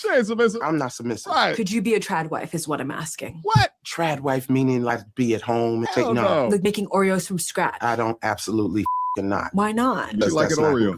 I am. And my daddy didn't raise me like that. To be a trad wife. To be anybody's wife. You admit that you're not submissive. You admit that your father didn't raise you to be a wife. Why are you having an issue with black men or even becoming a wife upset about anybody choosing you in the first place? It makes absolutely no sense. Okay. My dad used to literally say that to me. I didn't raise you to be somebody's wife. Well, I don't know if it's brave or smart. Wait, what? I didn't raise you to be somebody's wife. That's so brave. That's so brave. I don't know if it's brave She or being smart. cheeky? Most of the people that I know that's gotten married are divorced now. And so really that's an indictment of the institution. I think marriage is legalized slavery. You do. Yes, I do. Say more, because if I'm thinking about slavery and I'm thinking about marriage, there are two different images that come Absolutely into my head. not. I don't think I don't know how you don't. Wow. Man is especially if he's expecting you to be a trad wife, you might as well pull out a whip. Well, it's context to that. At least we got the context. Yeah, so that's it. I appreciate the context. Boy, you look like you use auto tone on that picture. First and foremost, it's so crazy because she's not that attractive at all. But as a woman, it's like she's gotten better looking as she gotten older. And another thing is, I thought that was one of those dudes, them type of people, until I realized. You know who Leslie Jones is? Yeah, I know who she was because I remember the clip you did. But initially, when I was looking, because remember she didn't used to look feminine at first. Thanks. At all.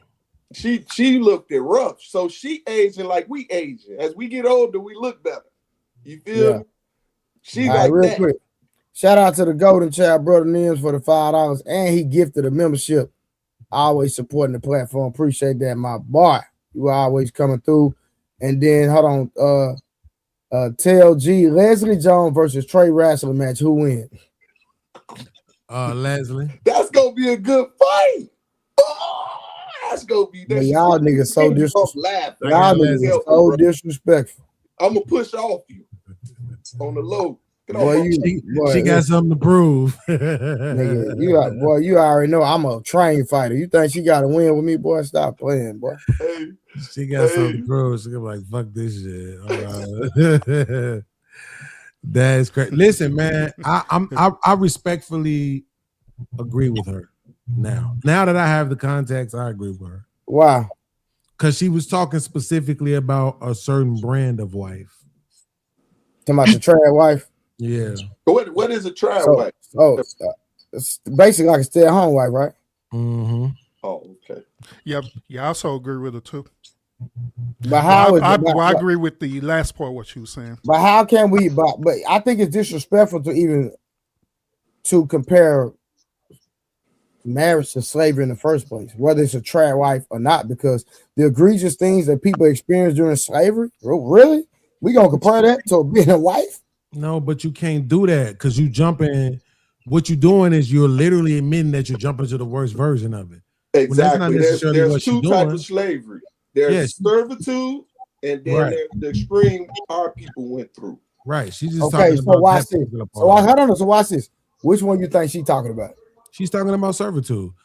That's why she said specifically about the trad wife. That's why I said once I hear the context, it's like, okay, I see why you saying that. Only problem is when she said you might as well get a whip. Yeah, but the point is no, she's not talking about. You know, she's talking about being a slave. Come on, Beans. Yes, but this is what she's doing. She's saying, look, basically, I'm gonna be in the house. I'm gonna be taking care of kids. I'm gonna be cooking and cleaning. I'm gonna be your oral and vaginal slut, right? And you not necessarily putting money into my pocket. You taking care of the household, so to speak. You see what I'm saying? Because that's why I said marriage is really legal prostitution. Because for a woman, it don't matter if you paying for everything, they still ain't gonna appreciate that shit. If you're not putting nothing into their hands, did you hear what light-skinned girl said? She said, look, she said, not only do I need you to pay me $50,000 a month, but I need you to give me some money from my own pockets. I need you to give me some money from my own savings, and I need you to give me some money from when I'm ready to leave you. She right? said that. So that's what I'm saying. Like, they want you to pay them directly, which is exactly why they would go to the man or go to the government, because they are getting something directly from them versus you just paying the bills and taking care of the household and stuff, right? So that's why I said it's not interesting point. I'm not saying she's right. I'm just saying I understand the context in which she's. That's an interesting point. They would rather go and work with the government that would give them money directly, a roof over their head with Section 8. Wow. They're in control in that position. They're in control in that position, right? Damn. I was watching something recently. The girl was talking about I tried to watch that P. Diddy documentary that 50 Cent did. I got about 30 minutes in and I couldn't take it no more. I just all that victim Olympian bullshit, right? But the one girl said, she said, when I met P. Diddy, he was this, he was that, he was this, he was that, he was all this other shit. And she said, just what I wanted to be. Right? Not what I was looking for in a man, not what I wanted to emulate, none of that, what I wanted to be. So that's what I'm trying to tell you. Yeah, absolutely. If they can look and say, I can go work for the government or I can go be a beneficiary of the government and I can get all of these resources directly and then I don't have to answer to nobody else. That's what that's all about. Yeah. But I don't think you can really compare it to slavery because a lot of people actually enjoy being a traditional wife.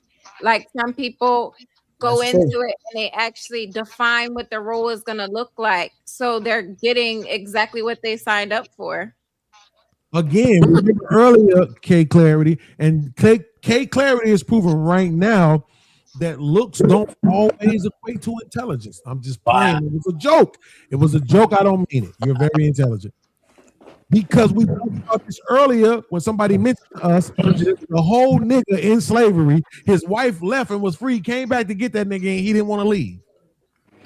Right? So again, there was a bunch of people, a lot of people who, for whatever reason, you can call it what's that term, urban, when motherfuckers get kidnapped and then they root for the kidnapper? Stockholm syndrome. Stockholm, right? You can call it Stockholm if you want to, but for whatever reason, there were a bunch of people who just appreciated the benefits of slavery and didn't look at the downside to it, right? And I think it's the same thing with this. That's why I'm saying, to Trey's point, if you go straight to the worst case of slavery, then yeah, it sounds crazy. Right? But we have to but what about Karen? Hold on. What about what Karen said? The women that actually enjoy being a wife. Right. And that's what I'm saying. It was people who didn't try to get away. It was people who was cool with living in master's house and wearing master's old clothes and eating whatever food. They was that was okay with that lifestyle. So that's why I specifically said like people who go into it as in that's what they want. Not those who are sitting and suffering in silence and pretending like they're okay, but people go into it saying, I want a man who's going to pay all the bills. I want to be a traditional wife. Right. Yeah, but that's not traditional with the black folks, though, man. That's not. So this whole thing of marriage, I'm telling you, most people shouldn't even get married because of the mindset that they have with it. Let me tell you one thing I do enjoy when I was getting ready to get married was I actually had it in my mind that this shit is about to be dope as hell, right? Mm-hmm. Because I wanted to marry her and she had the same thing in mind with me. It was just dope that we even, when we discussed it, right? When we had discussed marriage, I remember the first 3 months of marriage. Shit was like a roller coaster, but I enjoyed it. Shit, about 5 years in, I was so used to being married, man. It was just because things organically happened. They organically we were really like a fucking team, and we were learning and figuring things out on our own. I think the best thing about it was that we didn't have family around us. We had to create our own, I guess, community, right? Mm-hmm. Because we didn't have no kids, we didn't have nothing. She just graduated from college. I got a career, and shit, we were broke as shit, and we was happy as hell being broke because we already knew that this shit wasn't gonna last for long. The brokenness was not gonna last for long. because we both seen what we saw in each other, man, was just the dopest thing ever. But did she have pretty feet? Yes. See, that changes everything every time. Wait, and then I give you another stereotypical. I give you something else that was stereotypical too. Big booty, and she was light skinned, and she was. That changes everything every time. But Can I comment on let me end it with this. A lot of it came from me envisioning how she would be as a mother, right? It was kind of like I didn't have a lot of expectations because I didn't know where this journey was going to bring us. All I know is that it was going to be better than what I had being single. I knew it, and I just envisioned it, right?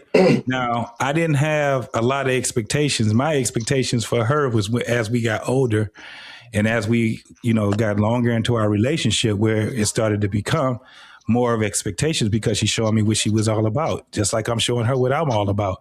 But the mindset was it was like a dope feeling. It didn't feel nothing like slavery. As we got through certain journeys of our marriage, the shit started to get, I guess it was just times where I just got to the point where I was just like, this motherfucker is crazy. And she probably was thinking the same thing with me. But guess what I couldn't do? I couldn't go out there and go to my friends and complain about her to them. I had to talk to her. And so it actually turned me into probably who I am right now, of being a person that actually had to lay down the law, actually had to be what they considered a leader. I had to develop that shit. I was 22 years old, man. I didn't know nothing about saving no money. I didn't know anything about, and I didn't care. I had a dorm room beans with a motherfucking radio, a TV, a console, and a bunch of fucking gym shoes and clothes. You probably had aluminum foil on the antenna. No. Same shit I got right now. But when I got married, when I seen how she did, she cooked. She, made the house up the way that she wanted to have a house and all that crazy ass shit that she was doing. It was just dope to me that I had a woman. I didn't have to worry about none of that shit. Washing clothes and all that. I didn't have to worry about it. Me and her ain't never sat down and be like, well, this is what you gonna do. You gonna wash clothes and you gonna do the chores. None of that shit we even have to discuss because organically. Yeah, it was just it was really all organic, right? It just got to the point where I was just like, that's the best.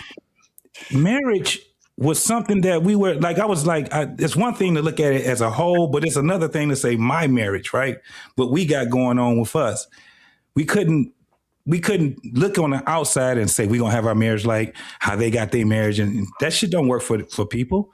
I just think that people, if you're gonna do that shit, man, I think you need to really, really think that shit out. If not, fuck them vows, fuck all that married shit. Y'all just live together. Don't waste your time. Not in these days right now. I just don't think marriage is for the majority of people right now because they don't have the concept for it. Hey, JT, man, you say you was gonna land that plane almost like 10 minutes ago. You put gas in it and flew right back up again. I'm 53 years old. I'm entitled. That's why I let y'all fly. I know once I get in the air, nigga, you got to shoot my plane down. How y'all doing, man? I'm gonna be out. I'll be in the chat for a minute. I just want to Coach? say something. Yo, King Carey, I ain't trying to shoot my shot. But why you look like an old sexy librarian from the 80s? Right? I believe you're trying to shoot a shot. Man, listen, bro. Every summer I gotta prove my love, bro. Don't come up here trying to. No, I'm just playing. Mr. Beans, you are like Senka. You have so much energy. I got energy too, but you were something else. You from the Fight Club days, I remember you. Wow, that's crazy. Salute to you. You always. Hey, bro. Hey, don't come up here with all that. Are you gonna add to the Now I'm conversation? in the doghouse again. Can I I speak? know, bro. When you come up here, add to the conversation. Quit all that friendly, all that extra, bro. They ain't doing all that. You're gonna have a conversation. Yo, what's up, Smurf? What's up, Trey? I think this is Trey just just woke up. He be like, I don't know effing hug. Cause I don't need no effing hug. Trey just needs a hug. no more drinking on Friday nights for you niggas. Oh my! Not in that motherfucking shirt. He don't. I ain't doing nothing wrong. Like God damn. I can drink water. And I don't hug care. him in that shirt. That motherfucker gonna bust. Nigga. Be like, yo, you fucked up, Bro. Like, I don't know. Every time I let you on the panel, you don't never add to the conversation at all. I'm trying to flirt with my motherfucking woman. Me talking out of my mouth is adding to the conversation. Oh damn, he did it again, man. I was further. This nigga retarded. No, you know, in watching this video, in watching this whole video, I like how you put your thing in a ponytail, Trey. I like how you put your Ronald McDonald in a ponytail. Are you trying to be funny? Hey. Turn the light on. No, hold on. Turn the light on. You about to drop me. Turn the light on. No, nigga, turn the light on. Hey, JT, I wrote up my last will and testament, nigga. King Clarity gets everything, nigga. She gets all of it. She get all my Jordans. She get all three of my fire sticks. My nigga, you look like an Iranian spy. You know, with the safe house right now. So you had me turning the lights. With the remotes. You had me turning the lights so you could try to figure out how to diss me better? Bro, you ugly as hell. What the fuck is happening right now? I don't even know. He got a bone. Because, bro, he don't never come up here and add to the conversation. Anyway, he always gotta come over here. Then when you talk, he gotta add lib behind your comments. Bro, it's 89 degrees outside. This nigga. Hey, wait, hold on, Trey. He was expecting for him to add to the conversation. I'm in upstate New York. Hey, look, the other day this nigga had on a robe and a hoodie. Hey, so, while 2 in the morning, he had them talking about the Marvel comics this morning. I supported the network, didn't I? Oh man. Bro, my nigga, I don't listen. I listen respectfully. I'm overweight, bro. You can't make me laugh like that. Listen, listen. I appreciate the support, but my nigga, you still gotta add to the conversation. You can't be up here on no goofy stuff, bro. That nigga said he had on a robe. He did. Nigga didn't know if he wanted to go outside or stay in. Because you went off camera and you put your robe on. This nigga Gorilla Life Inspector Gadget. Look at him. Oh my I am. God, nigga. Thank you. That was a compliment. Bro, you need some. I want y'all to see my eyes so y'all know I ain't. What about? My man, let me jump in. Let me jump in and I'll let you rock. Let me make the last statement, coach. Icon, real quick. If Beans is crying, yo, we doing something right. Icon. Icon. We doing something. My nigga, quit being a fan, nigga. We doing something right. When Beans is laughing because quit being a fan, bro. Y'all, that's crazy, bro. Nigga, you need, bro. Listen, he on camera right now. Beans is thoughts I'm telling you, right now. You need some coochie, my nigga. You need some coochie. I need what? Shit. I need what? You need some Gucci, nigga. Gucci? That a bitch, kid. Yeah. Go ahead, coach. No, what just you saying? I don't. Nigga, talk English. These foreigners, they keep letting them in. What are you saying? Damn, yo, K Clarity like 6'2". How tall are you, K Clarity? You see, don't let them. Nigga 5'4" with a short stick. Yo, she just did her hair like this. Her hands was long as hell. 5'7". Oh my God, you a man beater. Like what more can you ask for? You slap the shit out of niggas at 5'7". Who you talking to? You baby mama, dude. Okay, so wait, hold on. So let's do this. Let's do this real quick, Trey. No, let me just say this and I'll get out. You made some good points about Hold on, Leslie on her looks, right? But the truth be told, right? Leslie got a bag. It's actually a bunch of niggas out here. I might be one of them that need to put their pride to the side and shoot their shot for Leslie. But she don't want you, bro. Didn't you hear the list of guys she wanted? I mean, that's cool. She want light-skinned niggas. I'm just saying some broke-ass light-skinned niggas too. It's some bald-head-ass light-skinned niggas too. K Clarity, she let it be known she got her own bag, so that ain't what she giving. Oh yeah, we know. Yeah, we already know. She thought. I'm saying what I'm saying is she not gonna get in a relationship just because the man got money. Is what I'm saying. No, I'm talking about Leslie. I'm talking about in the video. You made it clear. You made it clear. Leslie. Oh, right, yeah, that's what we doing. But I'm gonna go speak to the video, right? In the video, you made it real clear. You made it real clear that Leslie is suffering visually, but what I'm saying is it's a lot of dudes out here that should be putting their pride to the side. Yo, who would tear her up on this panel? Who would do it? Who would? Man, if she paying like she weighing. Oh my God! Hold on. I'm a private dancer, a dancer for money. No, let me. Please let Coach go. Coach been trying to get in for a minute, man. Let Coach get Listen, man. I understand 80s babies, man. They rambunctious sometimes. JT, you just gotta roll with them, man. Them 80s born babies, man. That's how they get, man. You know. But I'll just say this in reference to her, right? She's speaking that message 10 times forward because she doesn't even qualify to speak about marriage in the capacity that she's speaking from. She's speaking from the narrative that's saying black men, as they say to us, we're not worthy. And she's saying it's like slavery. And she's speaking to she has a voice greater than ours. She has a whole, she has people that follow her. She has young women that would look up to her because she's so strong and independent. But she's telling those young women, don't live your life to commit with a man. Live it free. And women are sending the wrong message to young women because they're telling these young women, make your life transactional. And when you get old and 40 and 50 like me, and nobody has you, you can take my spot and teach the next generation of women to go on unprotected, spending all their money, having slow, overweight kids, no relationships with the fathers.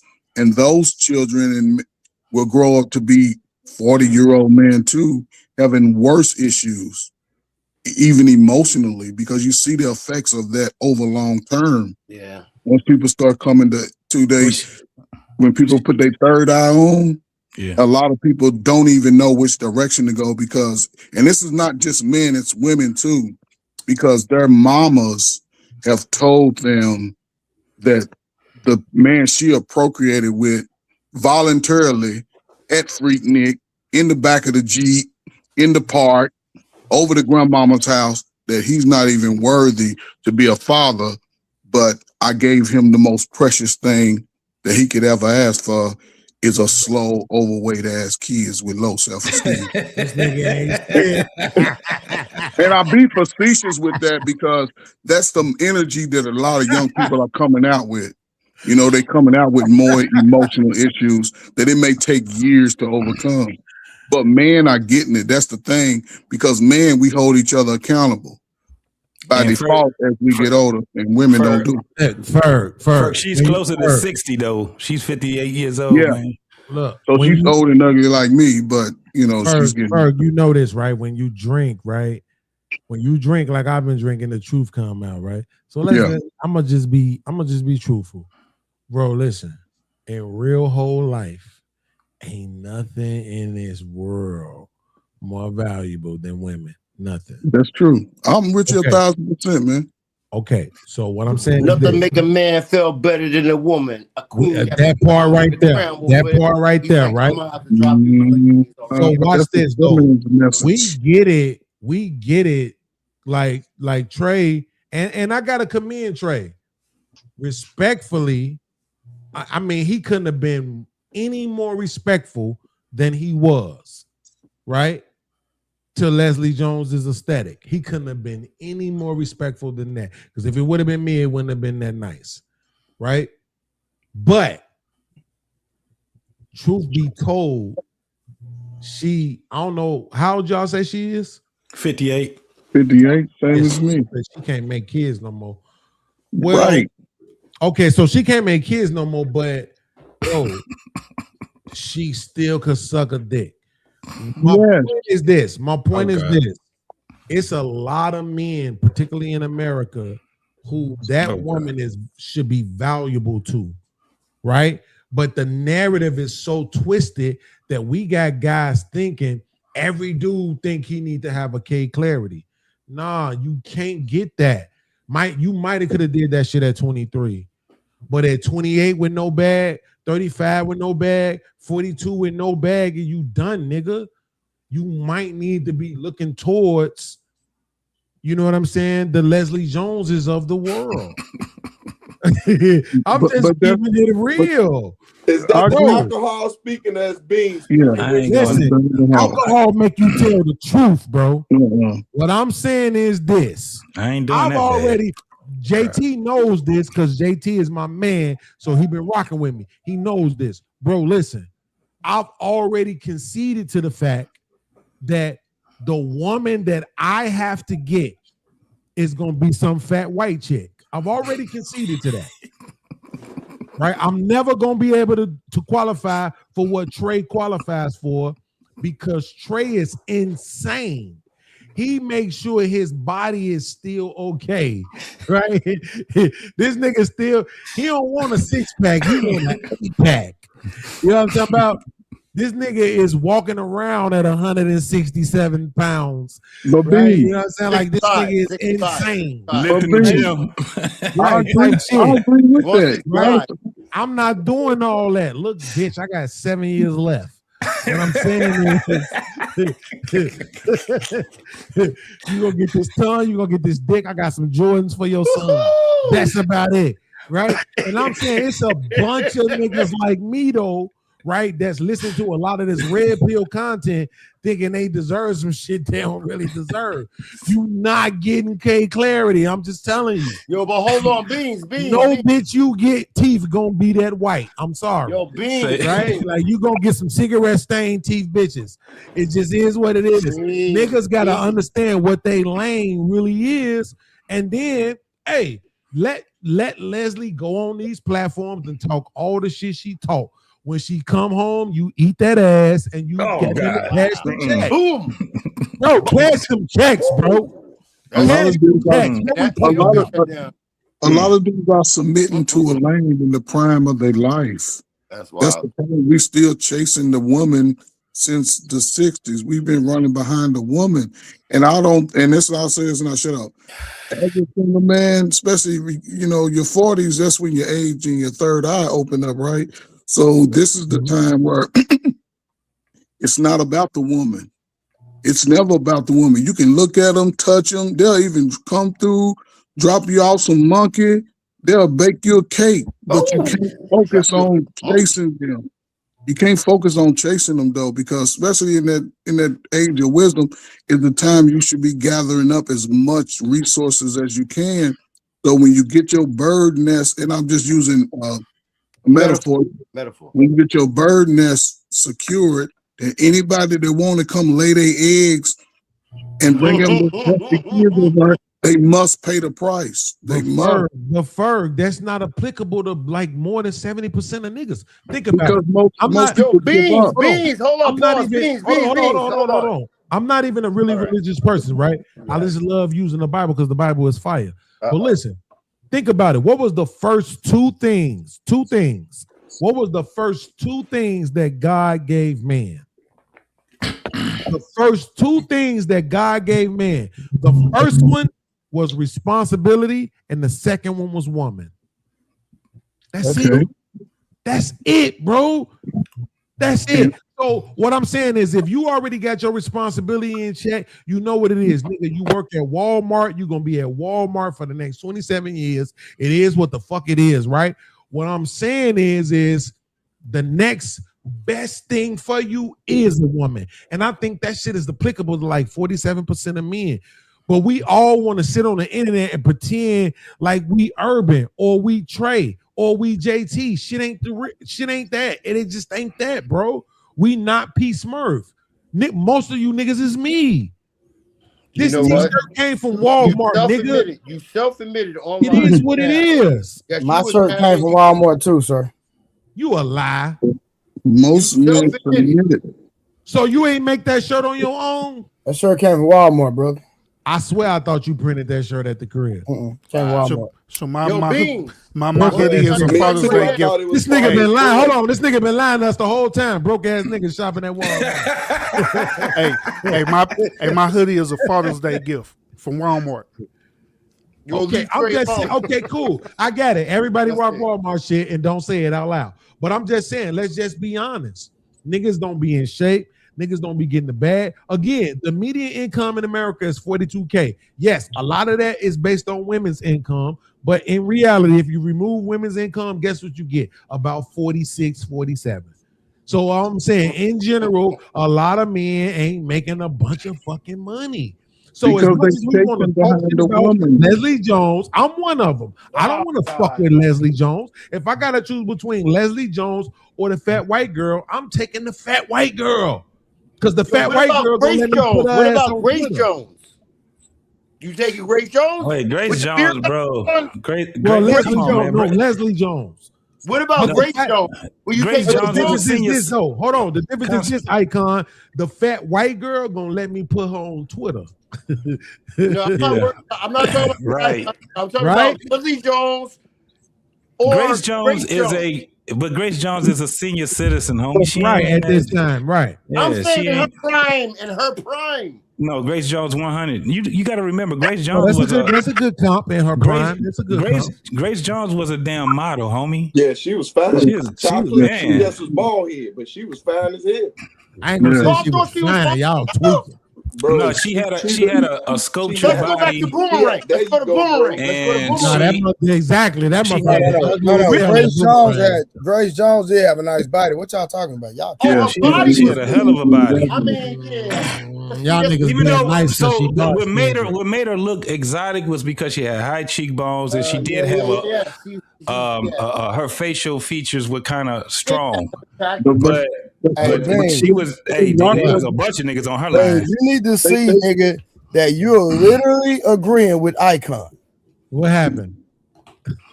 You're agreeing with Icon, nigga. About which part though? Because if he's saying what I think he's saying, then yeah.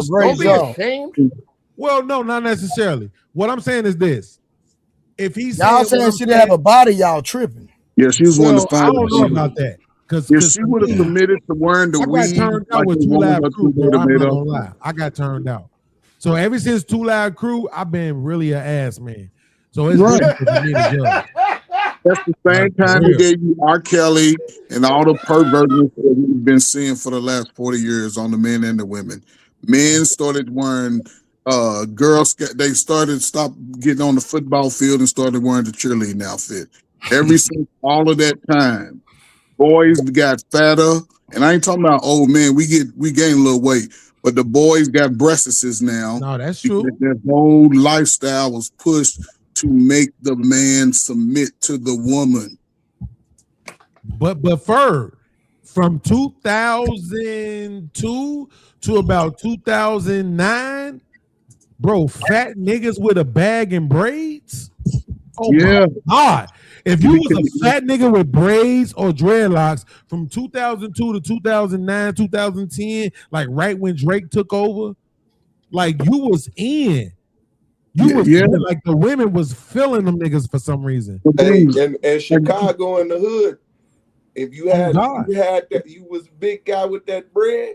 Oh God. They was at you on it. But a big guy also came up fresh and clean too.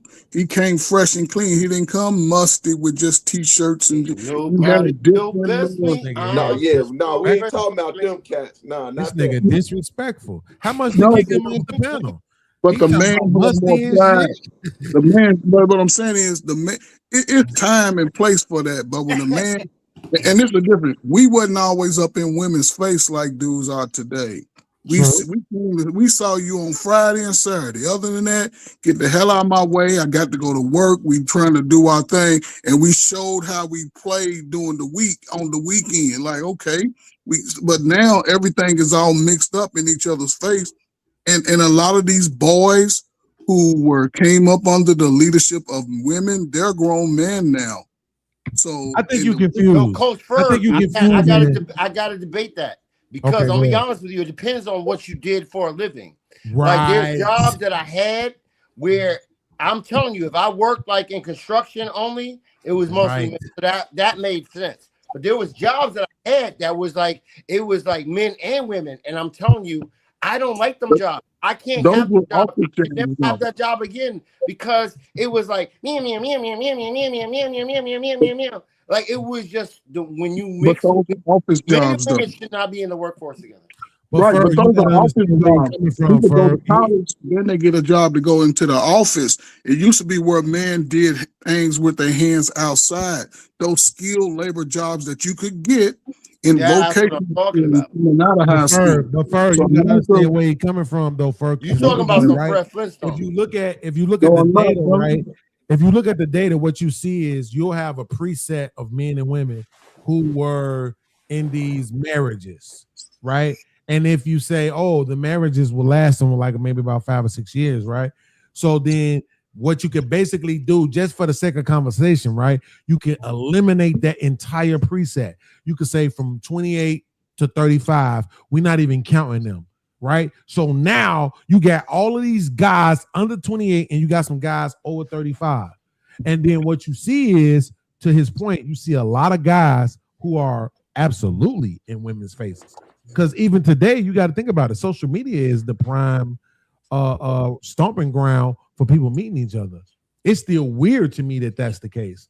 But when we were younger, absolutely, it was in the streets. So if you are Coach Ferg and you are 24, but you established, you got a specific career, you was in the military, you had all these different things going on, that's very different from 51%, let's just say, of the black male community, which is outside. If they got a job, they got a regular ass, goofy ass job, they still spending a lot of time outside chasing women, right? So it look the spectrum looks a whole lot different. Yeah. You see what I'm saying? So that's why I say, to me, in my opinion, I think where we at right now, I think the women had a better chance from, let's just say, 1990, maybe 6 to about 2000 and maybe 14, 15. They had a better chance of landing a man, right, who was gonna have something going for himself versus now, where these guys that have something going for themselves, they are not willing to compromise or sacrifice what they have going for the sake of having a woman, knowing damn well I'm gonna probably have to give up half of this whatever I'm building in the next 5 or 6 years. Y'all don't prioritize. Can I get the perspective? That makes sense. Can I get the perspective? Can I get the perspective of the hot 80s librarian? And I want to ask her a question.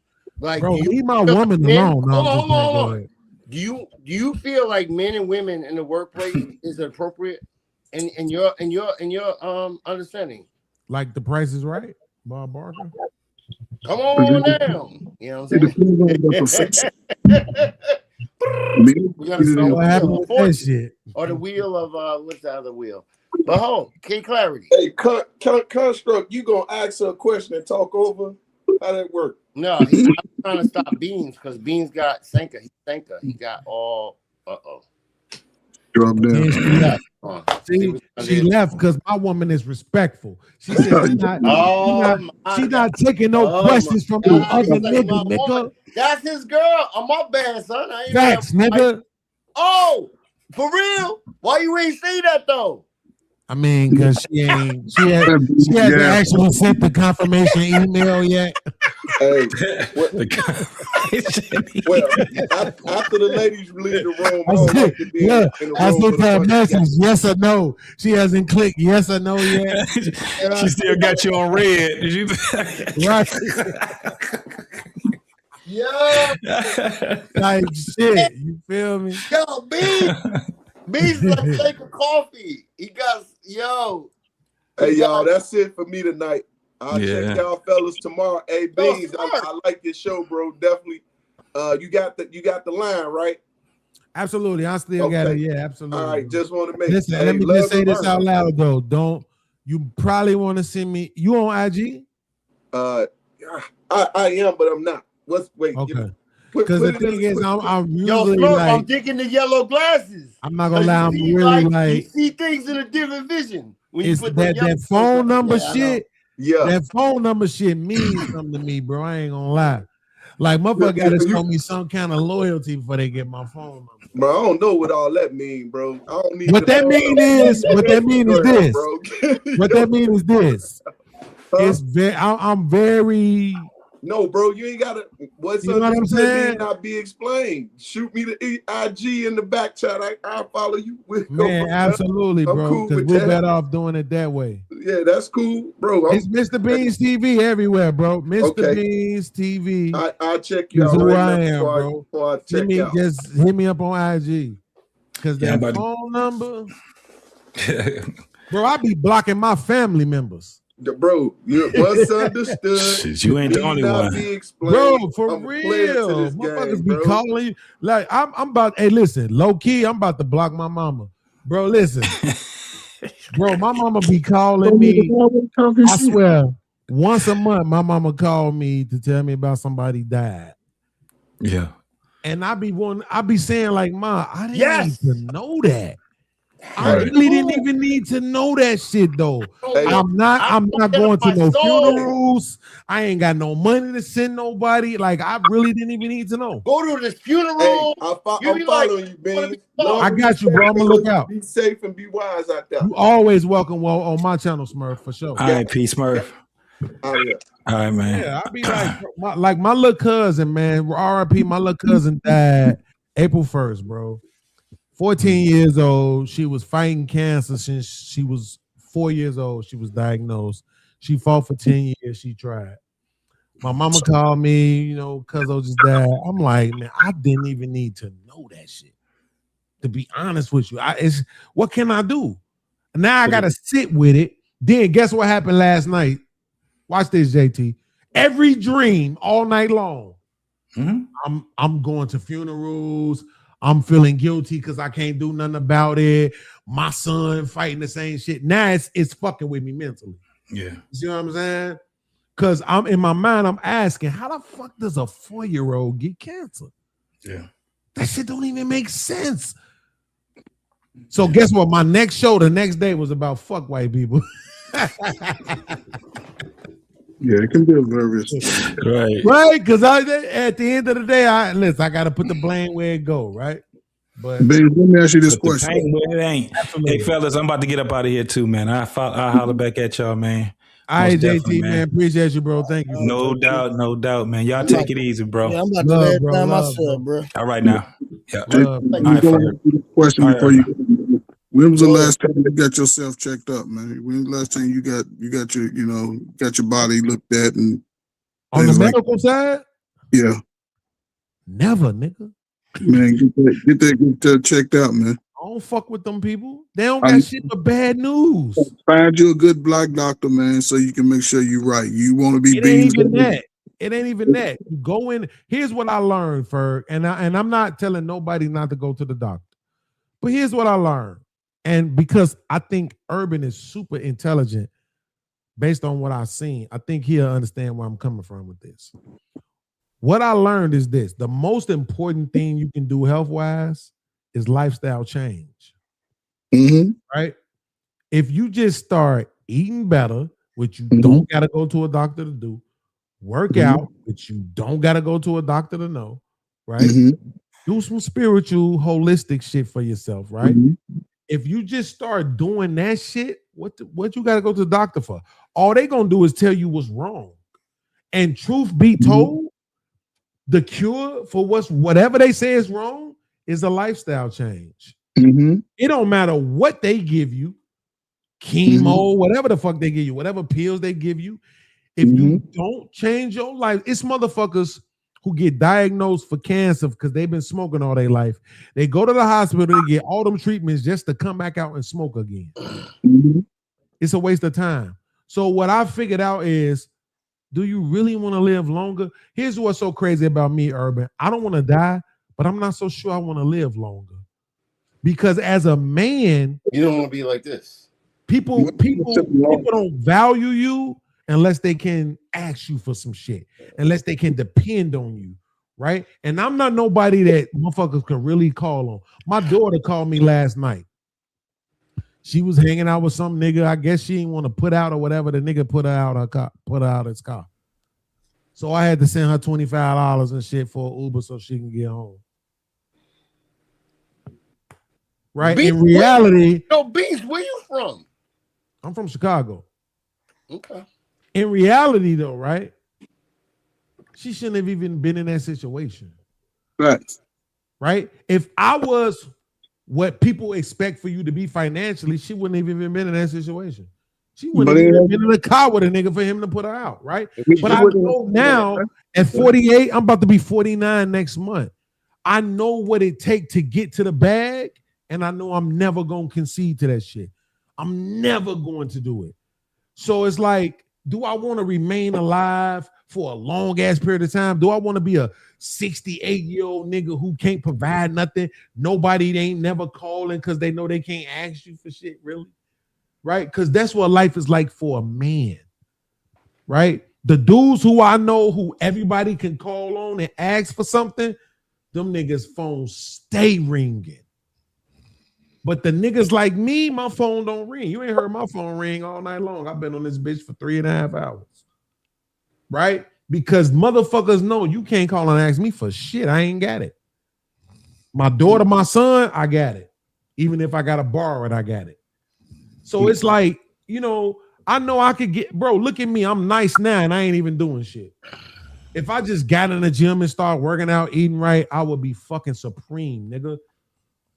But it's for what purpose? To live longer and be more broker? I'm not going to concede to the constraints that society, the system, even YouTube for that matter, tries to put me in this box. Yo, Beans, we need you to only talk about this shit. I'm not going to do it. Beans, how old are you? I'm 48. I'm about to be 49 next month. Oh, he's old. You're literally the same age as me. I'm about Still to be, sexy, I'm 48. Though. I'm 48, about to be 49. I'm gonna turn what like when you turn 49? I turn 49 next month. Big Taurus. Malcolm X's birthday, May 19th. I'm June. I'm the end of June. Yeah. Dang, Gemini? Nah, fuck Geminis. I don't care. You old cancel. But the point Yeah, is, but I'm just saying. Look, I'm not dumb. I'm not naive. I make my choices, bro. In a minute, I'm about to go grab this turkey out the refrigerator. I'm about to eat some of that shit. Then I'm gonna eat some of my turtle steak I order. Right? It is what it is. I'm gonna enjoy life while I live. My uncle used to say, gotta go. Right? I'm gonna enjoy life while I live it because I don't actually see. If Urban contacts me and say, bro, do this and it work out, then I'll change. I'll get in the gym. Hey, for the first month of this year, I didn't eat no meat. Right? I wouldn't eat no bread and all of that shit. I was eating all fruits and shit every day and shit. I'll eat maybe some rice-a-roni. I was eating a little bit of processed, but it was no meat, none of that shit. And I ain't gonna lie, I felt better. But it's the fear of success. Right? Oh. Because you gotta maintain it. You understand? Yo, now what I'm gonna do? Mm-hmm. My mom fighting cancer, my dad in the hospital. This nigga been in the hospital for 6 months. Right? My kids, 24 and 20. I don't got nothing for them. Like that right there, that's why I'm saying, like, I know for me, the woman for me is some fat white bitch. I know it. That's the only motherfucker who gonna look at me and be so like enamored with my melanin.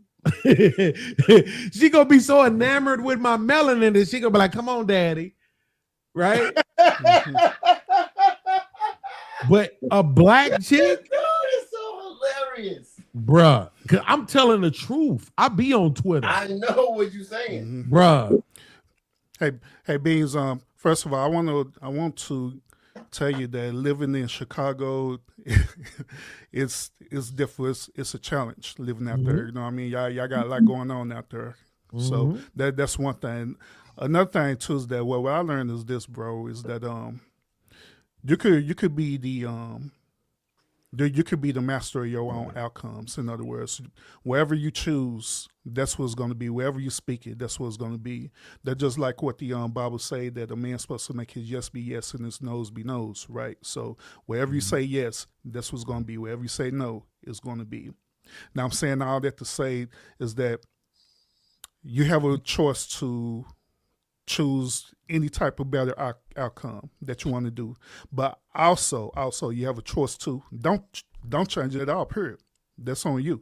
You know what I mean? But whatever type of resorts that you're going to get, you have to hold yourself accountable for them resorts. You know what I mean? And don't be afraid of the resorts at all. Period. Because one thing about us as men is that we learn to take on fear. We're built for it. We're built to carry our cross and everything. We built for it, just like you built for it, brother. So we're built for that thing. So don't be afraid of that.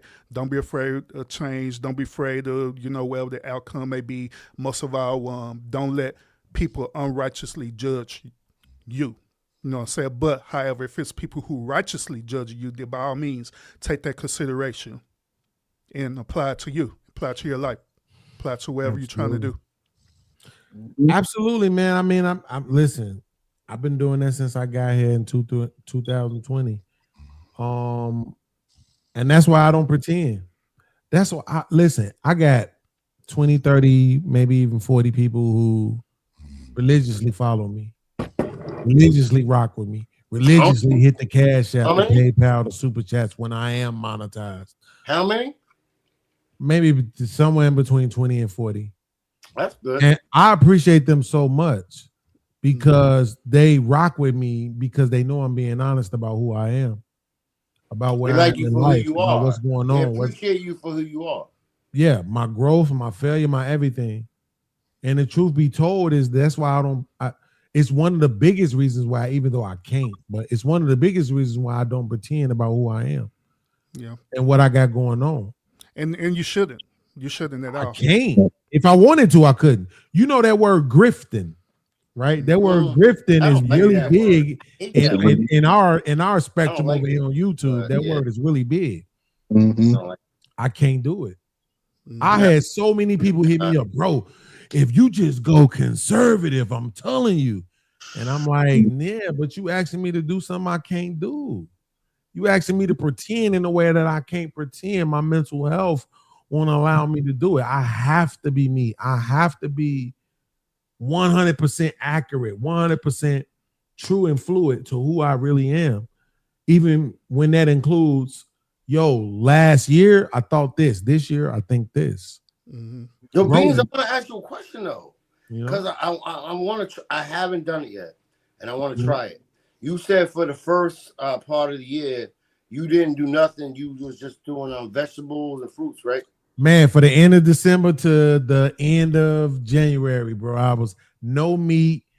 Really, I was really low processed foods. I was doing a lot of vegetables and fruits. Did you feel like I would do a little bit of rice-a-roni and shit like that? Did you feel a difference? Is it what I'm just asking? Yes, from a physical standpoint, I did. I felt like my mobility was better. You was more fluid. Yeah, my mobility was better. My sleeping pattern, my sleeping habits was better. Sleep was better. Yeah. Absolutely, bro. I was going to bed. I was going to bed at 9 and 10, and you know what I'm saying, waking up at 6, 7. What made you stop? To be honest with you, I would say don't judge me, but it's okay if you do. No, man. My chick who I was fucking with at that time abandoned me. And life. I went right back to Yeah, your your old habits, your old ways. What was comfortable? Absolutely. Yeah, because that's comfortable. That's where you go when you know what I'm saying. Yeah. Things hit the ceiling, and when shit hit the fan, that's where you go back to. So I understand that, brother. I'm not listen. I'm gonna tell you, I don't know about everybody else, but I'm different. I have like I don't do that. I'm not gonna do that. Yeah. Do you consider yourself a wise man at this I point don't right know, now? Do you consider yourself a wise man? Wise is a pretty strong word. I mean, based off your learning over the years and where you are and how you think through now, do you consider, you know what I'm saying? I don't know, Fer. You know why? Because Fer, you ever heard that saying that you ever heard like an older person say, "Man, I forgot more than you ever knew." Mm-hmm. Like I'm at that point now. You know what I'm saying? Well, I forget so much shit that I just don't know. I don't know if I can call myself wise. And I'm really moving in real time. And today I might say something and somebody could go find a video I did 2 years ago and be like, yo, you said this 2 years ago. Yeah, that was 2 years ago, B. Like, what you want me to do? Like I learned something, I know something different. But I think it's a benefit to it though, you know. I wish I could say that, but I can't. I wish I could claim wisdom, but it's hard for me to do that, to be honest. Okay, but you are growing since 2 years ago, maybe 5 years ago, 10 years ago. You've grown on two sides, right? Because it's opened you up to a sense about how to really approach the opposite sex, right? And also the way No. That part, I'll be honest with you. I'm still 14.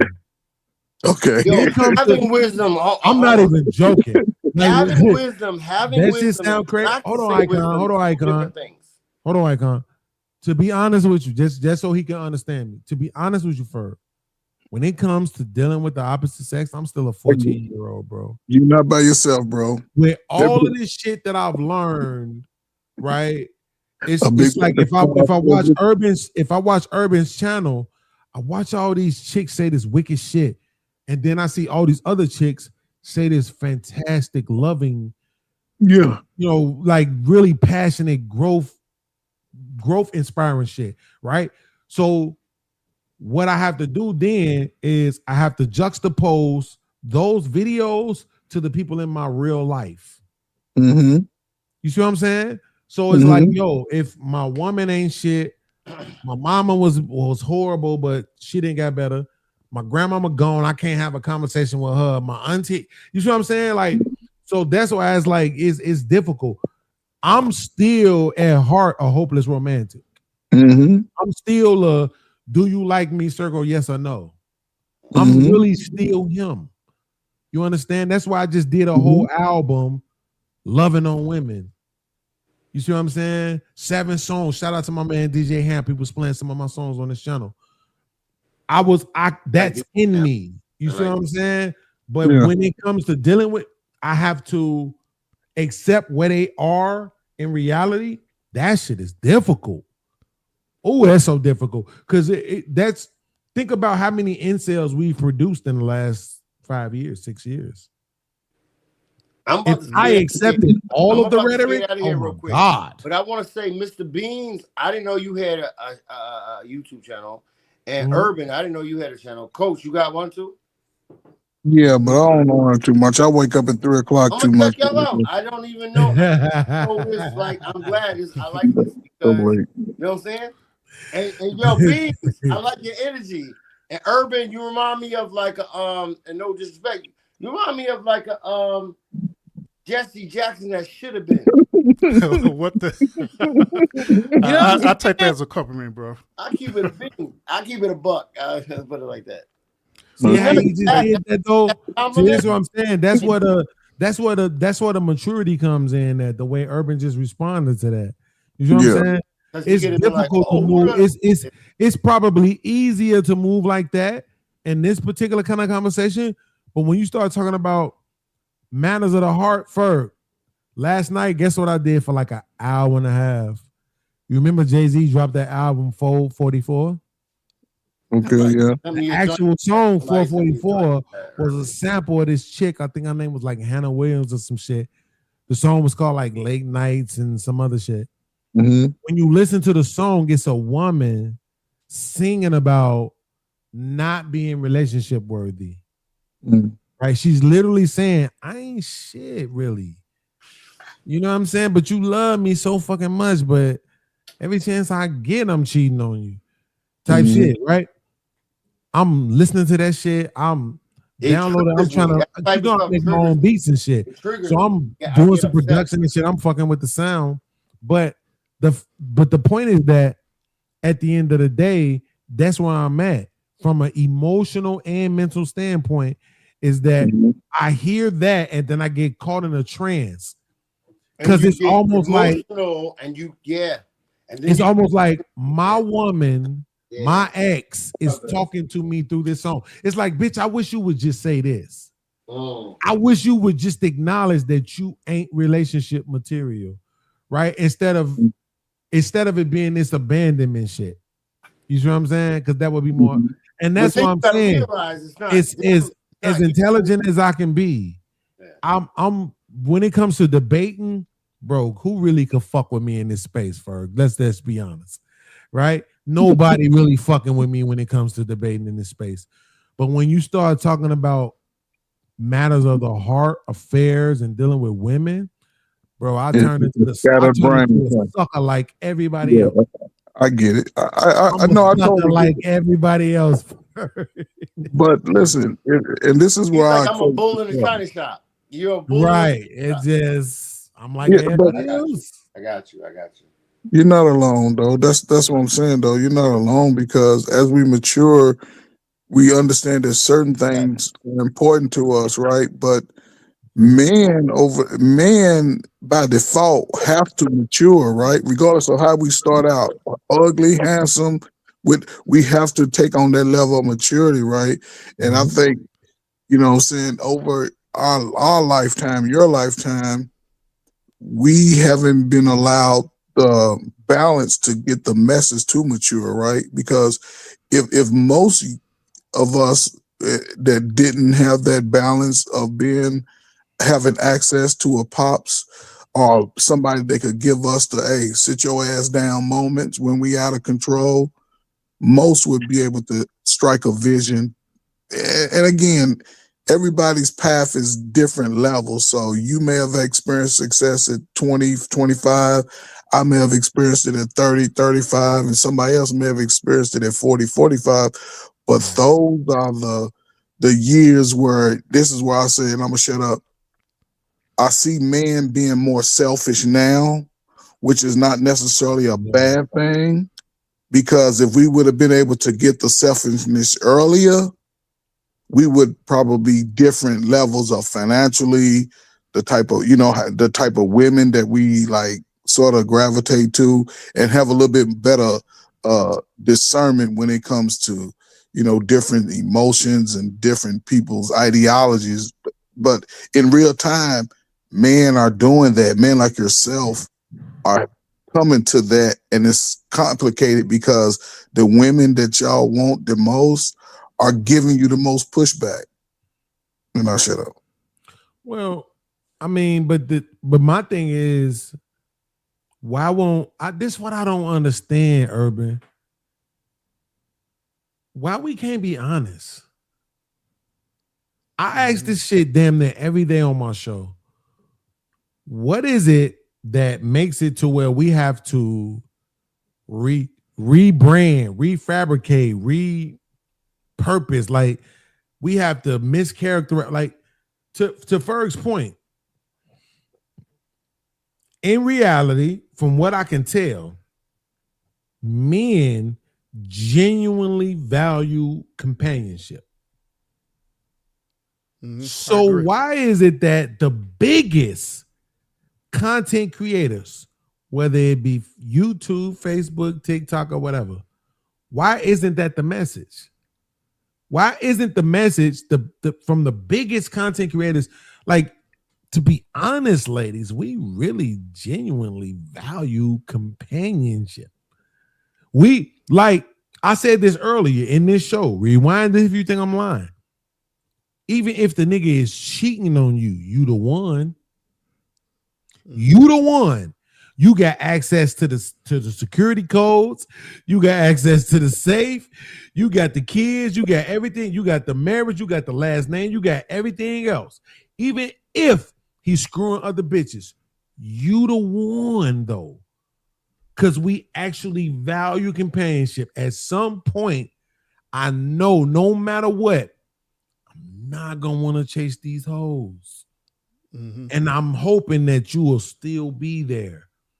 And then when I get home and you are there and you are still there, that shit is now it's gonna mean so much to me, right?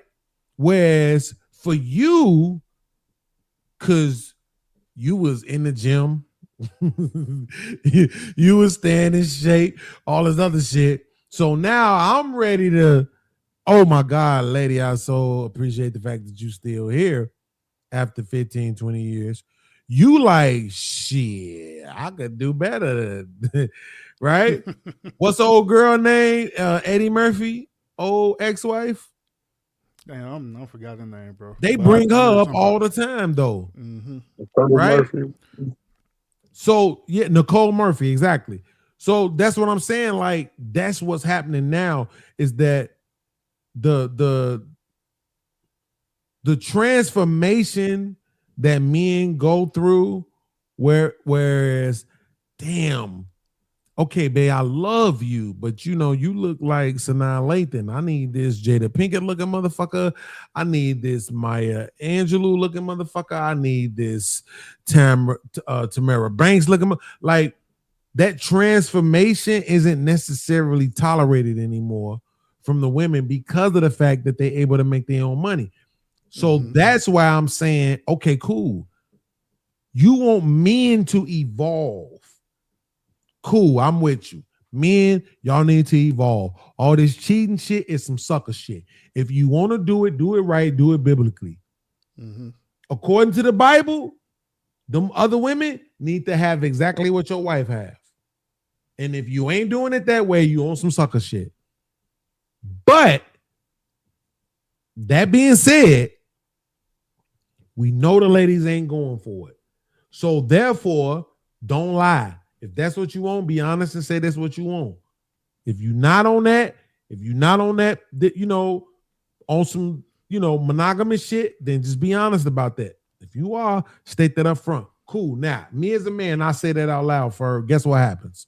The women come right back and say, but at the same time, if you ain't making this much money, if you ain't this tall, if you ain't this, if you ain't that, if you ain't this. And then it's like, well, goddamn. He not really holding you to no standard except for loyalty. Don't leave me. So that should let you know right off the bat that she don't even qualify for you. And you just move on to the next one. Who else qualify for you? Yeah. But here's the thing. Does that work though, Urban? I mean, I know it's more. I know it's 700,000 more of them than it is us. But does that really work? I mean, if you are a man of value and you're a man of status, and also you're of sound mind and stuff, right? You're gonna know your worth. So, however it takes for you to get to the woman that you're looking for, then that's what you're gonna do. You're not gonna settle. But unfortunately, what happens is that, just like you said earlier, men they're looking for companionship. What they end up doing is settling for that. They look at her beauty and say, "Hey, you look good." So, but you don't have all these things I'm looking for. So I'm just going to settle for your beauty, and hopefully I can change you. And that's where the mistake happened. Now, at that moment of time, that woman, she will comply and do all these certain type of changes for you for that moment. But the moment when you breach that contract that you enter into with her, right, guess what? She's going to revert back to factory reset. And she's going to be the way how she originally was. And that's what caused the confusion. That's what caused the relationship to end offer irreconcilable differences. So you under the mindset that the behavior that we're seeing from women is their nature? But part of it is part of a woman's nature to be hypergamous. Yes, absolutely. But that doesn't discredit them for fixing themselves, fixing their character, making themselves also qualified for the type of man that they desire. But unfortunately, the same exact way how a lot of the men wasn't taught how to be men, it's the same exact way with the women. They haven't been taught how to be women. They haven't been taught how to be a Proverbs 31 woman. They definitely haven't been taught how to be that. And Bings, you know what your downfall is, just like any other man before us, right? You like it just like I like it. You love a big thighed, big booty woman, man. That's a fact. Yeah, and that's our nature to be that way. Yeah, that's and they've been putting that. But in America, they dangle it in our face all day, every day. That's all you see. You sleep, you wake up thinking about it. You go to sleep, you could be on the damn toilet thinking like, damn. But that's how they teach us too early. We learned those things too early, and we spend 35 years chasing the booty. Like, damn, if I would have took a little time before, I could have been 10, 20 years leapfrog. But now when it could hit you and it's older, you're like, man, I ain't got time to be going out here in the snow and doing all this hard shit. I should be at a spot now where I should be able to, you know what I'm saying? So it's just where we are, and it has nothing to do with us. But I do think, like brothers like yourself, you will be able to see a different pathway as y'all move forward. But it ain't, it's almost like, you know that. No, Ferg, I'm not going to lie. No. Listen, listen, bro. Look, I'm just a realist. I know. At the end of the day, this is the benefit of being an independent, right? Not being conservative, not being liberal, Republican. Like the benefit of that is that we get to stand on the truth. And the truth is, as a man, bro, if I could, I can't because I don't have controls over here. I would show you the last time I received a call from my daughter. It was probably December of last year. Yeah. Now it's March. It's April. You calling me because you want me to send you some money. Like that's the reality of it for men. We are valued according to our resourcefulness. It's just what it is. It's like it's no need for me to pretend. Hey, I'm gonna say this too. I'm glad that you acknowledge that. The reason why is because you're understanding the woman's nature, period. I believe a lot of men, they don't accept that. They don't accept the woman's nature. Once we accept her nature, then you could understand how to navigate through a woman's nature, where it won't affect you mentally, where you won't try to force, saying you being a man to a woman or trying to force yourself to be a father to a daughter. You'll know how to navigate that effectively. Yes. I agree that I'm moving that way, but this is what I struggle with, Urban. I struggle with, is it their nature or is it programming? Because having to accept that this is their nature is detrimental. Because I can't pretend you aren't who you are. I can't move through life pretending like this ain't who you really are, if this is who you really are. Once I know this is who you really is, that's exactly how I'm going to see you, and that's exactly how I'm going to treat you. But if I look at it as programming, then it's like, okay, because I saw this video where this guy talked about it from the perspective of women are survivalists. Right? So he said, whatever it takes for them to survive. And I was like, damn. Yeah. I can't hate you for trying to survive. You see what I'm saying? But at the same time, I don't necessarily know what is your true nature. But if you're saying your true nature, the truest form of your nature is you over everything. You over family, you over kids, you over politics, you over love, you over everything. You over spirituality, you over everything. Your survival first, period, point blank. Fuck it. If they come out and wipe all the niggas out, you just gonna run with the white man. Then it's like, fuck, how can I love you? How can I value you? How can I respect you outside of seeing you as some sexual item? How could I really do that with you? Now it's like a part of me that's like, don't want to believe that this is their nature, that this is programming. So, like, if you took kids and put them into a whole separate environment, in the most wholesome environment that we could come up with, that they wouldn't revert to this. You see what I'm saying? They would be that thing, that perfect thing that we expect from women. Yeah. But what both of y'all saying is true, right? In a sense, right?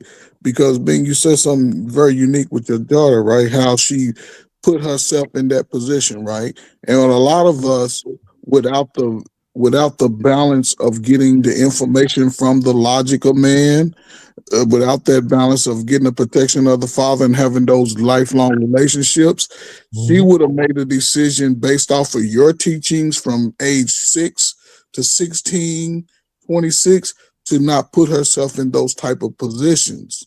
And a lot of us in America, all of my life, have been put in a position to be behind the woman, allow the woman to run free until she's out of control, then come save her instead of standing in front of her and protecting her.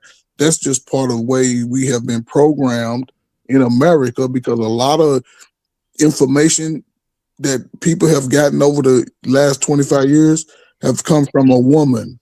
So what's the natural then, right? I mean, so let me okay, go. I'm sorry. Go ahead. Yeah, let me clarify the difference between nature and programming. All right. So a woman's nature is ultimately for her to be interdependent of a man, meaning that she's relying on that man to do what?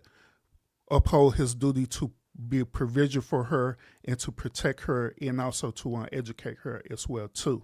Okay. That's the nature part. Now, the programming part that you're talking about is a woman learning about the social construct, what she's learning about feminism, what she's learning that instead of her being interdependent of a man, that she should be independent of a man, or it would teach her to be equal to that man, when in reality she's not equal to that man.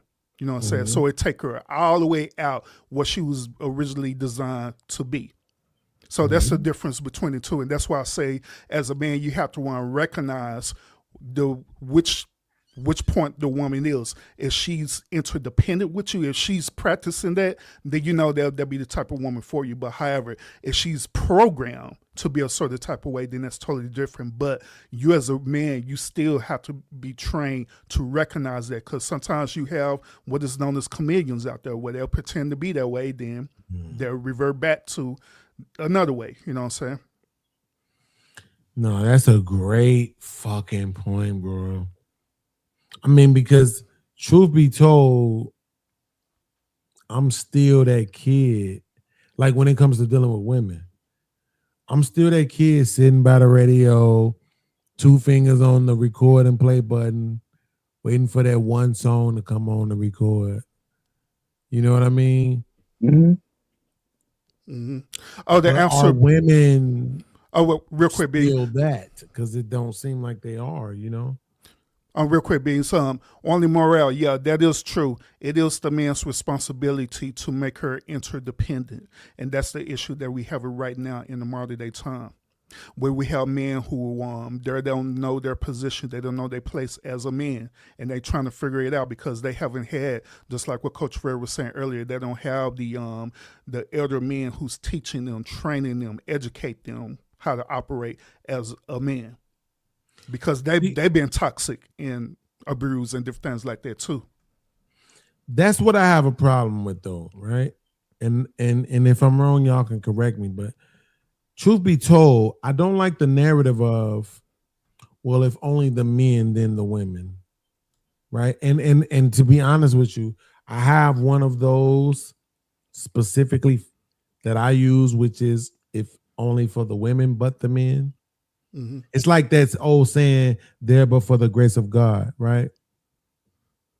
The reason is because when I look at and let's just be honest, again, if y'all gonna judge me, have fun with it.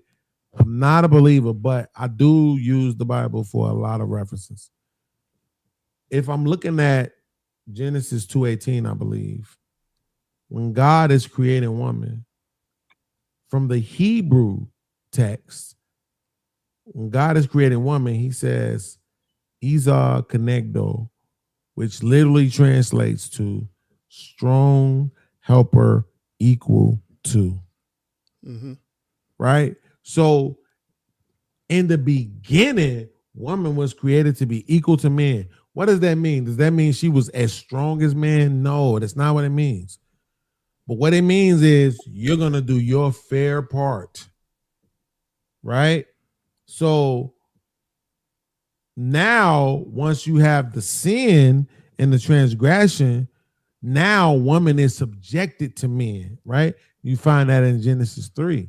Mm-hmm. Part of the punishment was you will be subjective. You will be subjected to men. He will have rule over you. That wasn't what they were born to be, though. They were created rather, I should say, versus born. They were created to be equal, which is why I struggle with that. Do I want to live like this or that? Like, I don't want to live according to them niggas' sin. That don't make sense to me. But from looking at it from that perspective, it's like, yo, listen, even if I fall off, you should still maintain your position. You don't get to forego what your duty is based on me slacking, right? That's that. Show me anywhere on earth where that is applicable and acceptable. That because one partner or one portion is slacking, that makes excuse for the other one. Nowhere on earth does that exist. Everywhere else, in every other business or personal format, no, listen, shit happens. Like people, you know what I'm saying? Like things can occur where you might not be able to perform to your fullest capabilities, or I might not be able to perform to my fullest capabilities. And that doesn't mean that you now get to say, well, since you only at 65 or 35% capacity, no. You remain at 100% capacity because you are able to, right? Yeah, so I could that's where my confusion comes in at with that particular kind of statement. Is like, yo, no, you're assigned a specific duty and you maintain that duty regardless to whether or not I can or you can, which where you will find in, I believe it's in somewhere in 1 Corinthians, where they talk about the unbelieving wife sanctifies the believing husband, and the believing husband sanctifies the unbelieving wife. So it's that type of mentality where even if I fall off a little bit, as long as you maintain we're together, still good. Yeah. Yeah, in that case, I could concede that. I could agree to you on that point. Now, the point when I was making about equality, right, I was talking about for as in a feminism framework, all right, where they say that they're dominant over the man in these certain type of situations. That's what I'm talking about. But on your perspective, yeah, I can agree with you on that. Then yeah, they will be absolutely equal to that. Then even if they're not equal to it, then one person will most definitely have to carry the load or carry the weight of the other person to pull them or carry them through. So yeah, I agree with that. Which would happen naturally, right? If you look at Proverbs 31, this woman in Proverbs 31 was a business owner. Like, she didn't sit at home. She went out and made business deals with shippers, right? So she had to conduct business. What do you think the man is doing? He's not following her. I saw you and him walking in the rain, right? Like he's taking care of whatever he's taking care of, and she's out handling business. You understand what I'm saying? So now, if things don't go well for him, guess what? She handling business, she get to provide, right? And vice versa. And that's why I'm saying, to me, I think, being honest with you, the Bible says that God created woman because men shouldn't be alone, right? Yeah, so for me, when I look at that and I say, and listen, I'm not saying women should be alone. I'm definitely not making that statement. So don't extrapolate that. But what I am saying is that whatever man is doing is going to be better if he has a woman involved. You understand? So therefore, if I am all intellect, wisdom, shit like that, I don't got no money to provide, but you just so happen to be this woman who can get to the bag. So that doesn't change the dynamics of our relationship because you able to get to the bag. Proverbs 31, this motherfucker got the bag. Mm-hmm. And provided not only for herself, but her household and the maidens of her household, right? So that's what I'm saying. We have to understand that we all have roles to play, but we live in the real world. It's not going to be 100% the same across the board for everybody. You understand? Truth be told, I said this earlier, so I'm not saying nothing new. I've looked at Urban and what he's doing, and I've questioned it. Because I'm like, yo, what they're telling me is that what he's doing is acceptable on YouTube, but what I'm doing isn't, when they're saying basically because he's present in the video, that is basically like reconstruction. Yeah, exactly. But I'm saying, yo, listen, I've added 30 different goddamn things to this video, and they're telling me, yeah, but if you remove that, then the only thing that's left is the video. I'm like, yo, if you remove anything, the only things left is the original video. But they have their way of looking at things. That is what it is, and that's why my point is I can't conform to it, right? Yep. But yeah, so Beans, and go on ahead. On that situation, what I can do, I could go to your channel. I could want to look at the content that you've been putting out, and I could let you know exactly why they'll probably flag you for it, if possible, if that's what you want me to do. No, listen, we can absolutely do that, but I understand what it is. I've listen. I took the time to clean up my channel. It just so happened that I got a second motherfucking strike from this chick because I took a video and I used 3 or 4 different videos of chicks doing their sister locks because I'm a fan of natural black hair from women. Gotcha. And basically, like, yo, you used in the last 15 seconds of this video, you used this chick's content, and I'm like, yeah, but it's 3 other people's content. But I wasn't in it.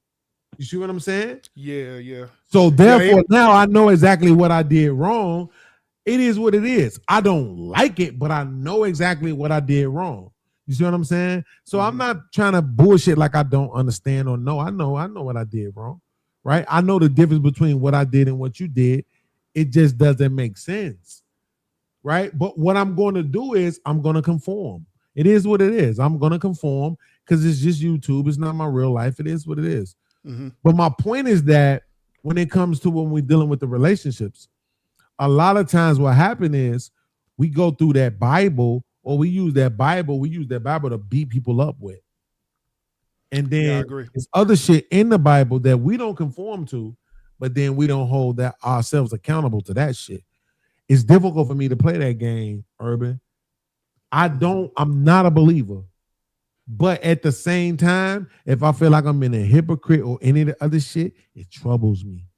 It follows me. I'm not like y'all. When I hit the X and I get off of YouTube, guess what? This shit is going with me. I'm laying in my bed and I'm thinking about it. When I go to sleep, it's in my dreams. I'm trying to, understand, like, damn, man. Because I want to be able to come on the internet and I want to be able to come on here and I want to be able to say shit to y'all, look y'all in your face and tell y'all the truth. I had somebody comment on one of my videos the other day, the truth don't matter. This is entertainment. I don't agree with that. Yep. Part of me, I could agree with that because that's based on that particular person that says that. But other people, it could be valued as both entertainment and informational as well too, where they could learn from it. Right? It does depend. But I learned that the people that come in on our videos, right, they're doing 3 things. They either want trolling us, they the bots, or they literally are your fans and they really want the one best for your channel, and they'll let you Right. know. But at the end of the day, what you also got to understand is that even though they do these things, it's still your channel. So however way you want to run and operate your channel, you run and operate it that way. Because if not, you're gonna get stressed the hell out listening to all these people saying all these weird stuff. Just That's saying, a fact. cause bro, they be saying some crazy stuff to me like all day, every day, bro. If I show you the stuff that they be sending me like nonstop, you be like, damn, how you put up with this urban? Oh no, They be I- wilding. They be wilding for real. I ain't lying. bro. I've been doing this since 2021, bro. I believe me. I know, but it bothers me because it's like, yo, I'm literally telling you that I am going out of my way to give you the truth. Mm-hmm. And you're telling me the truth don't matter. Yo, this is the app for entertainment, and you know what I'm saying? Like, Yeah, that's that one person. Wait, what? That one person just coming just to be entertained, however way it just is what it is. So that's why I'm saying, just dust it off, take it for what it is, and you just keep doing you. You know what I'm saying? Don't let that one person try to devalue you and your content. I can't fall. I'm just letting y'all know I can't fall into that trap. I was saying, and I was winning so many debates with this, that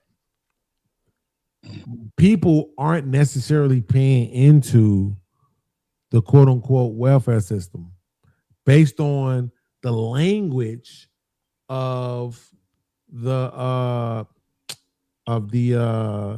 particular 82. It was 1982, I believe. It was some sort of commission that they had. Based on the language of that commission, I was saying that people's money actually didn't go towards government assistance. Mm-hmm. Come to find out, it does. Mm-hmm. I was misinterpreting a part of that particular language. And when I did, I posted retractions on my page. I went to several different pages where I was saying that same thing. And yo, listen, I was wrong. This is actually this woo woo woo. It didn't, I won't say it didn't hurt my argument. It kind of undermined my argument to some degree. But the fact of the matter was, I still had the same argument, right? Even if a part of your paycheck is going towards this, look at what percentage of it is. If you look at 100% of what is taken out of your paychecks and taxes, only 20% of that is going towards these things that you seem to complain about based on Trump's rhetoric, which was basically housing and food stamps. Because people don't really give a fuck about Medicare and all that other shit, TANF and all that. They don't really care about that. They really care about food stamps and housing because they feel like pay for your own rent, pay for your own food. But I immediately, as soon as I learned that I was wrong, posted retractions. Mm-hmm. You see what I'm saying? I didn't feel like, all right, Coach Ferg, I didn't feel like, oh shit, everything is going to hell because I gotta say I was wrong previously. Now we get to move forward with the truth. Mm-hmm. Now we just know, like, okay, cool. Yes, your money actually does go directly towards this, right? Based on the language. But the truth of the matter is that even if they got rid of this, they wouldn't stop taxing you at the same percentage. The money that they take, they would just reallocate it. If you think I'm wrong, right now, Trump is asking for 2027, 1.5 million for the defense budget. And yet he's trying to cut daycare, Medicare, and things like that. This is to my point. Yeah, we're going to reduce what we're giving out on Medicare, daycare, all those other things, but we're just going to reallocate it towards the defense budget. Mm-hmm. So again, it just proves my point that even if you cut that shit out, they're still going to take that same amount of money from you and send it over here. They're just going to rebudget it, basically. So I don't have a problem with acknowledging that, yo, I was wrong previously. This is what it really says, because I want people to be correctly informed. And yet I have motherfuckers messaging and commenting on my posts and telling me the truth don't matter. This is an entertainment app, and that's all that matters. Mm-hmm. Make sure you're entertaining people. Yeah, and once again, them type of people, they're really not your fan base. To be honest with you, they're just solely just to be entertaining. That's why I keep telling you that don't worry about that at all. Period. Because you just do your content. Now there is a strategy how the way you could present it where you won't get strike or nothing like that unless somebody personally strike your channel. You know what I mean? If you say it in a certain way, then it's okay, long as you don't be like overly cussing. Matter of fact, speaking of which, YouTube had contacted me and stuff, right? And they said that they was changing their criminal guidelines with cussing. All right, so they're allowing more type of profanity language on there. But the one thing about it is that you can't do it within the first, I believe, 10 minutes of your show. Mm-hmm. Now, afterwards, you kind of throw in a little cuss word there, then they too much don't care about that. You know what I'm saying? But or if you're using cuss word to go against community guideline standards where you're attacking people and do different things like that, and the AI picks it up, then it's going to flag it for sure. You know what I'm saying? See, I took responsibility. This shout out to my audience, man. That's why I love my guys. All 20 to 40 of y'all, I love y'all because I don't lie to my people. I'll be honest with you. I took responsibility. Look, I did this thing, right? This is what I did, Urban. With this video. And what's so crazy, I saw it on Twitter, right? And it was a video of a ship. The ship was leaving the harbor, but they had it playing in reverse, so it looked like it was coming in. And then the video might have been like 11 seconds long. And then at the end of it, I added like a 3-second clip. And I got flagged for that copyright. Right. Then I would have been okay. March, shit would have been okay. It would have been over with.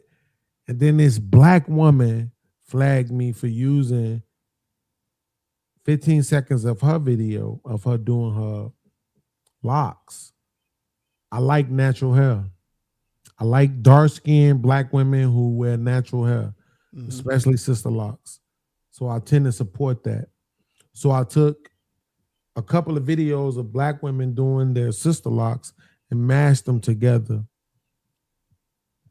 And she filed a copyright on me for that. So I'm not on my channel like, yo, I did this thing that should be okay, but it's not. I'm on my channel like, yo, this thing is not okay, and I did it, but why are you doing that? Y'all talk all this shit about black men not loving, supporting, bigging up dark-skinned black women, but then I make a video of dark-skinned black women supporting natural hair and all of that, and you copyright strike me? Then she tried to pretend like she didn't know what I was talking about instead of just acknowledging it and saying, yeah, bitch ass nigga, I did it, fuck your life. Right? I would have appreciated if she did that. But she tried to act like she didn't know what I was talking about. Bro, I get alerts all the time. Yo, people might be using your content. I ignore it every single time. Yeah, I've never even clicked. I don't care. Use it all you want to. We all in the same game. If you got 1 million views, hey, the most I'm gonna do is, yo, can you tag me? Right? So that people know that this came from me. At least send some viewers my way. Other than that, I don't care. But what I'm not doing is pretending like I don't understand that those are the rules. I don't like the rules. It sucks, but those are the rules. It is what it is. You know?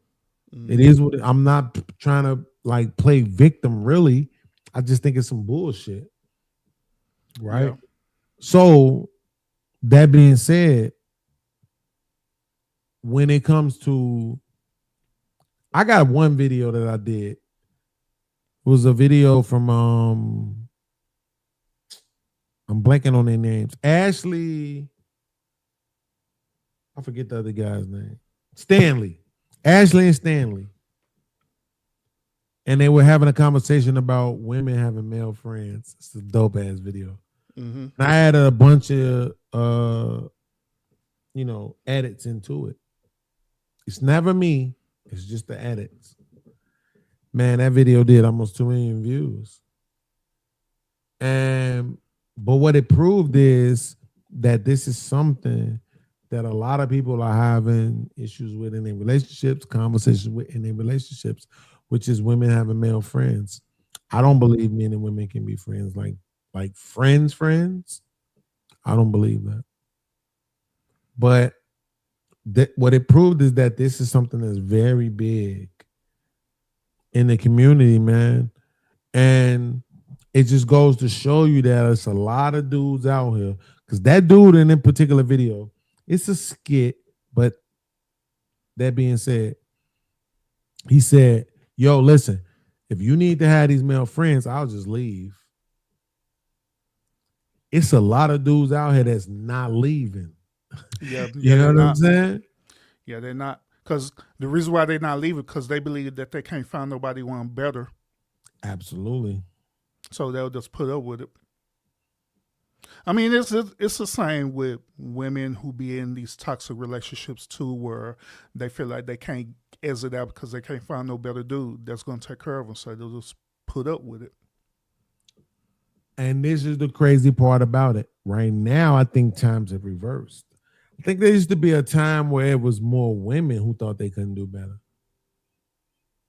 And I think that's reversed. I think now it's more men who think they can't do better.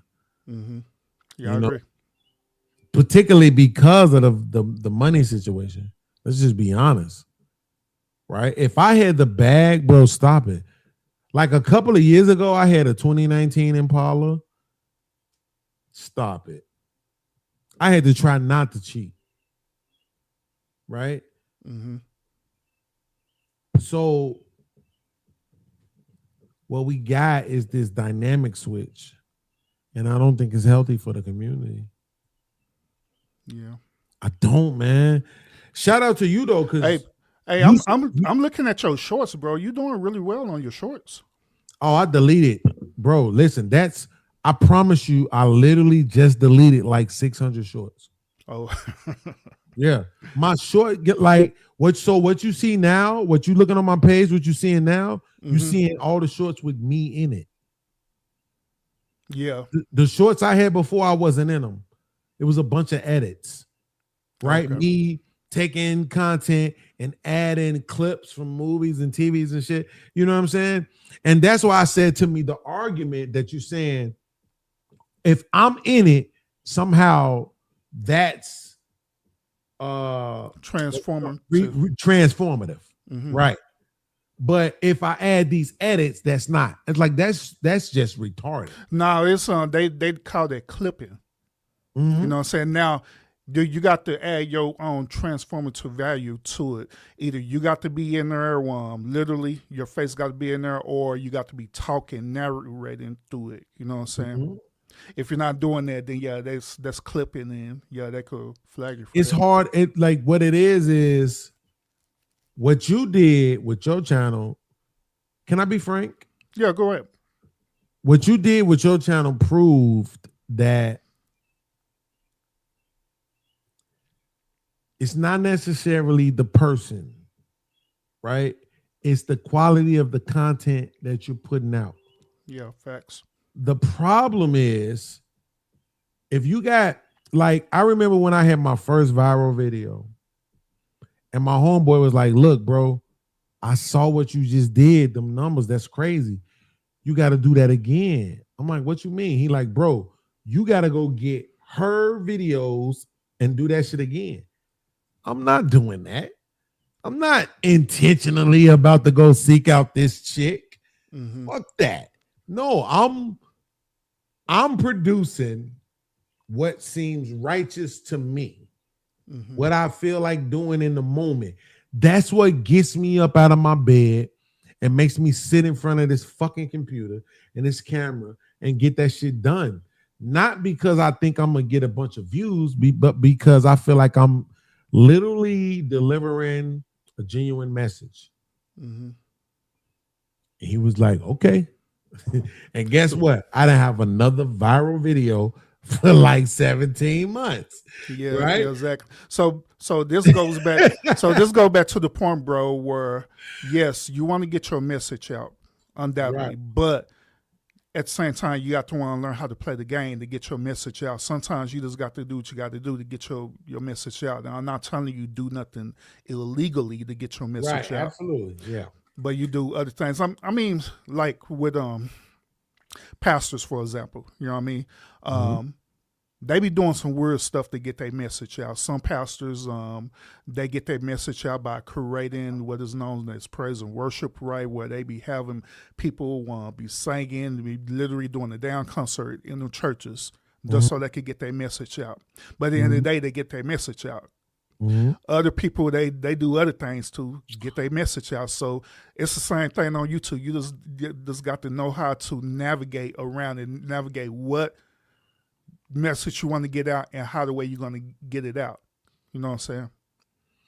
Because if not, then check this out. You already acknowledged that people want to be entertained. So you have to figure out a balance between entertaining and educating at the same time. And you incorporate that into your content. Because if you don't add both of them together, then yeah, it's not going to get pushed out. Not even the YouTube algorithm is going to push it out at all, period. Because they ain't going to know where to go. They ain't going to know where to push out to, bro. That shit pissed me off. When I read that shit, so I did a little inquiry on ChatGPT. And ChatGPT was like, look, it ain't personal. Because I structured my ChatGPT. If y'all don't know this, you can kind of like curate how ChatGPT talks to you. Yeah. Don't give me the fluff. I don't want the fluff. So my ChatGPT was like, look, it ain't personal. Okay? At the end of the day, YouTube is trying to sell advertisement. If you ain't producing that, fuck you. Pretty much. You know what I'm saying? Yeah. I was like, God. So Beans, here's another thing too that I personally do. You know when you go into your YouTube studios, right? Where you literally go on your laptop or desktop into YouTube studios, right? If you click on that AI button, right? Ask that AI button to summarize your channel and ask the AI what you can do to improve your channel. I guarantee that they will show you exactly what you need to do to improve it. Because I do this every single week. Every week I go and reevaluate my channel, look at the analytics and everything, and ask AI like, hey, how's my channel going? What I need to do to improve it? And the AI will show me exactly like, okay, this particular video is what's trending right now. So if you could find videos that are similar to this, because this is what your audience want, find videos that's similar to this and push out that content and take that same type of video. Now, if it's pushing real hard, you could take that content and create it to a live stream. And that's what I've been doing. Bro, listen, I got to tell you, the universe, what y'all call God, hey, yo, listen, let me tell you something. It is no accident. This is the type of shit that pushes me closer towards God, right? Because it is no accident that I'm sitting right here right now with pretty much just you. Let's just be honest. Trey had sleep, right? So we know what it is. Yeah, bro. Normally, bro, I'll be asleep too. I'm cool though. But this how I know, right? That this like universe, God, Jehovah, Allah, Buddha, whatever y'all want to say, because I told him this, so I'm not saying nothing that's foreign. On my show, I've talked about this gentleman right here because I used him as an example to say, listen, look what he's doing, right? And I don't want to sound like a hater right now. So I'm not specifically saying what I said, but basically it was, okay, he says this and then he plays a video versus for me to make a short on my mama, 45 minutes to an hour. Because I'm going to find clips and shit to insert into the motherfucker. You see what I'm saying? I'm really putting all this work in. Yeah, overworking. But ChatGPT, like, yeah, nigga, that shit sound good, but that's not really what they looking for, right? So now I'm sitting here face to face with this man, and I have to acknowledge that, yo, listen, I see what you're doing. I see your work ethic, because the work ethic is still there.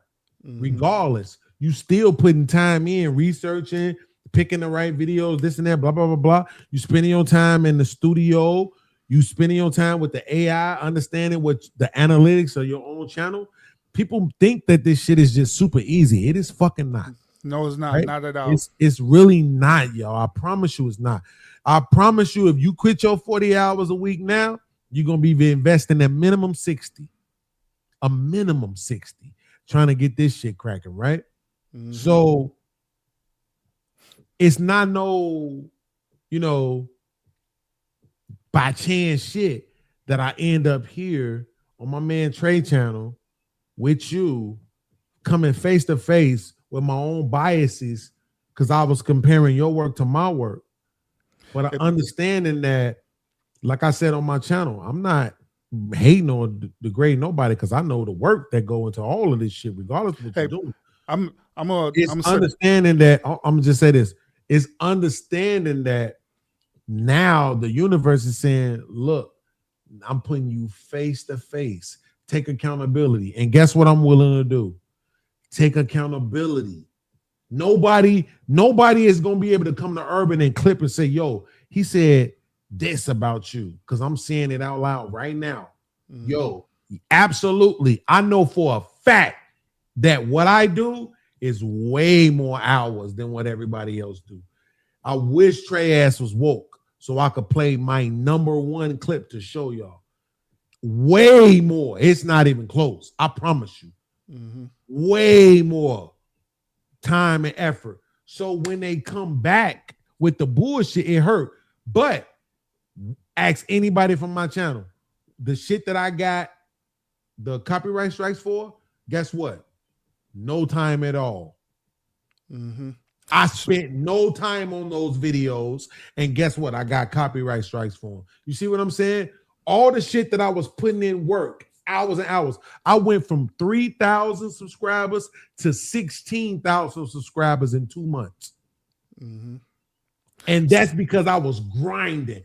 And then towards the end, I stopped grinding and I got lackadaisical, and I took an 11-second clip and added 2 seconds to it. And that's the shit I got a copyright strike for.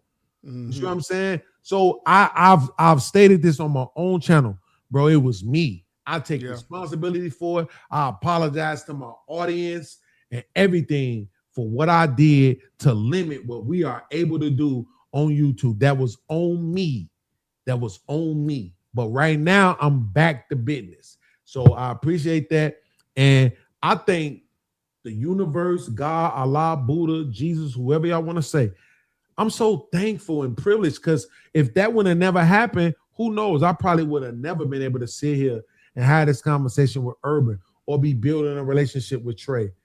I'm so motivated now just from the interactions that I've been having with Trey and shit. I've been learning AI. Like, so none of that probably would have even happened if I didn't go through this. You see what I'm saying?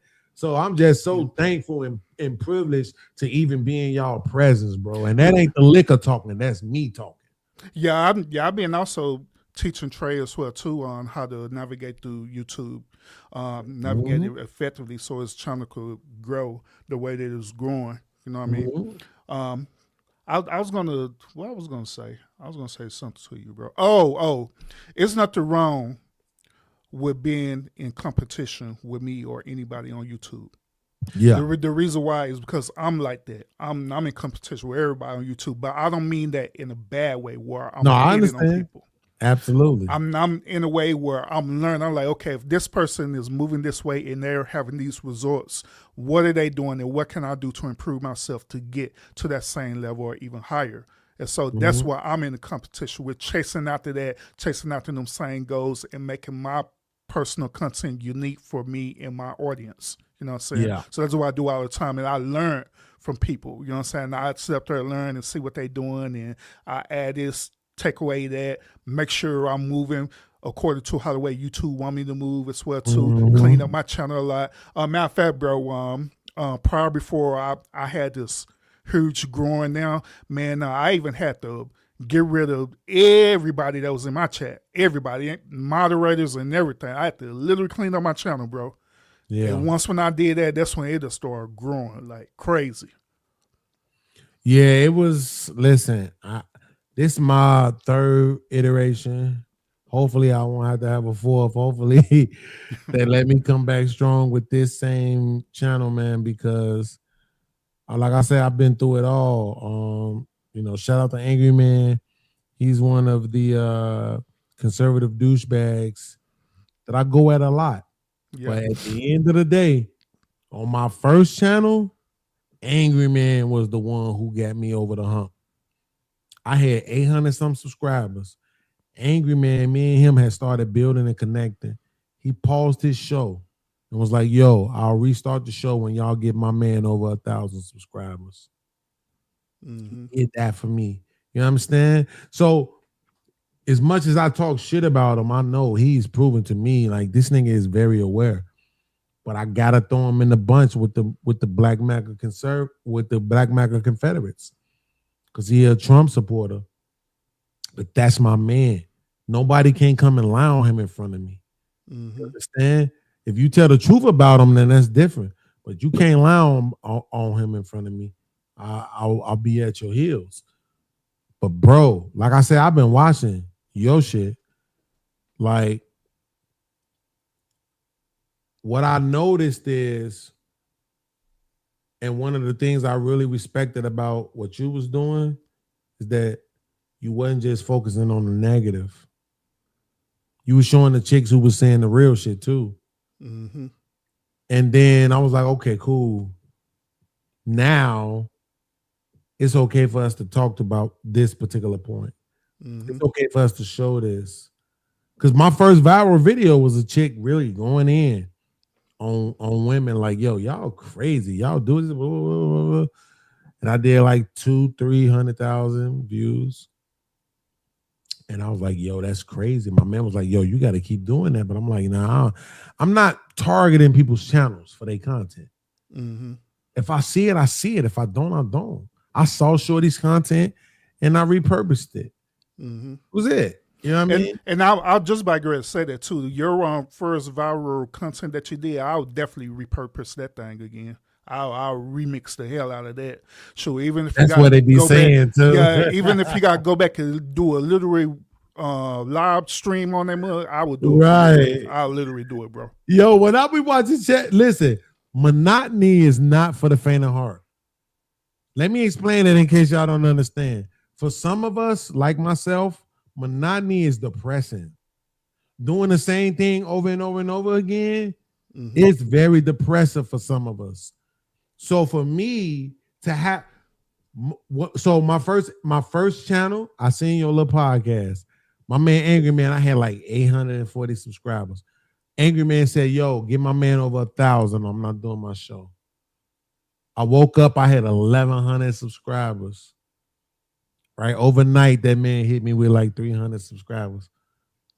So when I wake up, I'm getting messages. Motherfuckers like, yo, you over 1,000 subscribers, you get demonetized. I'm like, what the fuck are y'all talking about? Boom, I go to my channel. I'm like, oh shit, I got 1,100 some subscribers. And then my man did it. I did a whole show. Fuck y'all. Yes, I was crying. I was crying my ass off. I had to go off camera and everything. Thank y'all for subscribing. Thank Angry Man for helping me get to 1,000 subscribers. Nigga, I was emotional as hell, right? But truth of the matter is that the shows that I did, because at that time I wasn't focused on no shorts. I wasn't focused on none of that shit. I was live streaming. The truth of the matter is the shows that I did, Urban, was some I hit it so hard, tearful ass streams. So I'm doing these crying ass streams and shit. Life was so hard. I'm getting $100 super chat, $50 super chat. This one chick came through and dropped 400 on the super chat. Motherfuckers like, yo, you gotta keep doing that. I'm like, bruh, I can't get on the internet every day. Like, yo, I heard it so hard, and my mama and my dad. Like, I can't fake it. It came out yesterday because it was real. Yeah. In that moment, that's really where I was at.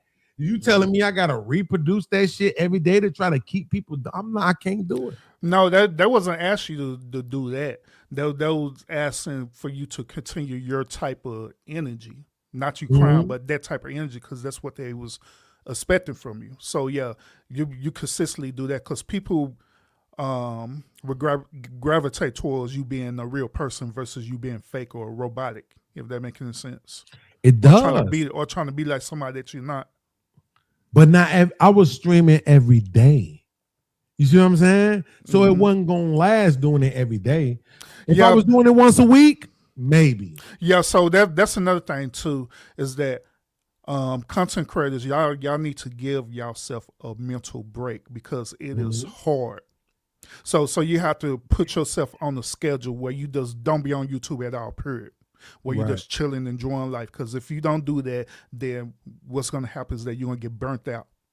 Then that's when you start making the mistakes because you start realizing that you've been burnt out. Then like, oh man, I got to put content out. And then you start getting lazy with your content. Then you end up getting a strike. So yeah, you got to put yourself on the schedule for real. Because that's what I do. I literally have myself on the schedule. I have myself on the schedule the time that I'm going to put out shorts. I have myself on the schedule when I'm going to do my live streams. And I have myself on the schedule when I'm not on YouTube at all, period. Normally on Sundays and Mondays, that's my break. Where I don't be on YouTube at all, period. That is a fact. Y'all need to listen to this man right now. He giving y'all the blueprint. And here's what's so crazy. He ain't saying hit me up for a private session. He just laying it out right now for y'all. I'm telling you. Because I don't gatekeep nothing at all, period. Because I talk about this on my channel if y'all want to know. Like, well, when I keep reiterating that, and I literally have like a community partner manager that contacts me every week. I'm not lying about that. I literally do be talking to YouTube for real every week. They be sending me information every week. Matter of fact, when the Emmys was going on, right, I had put on my community wall like, hey, YouTube said this to me in an email. If you put out content relating to the Emmys, they're going to push you out. Guess how many people took me serious? None. Like, all right. So I did a content based on the Emmys, and I did that content talk about Terrence Howard. And all I did is put in my title, Emmy-nominated Terrence Howard said this. And I did a reaction video. And guess what? I got all them views on that video. But yeah, still, I don't know what I'm talking about. But all right. Bet. Nah, listen. I could tell y'all, man, let me tell you something. When you start doing 10K a video, you winning. And that's what kind of made me slack up a little bit because I started going viral off content where basically the other people in the content was the reason why I was going viral. Yeah. And I wasn't paying attention to the content that I was actually reacting to because it wasn't doing them same numbers. Now I look at it and it's like, oh shit, I didn't know the motherfuckers was doing 8,000, 10,000. Like that don't sound like a lot, but it is when it comes to YouTube numbers. So now it's like, oh, okay, cool. Let me go on here. Let me erase everything that is not me actually reacting. Because somebody told me this in the chat one time. Somebody said, yo, we here to hear you. We want to know what you got to say, right? When the whole shit happened with Anton and Corey Holcomb, I just did a show like last week where I talked about it a little bit, and motherfuckers like, yo, we was waiting to hear what you had to say. I was like, yo, that's crazy. Because I watched it live. So I literally could have did a show to it live, but at that point I was still distraught about being demonetized. I'm like, yo, do y'all understand how much work I put into this shit? Yeah. I'm not AI. AI is not helping me. I promise y'all. When it comes to my shorts, AI is not helping me at all. 0%. That's 100% me Hours upon hours upon hours upon hours upon hours. I'm not using Opus. I'm not using none of that shit. That's me. Mm-hmm. That's me in CapCut. So for me, when they demonetized me, that shit hurt my soul, nigga. I was around this bitch like, Lord, why hast thou forsaken me? Yeah. Shoot, man. People don't understand. I know. I'm trying to tell you, I had over 2,500 videos on my channel. If you look at my channel right now, it's probably like 900 some videos. That's because I went through and erased all that shit because they holding me accountable for these 1 or 2 videos, right? But the other videos was great work. Great work. And that's what I'm saying. In my mind, I be thinking about it like, oh, I know what could go right here. This movie from 1986. Then guess what I do? I go download that whole movie, right? Just to get that 1 10-second clip out of that whole movie, edit that out, boom, put that in there. Damn, I know where to go right here. This from that. Then I go find that shit. I'm talking about hours. And when I was saying that, it was people hitting me like, yo, you ain't never heard of Opus? Yeah, I did. That's not, but it's okay. Opus is gonna give me a product, but it's not giving me what I see up here. I want what I see up here, right? So my most viral video, like I said, is Stanley and Ashley Russell talking about women having male friends. And if you look at the chats, what you see is people saying the edits is the most perfect edits they ever seen. That's my work. You see what I'm saying? That's my work. So for somebody to try to tell me that ain't transformation, it hurts. It hurts. Well, I mean, they said that video was a transformative. Well, I don't know if they are, but what they said was this. Once the motherfucker said something about the 11-second video, what they said was, oh, you got a lot of videos on your channel that seem to be other people's content. I'm like, a lot?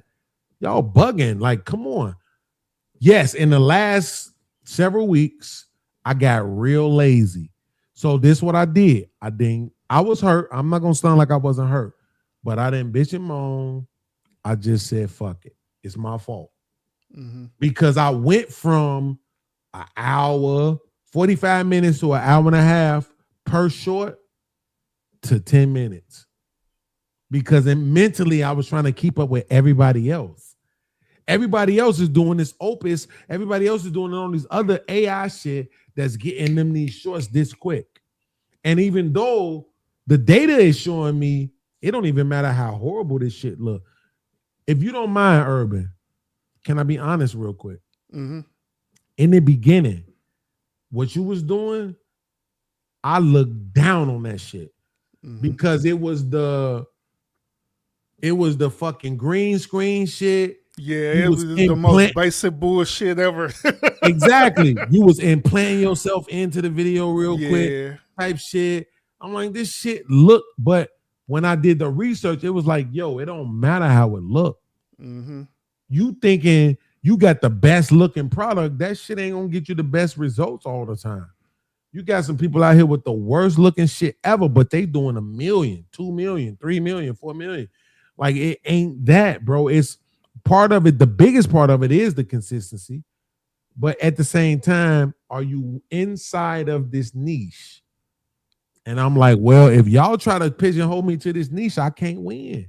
Mm-hmm. Because today I might want to do some shit about Trump.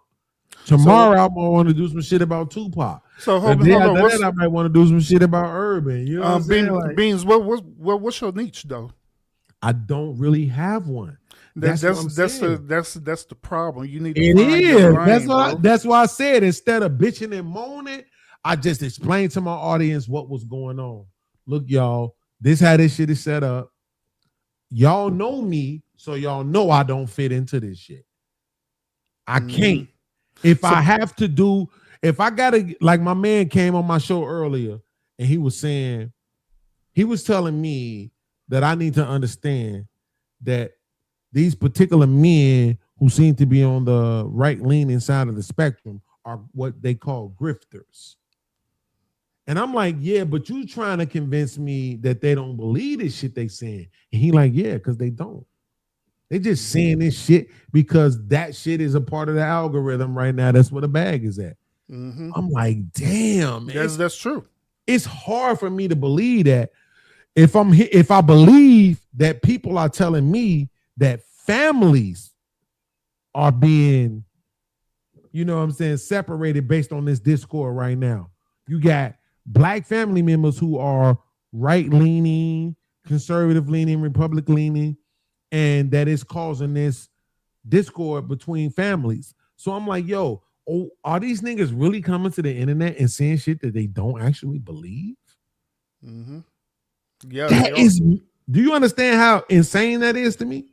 Yeah, but at the same time, it ain't no different from like you were saying earlier about a dude who's a drug dealer. You know the end result is that you're trying to make money, so you're using that drug to make money. You don't care about how it's going to affect that person as long as you get the bag. So they doing the same as that thing. They don't care if it's going to hurt people. They don't care if they being fake about it or anything like that. They just getting the money. That's also why there are other content creators out here that believe in doing beefing content where they just purposely just beef with each other all day long and stuff. For matter of fact, well, you was part of Fight Club, right? Absolutely. So yeah, I mean, it's the same concept. I believe Fight Club was a little bit more structured than the actual. Absolutely. You know what I mean? But it's people out there. It's people out there that put content out there because they know that's what's going to sell. It's a product. It's going to sell. Bro, I went to the beef sector for like 36 minutes. And I got the fuck up out of there. I'm surprised you last that long. Bro, like, because this was what was so crazy about it. I invited a lot of niggas to come to Chicago to get their head busted. The truth of the matter is I never really expected nobody to take me up on an offer. But in the beef sector, they was pulling up for real. Yeah. I was like, oh, y'all really pulling up and shooting up people's cribs? You niggas, okay, let me get the fuck from over here. Let me go back over here where I'm used to. But truth of the matter is this. To your point, and I'm glad you said it. Shout out to you. It was way more controlled and constructive. And so now, fast forward, when we come to 2026, when we come to present time, my thing is this. If you on the internet and you saying shit that you don't really believe, bro, you damn near deserve to get your ass beat. Like for real, we can't not know the shit that we know. It's hard for me to believe that I understand the impact of propaganda, but you smart ass millionaire niggas don't know. You niggas that shit on me because I ain't got no money.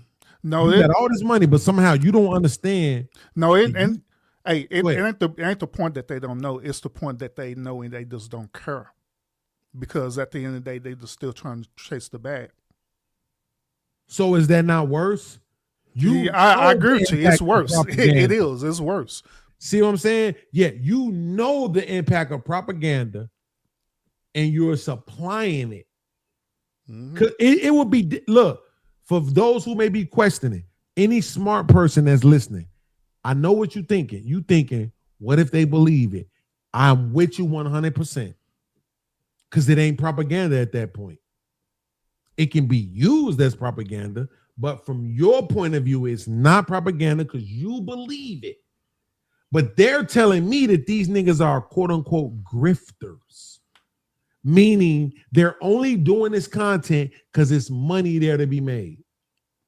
So for me, that is insane. I'm never going to get on the internet I'm not gonna get on a record. I'm not gonna get on nothing and say some shit that I don't truly believe without telling y'all I'm exaggerating, I'm being facetious, it's hyperbole. Like I'm gonna let you know that this thing I'm saying right now it's my feelings. Yeah, right? It's your feelings, it's your worldview. This is what you have experienced. But however, it's other people out there, they never experienced it the day before their life. Especially like dealing with like the red pill and manosphere content. And man, Right. it's so many Griffin dudes that they never dealt with the situation that people literally dealt with. Ever. But they pretend that they do.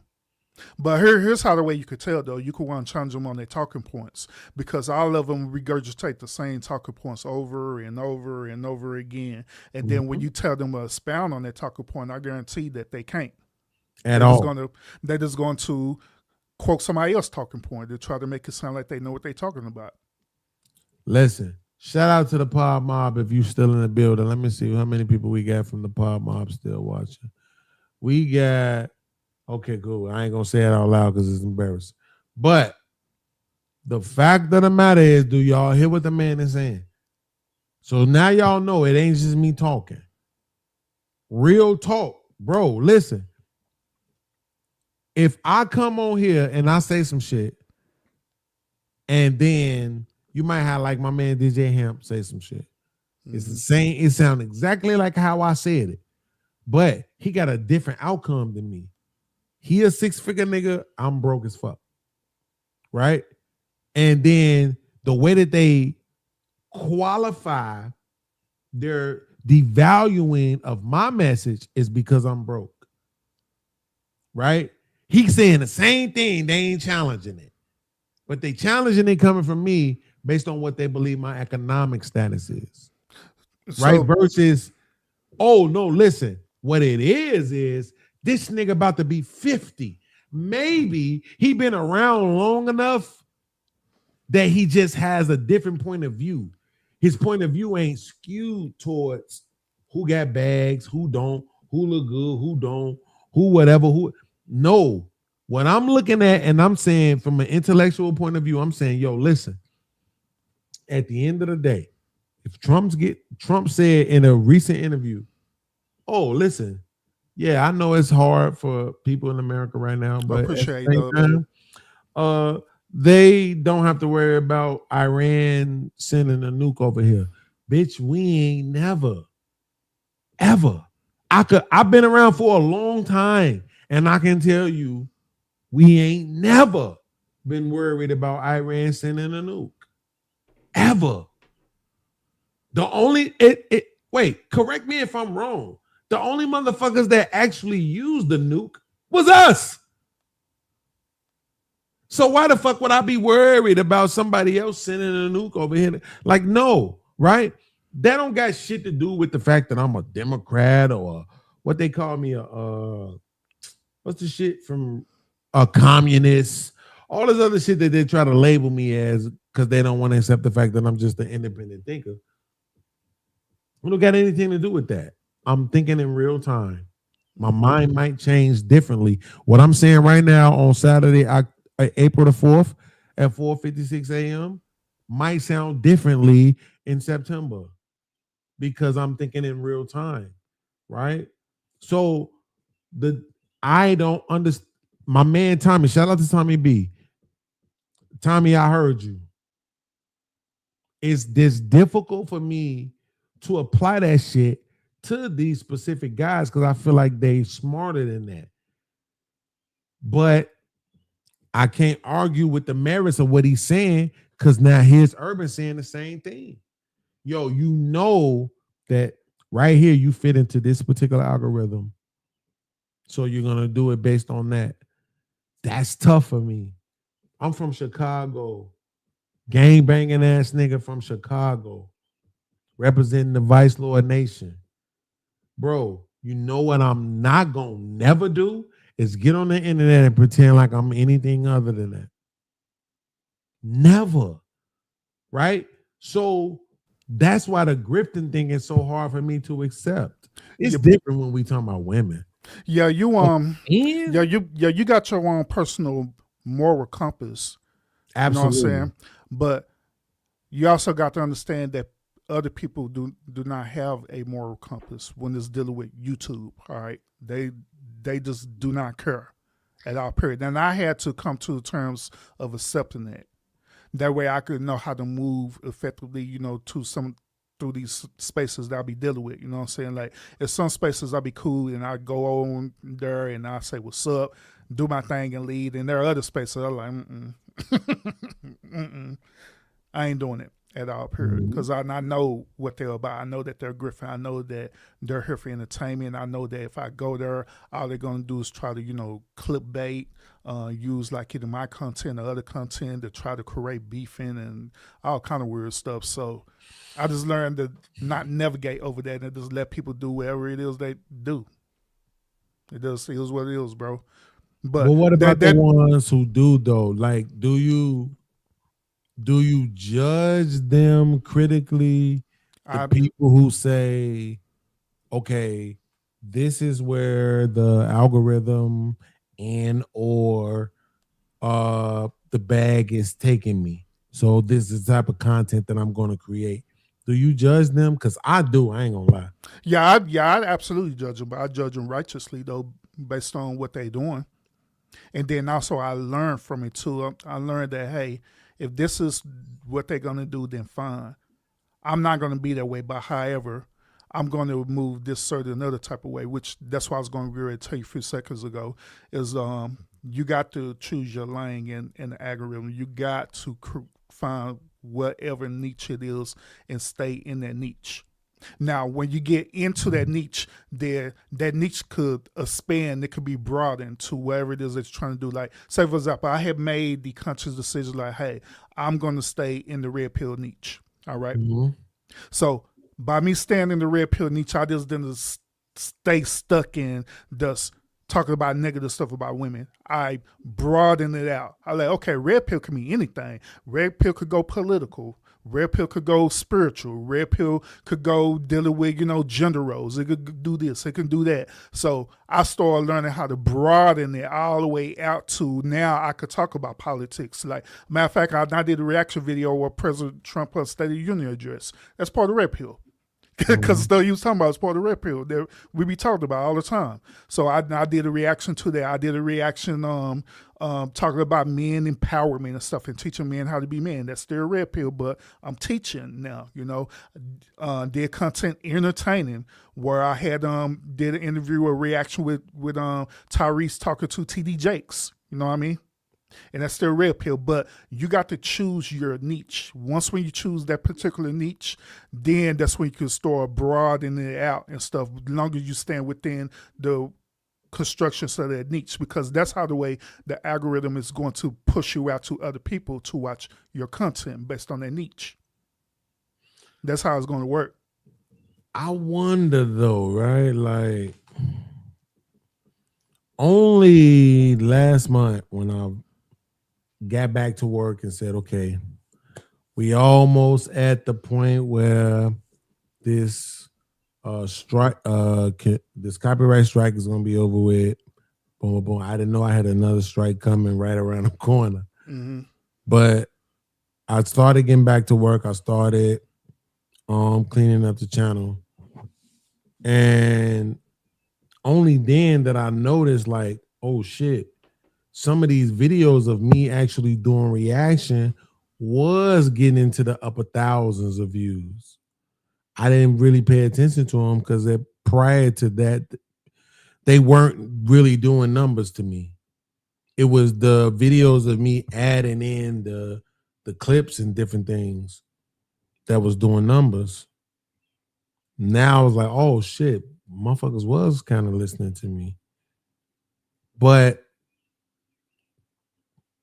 like, okay, if I'm looking at what I just put together, right? I got a folder that I created. So the first video in this folder that I just created is an African woman who is doing some work like shoveling and digging shit in some sort of ditch or whatever, right? the purpose of the video is really to show like the supreme ass that she got. But for me, the purpose would be to make the argument that on one hand, we got these women in America trying to make it seem like they shouldn't have to work. Meanwhile, look at this woman in Africa. She's just as thick as the rest of you motherfuckers. And yet she over here with a shovel digging in the dirt.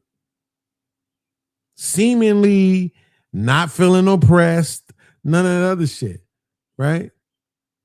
So is that in line with the quote unquote niche? Maybe not. Right. And that's what I'm saying. That's what I could tell you exactly that it's not aligned with a niche. Well, let me rephrase it.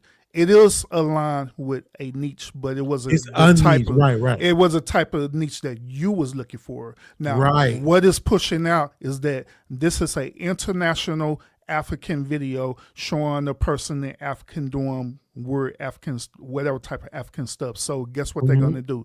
They're gonna push that video out to people who are African, you know what I'm saying, who could relate to that, or people who are searching for that particular type of videos. You know what I'm saying?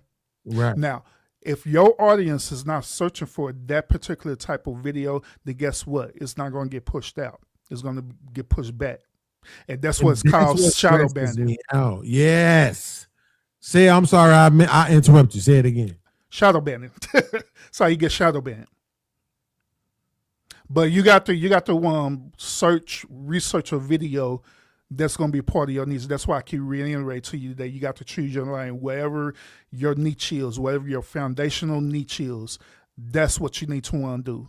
What I would do this, bro, is when you get off of here, whenever you get time, go either on Chat GPT or to Gemini or one of them AI programs, right? And ask the AI program what type of niche is this. So you describe everything that you want to talk about, everything you want to do and stuff, and you put it in there. And then the AI will tell you like, okay, these are the different type of niches you could go into, you know, for your content, and it'll break it down. You could do this, you could do that, you could do that, and you choose which path or which lane you want to go into, and then you start researching content that's going to be related to that. There you start doing your reactions, do your shorts and stuff, and you put your spin on it while you're in that niche. That's the first part about it. This man is kicking facts. What he talking about right now, I absolutely have done. And that's how I knew. That's why I said on my channel, I was letting people know, like, listen, bro, if y'all don't actually genuinely fuck with me, if you don't actually genuinely rock with me, you probably gonna be disappointed, because I can't play by these specific parameters. I'm all over the place, bro. Like, you need structure. You see what I'm saying? Like, for me, like, look, so the first video was the African chick, right? The next video, do Muslims worship different gods than Christians? Yeah, so now that's Right? going to religion. You see what I'm saying? so now the algorithm confused, like, oh, shoot, what are we talking about? African or That's what I'm saying. So, like, I was explaining to my audience, like, yo, they like, yo, you did mad numbers, bro. Like, I don't understand your. I'm like, yeah, you gotta understand. I used these two videos. I added these edits to them, so I absolutely repurposed them. They are not the same videos that they were before I fucked with them. But at the same time, what the algorithm is noticing is those people, not me, not my edits. They're noticing those people who are viral as fuck. So now I just gained another 10,000 plus subscribers based on the virility of those particular people inside of the algorithm. So now when I'm doing these other videos that I really think the message is so much better, but they're not doing the same numbers. Yo, listen, my people ride with me. It is what it is. Shout out to my man Nah. Shout out to B Sammy. Shout out to all of the people that really ride with me, right? They're gonna hit that Cash App, that Zelle. They're gonna show up on the stream. They're gonna click the like button. They're gonna do all of that because they understand. Today we might be talking about Trump. Tomorrow we might be talking about Claudia Jordan. The day after that, we might be talking about Angry Man. The day after that, we might be talking about the whatever podcast. Like for me, I'm not even joking when I say this. It is literally depressing. Monotony is depressing, bro. To have to do and talk about the same thing over and over and over again. The only way that shit ever is beneficial from a mental standpoint is when it's new people. Right? That's the only time. It's new people, it's different people. You know what I'm saying? Whatever podcast. I used to religiously watch the whatever podcast on Sundays. I can't tell you the last time I pulled up on a Sunday. It ain't been in 2026. Because y'all about to say the same shit that y'all say to every other motherfucker who ever enters the panel. I got it. I'll catch it on the replay. Right? And I don't want to be that guy. I want to be able to come. What I do on my channel, Urban, is I talk about the way we communicate. So that's the biggest thing. The biggest criteria is, yo, listen to how these people talk. Tell me, do y'all hear the bullshit when you hear the bullshit? Right? Understand and know, yo, this is how people convince us of stupid shit. This is how they trick us. This is how they manipulate us. This is how they gaslight us. So I'm breaking down communication, right? I got a show called The Stupid Detention that I do that apparently people love. I'm literally just breaking down communication, though. It's the same thing I do on every other show, but that show is called The Stupid Detention. But I'm doing the same exact thing. I'm saying, look at how this person is talking and listen to the bullshit. We did a Charlie Kirk shit that kind of, for my channel, went viral. Hey, he's saying this and he's saying that, but look at this, look at that, right? That's what I love to do. But now you want to pigeonhole me to say, I come on the internet every day and say, black women ain't shit. Niggas ain't shit. Black culture ain't shit. Fuck, I can't do it. Some days I do feel like that. But today I might feel like fuck these white people. And I want to do a fuck these white people show. Today I might feel like fuck these immigrants. And you see what I'm saying? So that's why for my channel, I'm telling them, I'm like, look, y'all got to understand. Before I got demonetized, it was love. Because I was doing enough to where I didn't have to ask people to hit the Cash App, hit the Super Chat, all of this shit. I was so happy to be at that space. Because I hate begging these niggas to hit the Cash App. I hate that shit, bro. I'm like, yo, I'm doing enough just off my work. You see what I'm saying? Just off what I'm doing offline. I'm doing enough with that shit to make enough money where I don't gotta never ask you niggas to hit shit. If I want to come up here for an hour or two and do a show, I don't gotta depend on whether or not y'all gonna tap in or not, because I'm doing enough. You understand? That work, I'm putting in that work, bruh. That's why I be saying, like, in my real life, it was working more than 40 hours was a sin. But when they come to this shit, I've been putting in 60, 80-hour weeks since 2021. I started my podcast October 10th, 2021.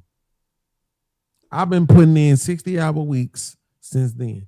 So for me, I'm like, yo, listen, I got to give, on some level, respect to guys like yourself who get it done. You know what I'm saying? But I just want my audience to understand that don't expect for me to compete with the Urbans of the world, because it's not going to happen. I can't do it. Mentally, I'll get depressed if I have to do the same thing over and over and over and over and over and over and over and over. Like, no, sir. Today we talking about Joe Budden, and they over here talking about fucking Bob Barker. Tomorrow we're gonna be talking about this other thing that is so far off from what we just talked about yesterday. My man Freezy, shout out to Freezy, No Captivity with Freezy. He tapped into this the Anton Daniel saying that boy, he been relentless. Be Cooking, relentless. bro. Cooking. He done tapped into the 10 to 20,000 views per. And guess what? Like I went up. That's my man. He been fucking with me since I came on to this shit. I've been on a lot of pounds with Freezer too. He pretty cool, brother. Freezy, my man, bro. But like I told Freezy, I said, bro, listen, I don't want you to do another Anton Daniels show, but am I finna tell you not to? Hell no. The fuck kind of hater ass nigga I look like to tell you to not go after the shit that is getting you the success that you're getting. I can't never say that shit, but you are so much more than that.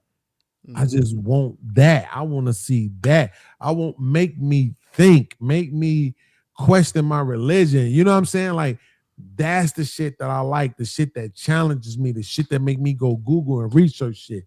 You know what I'm saying? But I can't pretend like, oh shit, now you done tapped into this particular market. Who the fuck am I to come tell you don't do another show? No, I can't tell you that shit, fam, and I'm not gonna tell you that shit. I could just tell you that my personal preference, don't do another Anton Daniels show, because this shit is repetitive. You saying the same shit over and over and over and over and over and over and over again. And I don't want to keep hearing it. But guess what? I ain't the motherfucker hitting the super chat. I ain't the motherfucker. You see what I'm saying? I ain't the one doing all that other shit that's helping your numbers be what they be. So that's where it's like, I can't, bro. I couldn't play the victim Olympian every show. Even all the money that was coming in every time I got on this bitch and cried, I couldn't do it. That's not me every day.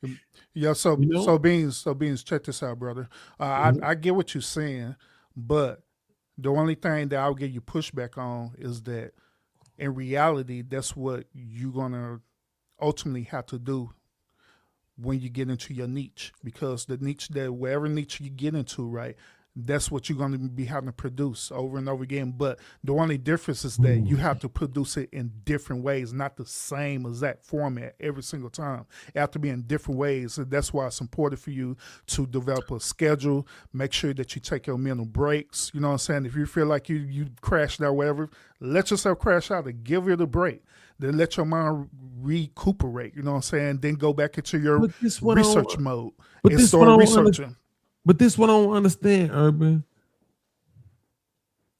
Like, okay, where do I gotta get to before they say it's him? Before they recognize that, okay, it's him. They're the people that's showing up, they showing up because they want to hear his perspective. What range do I have to settle in before that becomes the case? You know what I'm saying? Because like it was a lot of people that was getting numbers off of Anton Daniels. To my understanding, bro, you already said that people are already coming to hear you, right? To hear your point of view about whatever it is that you're putting out there. So you already got the sauce. You already got that part one. That's the whole point. You just need a niche so you can continue it on and keep pushing it out. And that's why I keep reiterating you over and over again that when you be in that niche, yes, you're gonna be talking about the same type of content, right? But you could expound on it. You could take it to this level. You could take it to that level, but you still have to have your foundation. You know what I'm saying? That way the algorithm will push you out, because the moment we step out of that foundation and start stepping into another niche, then the algorithm is going to push it out that way. O'Shea Lennox said Beans ain't found his niche yet. You're right. If the niche is a specific topic, and that's the point. Today I did a show where I was talking about Trump. We reviewed videos where we were talking about Trump. If you go down my timeline, you're going to see 3 videos of that over the last several years. I don't usually talk about political shit, but today I did. And shout out to my man Eric, he came through. Shout out to P. Smurf, he came through. The audience tapped in. Half of the motherfuckers was there for Eric.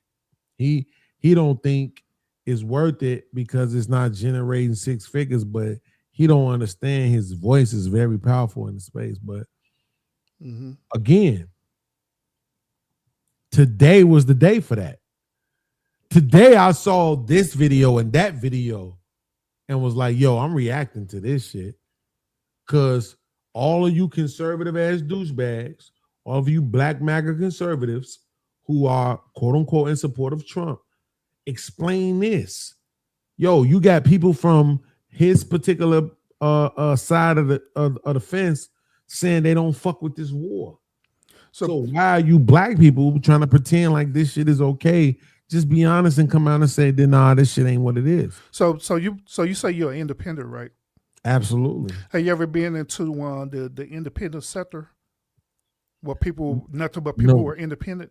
No, sir. So research other content creators who do that type of content. All right, not so you could be a part of it, but just so you can understand what they're doing and how their numbers has been produced out there, and furthermore to understand what type of content they're putting out there. Because what you can do is, if it's working for them, guarantee it's going to work for you.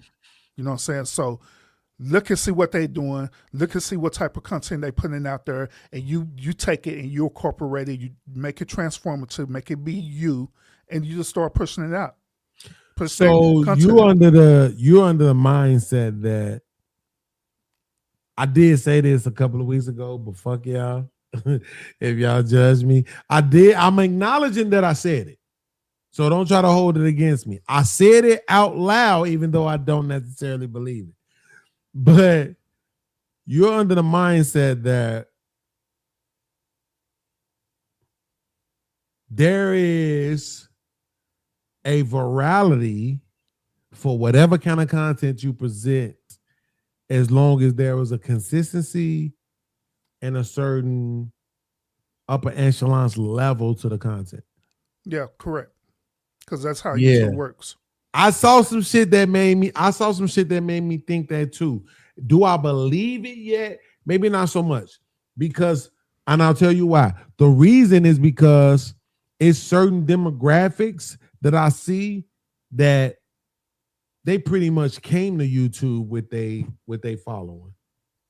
So that's what makes it difficult for me to believe that YouTube would promote it with the same veracity that it promotes some of this other stuff. So like say Tariq Nasheed. Listen, Tariq Nasheed had Hidden Colors and all that other shit prior to what he doing with the YouTube numbers. That's true. So it's difficult for me to say, yo, I'm looking at my man's, he doing numbers. Woo. He had some shit going on a couple of weeks ago. I can't remember exactly what he was reviewing. That nigga, I'm not even joking, had 100,000 people live. Right? Now, it's come back down to earth since then. You know what I'm saying? But whatever the fuck it was, at that point, he had 100,000 people live. That shit blew my mind. But he's Tariq Nasheed. But he wasn't Hidden Colors 2, Hidden Colors 3. But he wasn't, understand this, he wasn't Tariq Nasheed in the past, though. He had to build that up. You know what I'm saying? He had to want to go to other spaces, mainly like in Facebook. I believe he really started off in Facebook, and probably before that, what's that other thing we used to all go? More likely than I forgot the other space. MySpace, MySpace and all the stuff there. You know, started off there, then go to Facebook, and he started really building up his following there on Facebook. But once again, guess what he did? He had found a lane. He had found a niche that everyone could gravitate towards, and that's how he built up his name. Same thing with he came with it though. I agree with you. I can acknowledge that he came with king of that niche. Yeah, so like when he was on Facebook, he ended up bringing his followers over to YouTube. You know what I'm saying? But the point that I'm making is that while he was over at YouTube, he still had to do the same as that thing on Facebook that I'm telling you that you got to do on YouTube, which is that you have to start off your niche and build it up from there. That's 100. I can't pretend. No, Urban is not saying nothing wrong. I can't pretend like he is. He not. It's a million niggas like me we have to understand that we probably can't thrive. Like somebody told me earlier, go to TikTok. I'm like, yo, they don't even fuck with my uploads. I can't see them fucking with my lives. But like YouTube has been, let me not pretend. This is my third fucking iteration of a channel. Technically, it's my fourth because it's twice with this last channel. But I've been taking care of myself with this shit. So let me not pretend like it ain't been working out. It has. But the fact of the matter is that I should have seen way more growth. Yeah, I agree. But the problem is that I'm the person who is, so December, it was literally Christmas Eve. I get the email saying, yo, if you don't send us a video explaining what's your process to creating your videos, we're gonna take you out of the YouTube partnership program. I created a 60-second video because I never believed they was gonna give me a fair chance anyway. So I was like, yo, I'll be doing this and doing that, and if y'all don't like that, kiss my ass. Like basically. And it was like, all right, nigga, well, fuck you then. Right? See you later. But the truth of the matter is that, again, I'm not that. Look, do I appreciate the parameters of YouTube? Hell no. I think that's just some bullshit. But at the same time, I understand what it is, and I don't pretend like I don't. Mm-hmm.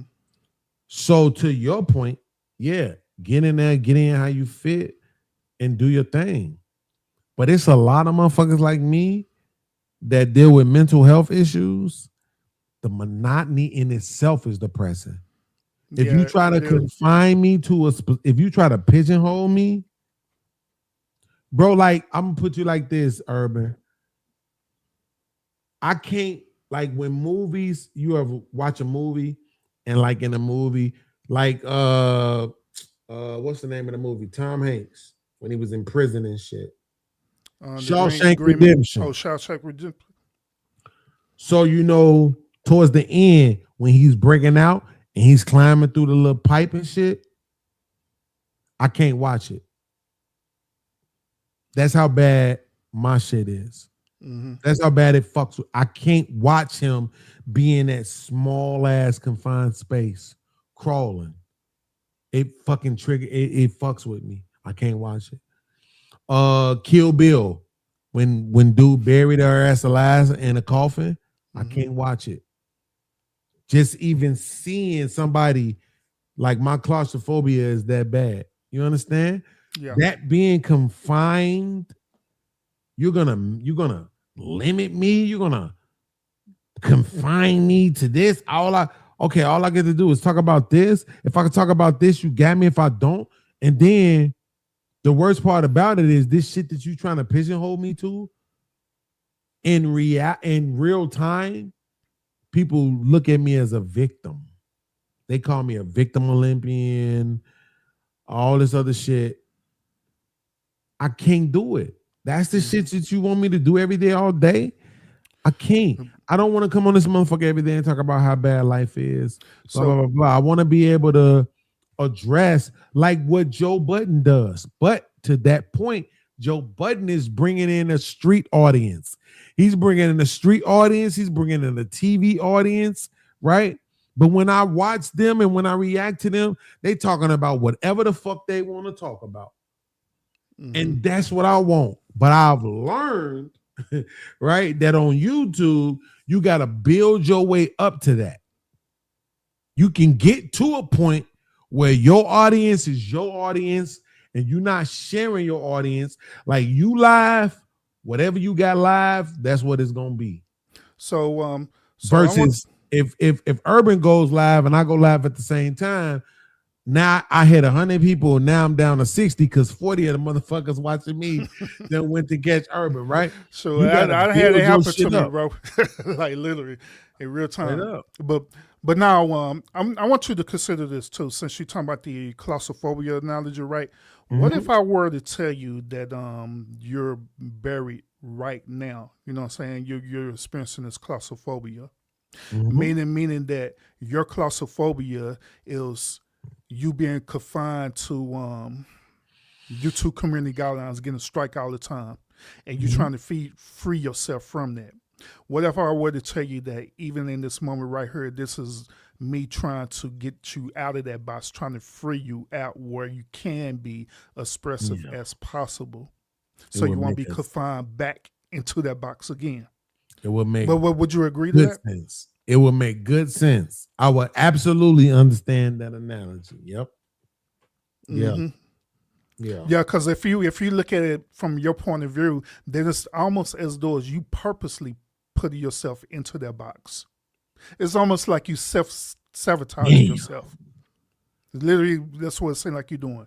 It's like, let me go and jump in this coffin, go and close the box up and throw the dirt on me. I'm good. And I'm just going to sit up here and whine and bitch about it. But I have admitted to a fear of success, which a lot of people won't do, but I have admitted to that because, and people act like they can't understand this, it's really simple. Once you get the formula, you have to keep duplicating it. And that's where the fear comes in at. The fear comes in at is, damn, this year I averaged 30. Next year I need to average 30. Or 31 or 32, or people gonna look at me differently. That's where I had to stop you at. Okay. You shouldn't be looking at what you can produce, like the numbers or anything like that. What you should be focusing on is your overall passion of the content, period. Because personally, that's what drives me. The numbers is great. The money is, whenever I make the money is great, but it's my passion of why I do what I do. It's what drives me to wake up in the morning and commit to a schedule and put out shorts, do these live streams and different things like that, because I love doing what I'm doing.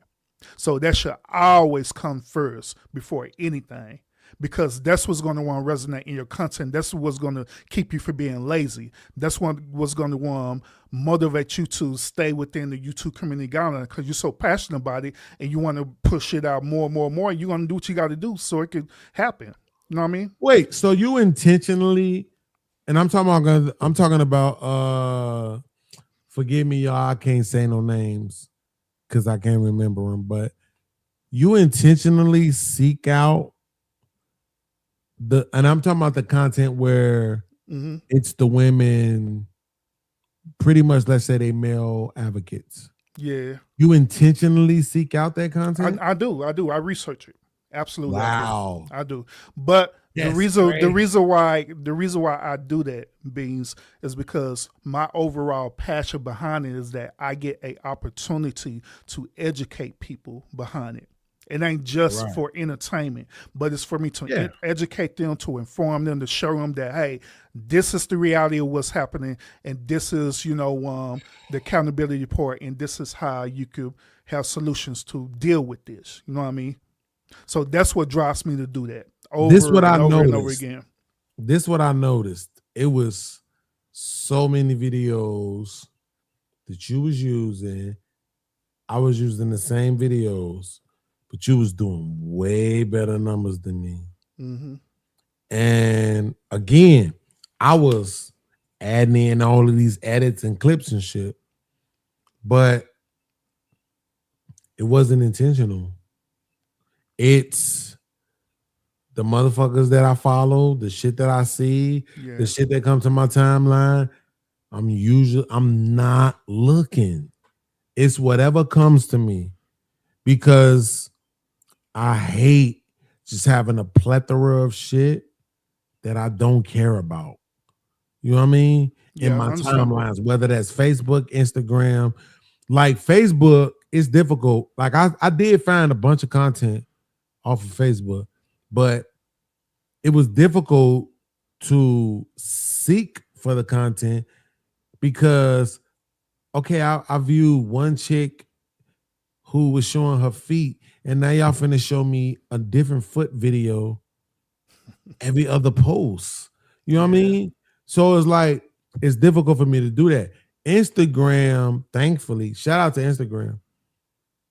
Thankfully, Instagram was like thick ass chick versus what's my girl name? Hold on, watch this. I'm gonna show you how cold Instagram is. I'm just gonna go to Instagram right now, right? I guarantee y'all within these first couple of posts, I'm gonna be able to tell y'all a name. And that's how Instagram is. A lot of my posts I get from IG. Then others is from TikTok. So we got who was this? Let me blow this up. KBLESSCO. She's talking about Negroes and some shit, other shit, right? But this is what I'm saying. So they showed me a couple of videos of thick ass chicks half naked, and then they went right to this woke content as they claim, right? And that's what I'm saying. It's not intentional. It's just, hey, when I see that shit, I stay there. I appreciate it. I value it. So of course they keep feeding it to me. So now, again, this ain't even nobody I'm subscribed to. It's not nobody I'm following, right? So now, if I go on Instagram, guess what? I'm gonna get a bunch of these. Now, guess what? It's not intentional. It's just me and then what they showing me. Same thing with Actually, it is intentional because you're the one who initiated, so it could be part of their algorithm, so they could keep on reference you to other relatable videos. And that right there. That is a prime example of how the algorithm works when they deal with niches. That's how it works. You see when you go on IG and they keep recommending the same video and over again. Yeah, that's what you want to happen on YouTube with you. But on YouTube, when I go to the shorts feed, they 80. Okay, let me not exaggerate. 70% of that shit, I don't give a fuck about. They be showing all me these dance routines and shit. I don't give a fuck about. Yeah. Bro, it'd be a whole bunch of shit. So then in my mind, I mentally, I'd be like, well, why y'all not doing my video like that? Why y'all not showing my video to all these motherfuckers who don't give a shit? Because y'all showing me all this shit I don't give a fuck about. Do you watch your own videos? Rarely. And only time I do it is when I'm trying to see what the numbers look like. No. Start watching your own videos too on the short feeds. That's going to help out too. So go one day to start binge watching your videos. And then while you're pushing out more content, watch your videos again, because that's what's going to help it show up on your about feed on YouTube. I guarantee it will. Because I'll be saying my videos all the time on their short feeds. Because I go back and watch my videos too. I watch my short form and I watch my live streams too. Yeah, I remember one day I was doing a show. I was trying to tell people about your channel. And then I couldn't find it. And I was like, damn, man, like this is crazy. If I wasn't thinking about it, all of his videos would be in my goddamn feed. Well, just be lined up. But check this out. I'm sub to you now, so I'm pretty sure it's gonna be it's gonna be showing for sure now. Yeah, absolutely. I'm sub to you too now. But it's like it was like at that particular time, because in the beginning, I think if I remember correctly, what happened was I didn't sub to you initially. And then I started hating. Because I was like, bro, hold on, man. I'm putting in too much work for this nigga to be blowing up like this, and y'all giving me like, cool, you took these 2 videos and you made them viral. I appreciate that. One damn near did 2 million. The other one damn near did 1.2. I'm not mad. But come on, I would take a consistent 10, 20, 30, 40, 50, 60, 100K. I'll take that over you giving me 2 viral videos. You understand? And at that point in time, like I said, I didn't know you. So I was literally just gauging it upon the work. I'm knowing if he doing this, yo, tell me what y'all think about this. Boom, then play the video. And then I'm going and I'm fucking my hard drive up. Downloading all this shit. You know what I'm saying? To the point I had to buy 2 external hard drives to keep all this extra shit on. You see what I'm saying? Then let me put you on game on this too, Beans. I had learned this. I learned the sweet spot with the shorts. All right. So I scheduled out all my shorts for the whole entire day. I literally spend almost like 2.5, 3 hours scheduling out my shorts. Now, here's the key part to doing this. The first key part of doing this is that when you schedule them out, the sweet spot is scheduled them all out an hour apart, because I had learned that if you just throw shorts out there all at the same time, they're gonna treat it as spam. Yep. Absolutely. So it's not going to get pushed out at all, period. That's the first part. The second part, what I learned is that I have to title my shorts where it deals with the SEOs. Okay. Yep.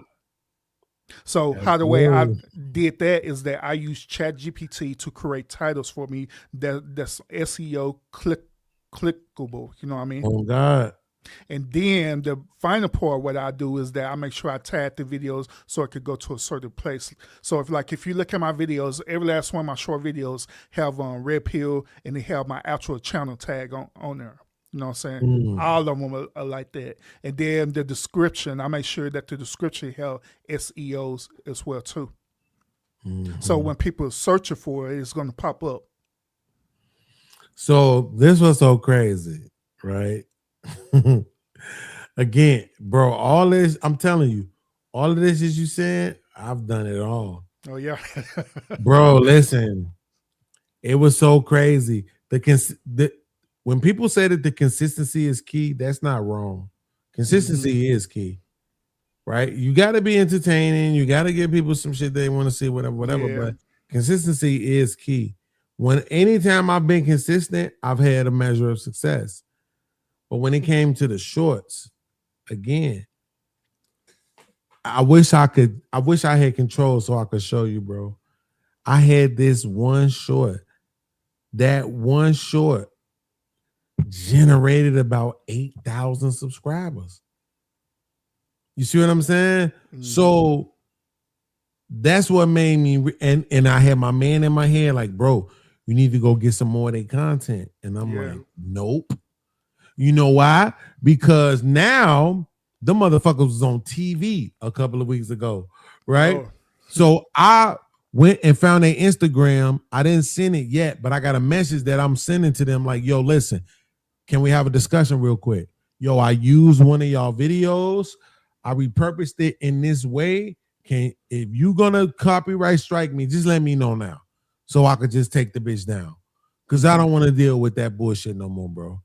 Like at the end of the day, if you look in the comments, it's plenty of people who recognize y'all and they saying Stanley and Russell.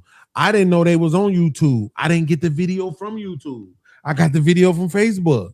You see what I'm saying? So I didn't think about tagging y'all because I didn't get the video from YouTube. I can't tag you to Facebook from YouTube. You see what I'm saying? Just like with the video that I got a copyright strike from at first. It was a Twitter video. How do I know y'all got this video on YouTube? I don't know that. I got it off Twitter. You see what I'm saying? But at the same time, I was lazy. It was an 11-second video. I added a 2-second clip to it. Fuck it. You spank my ass. You got me. I'm wrong. Right? I get it. But I just took the video out of circulation. I just said, fuck it. Until I reach out to y'all and like, look, man, I get it. Y'all blowing up. Because I don't see none of y'all videos doing millions of views. So what I don't want you to do is come like, oh, this nigga damn near did 2 million views with our video. Like, I don't want that.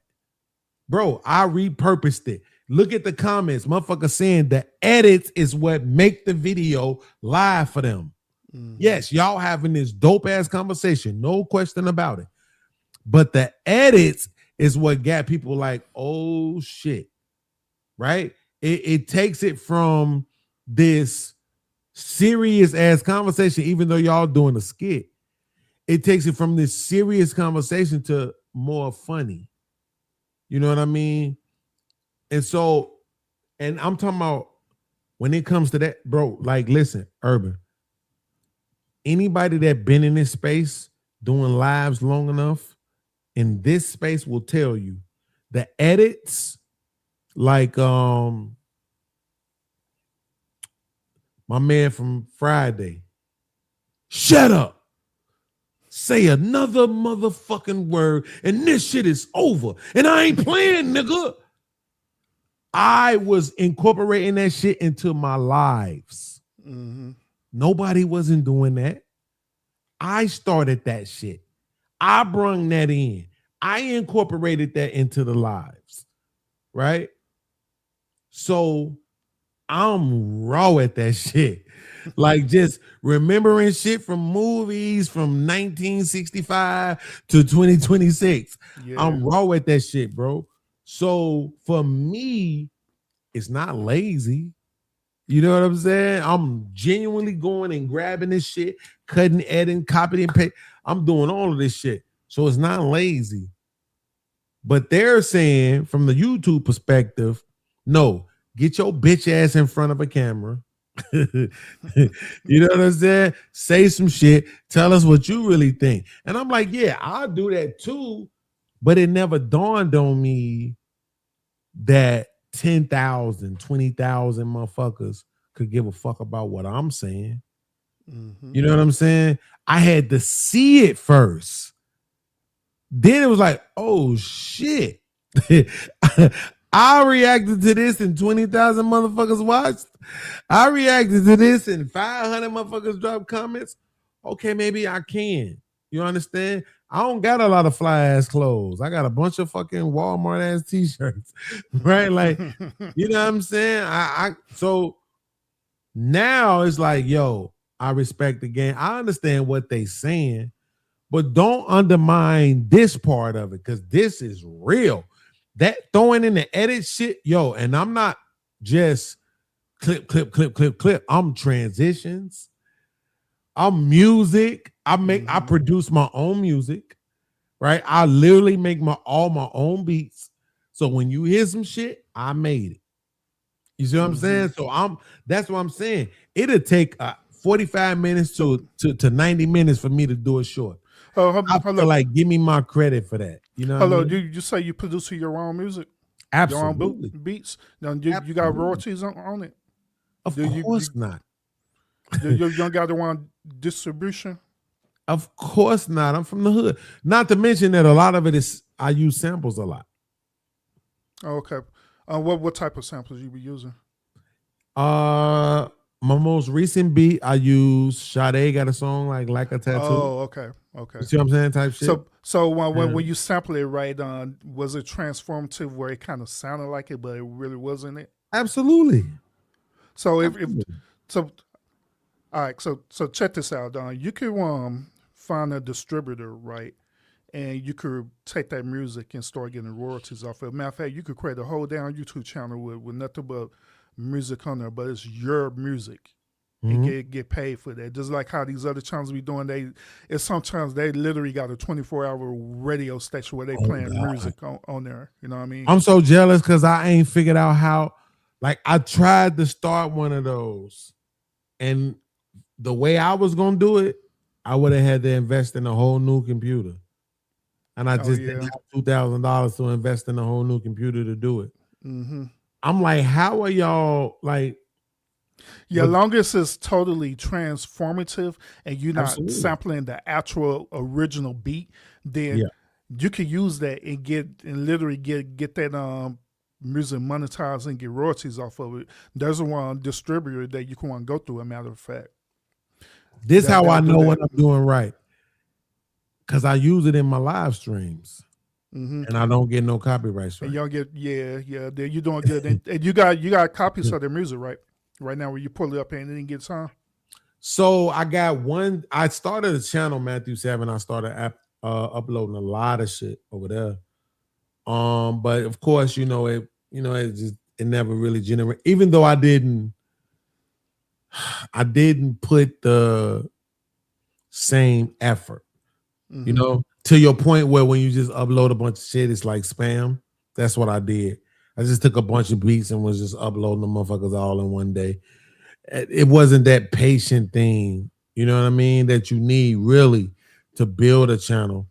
So yeah, that's really the problem. To be honest with you, if I didn't spend so much of my day dealing with emotional and psychological trauma, I probably would have been able to like parse it out where I would argue, what's today? April 4th? If I just did one beat a day, I could probably go to September. I could literally map it out to where there's a new beat showing up every day for the next 5 months without missing a day. That's how many tracks I actually got.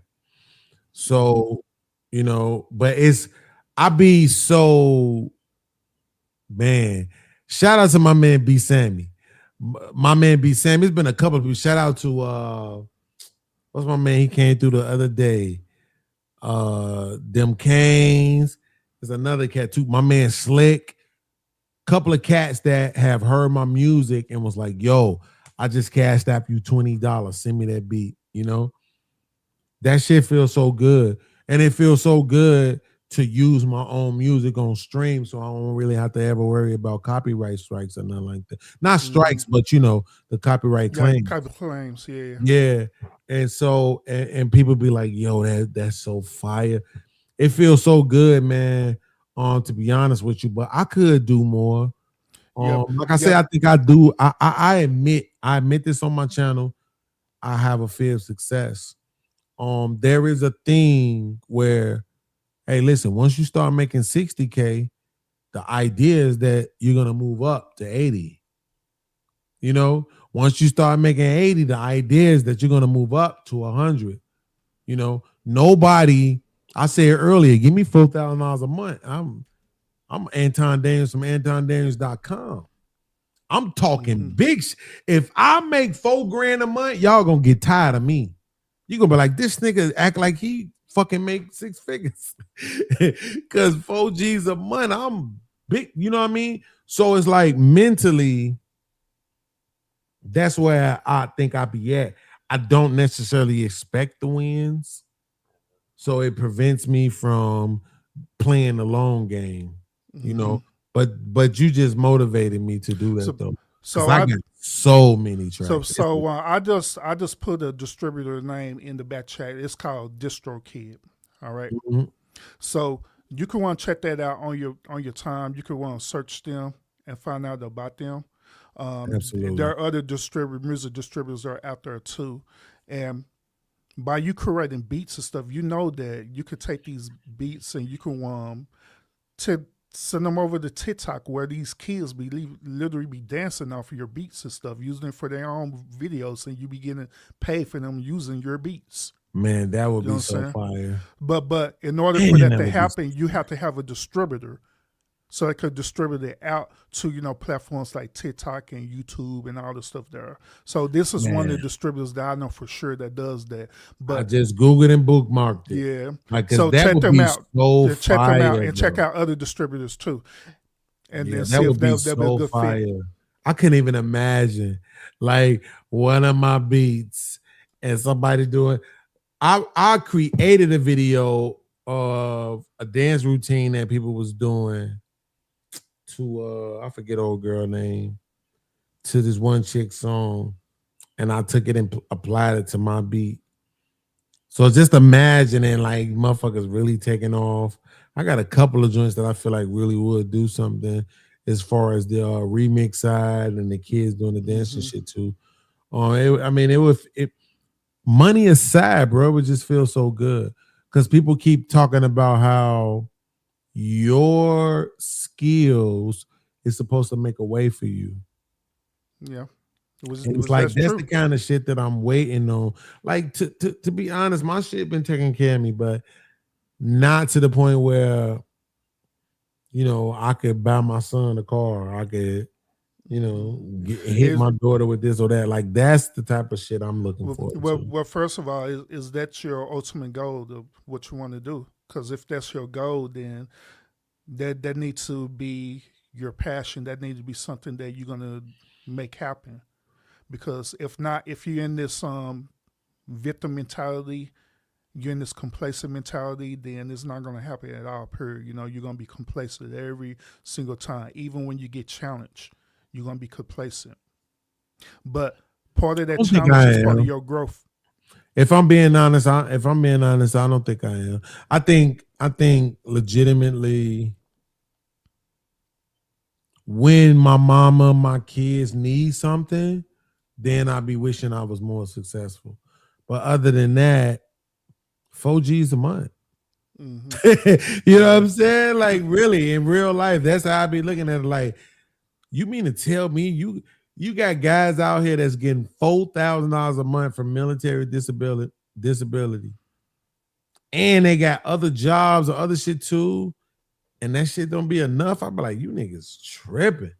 So to being honest, I don't think I really think about it until somebody needs something.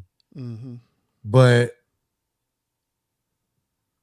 I just look at it from the people who I see and what they're able to accomplish, and then how much work, how much consistency, how much dedication it took for them to get there and to maintain it.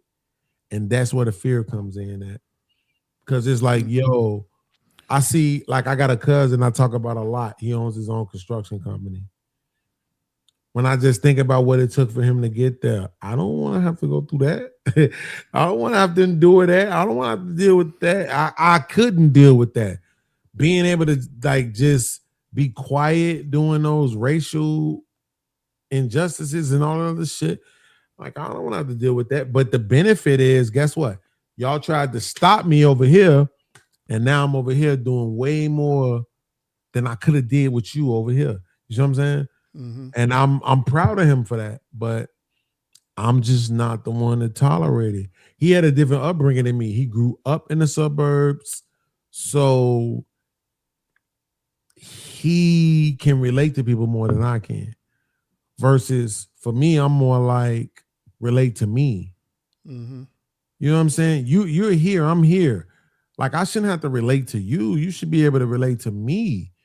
But that's probably not even business-wise. It's probably not even smart. Well, to be honest with you, it takes a special type of person to have a skill to where they could relate to each other. Like, say, for example, the reason why I can relate to you is because, you know, through my personal experiences, you know what I mean?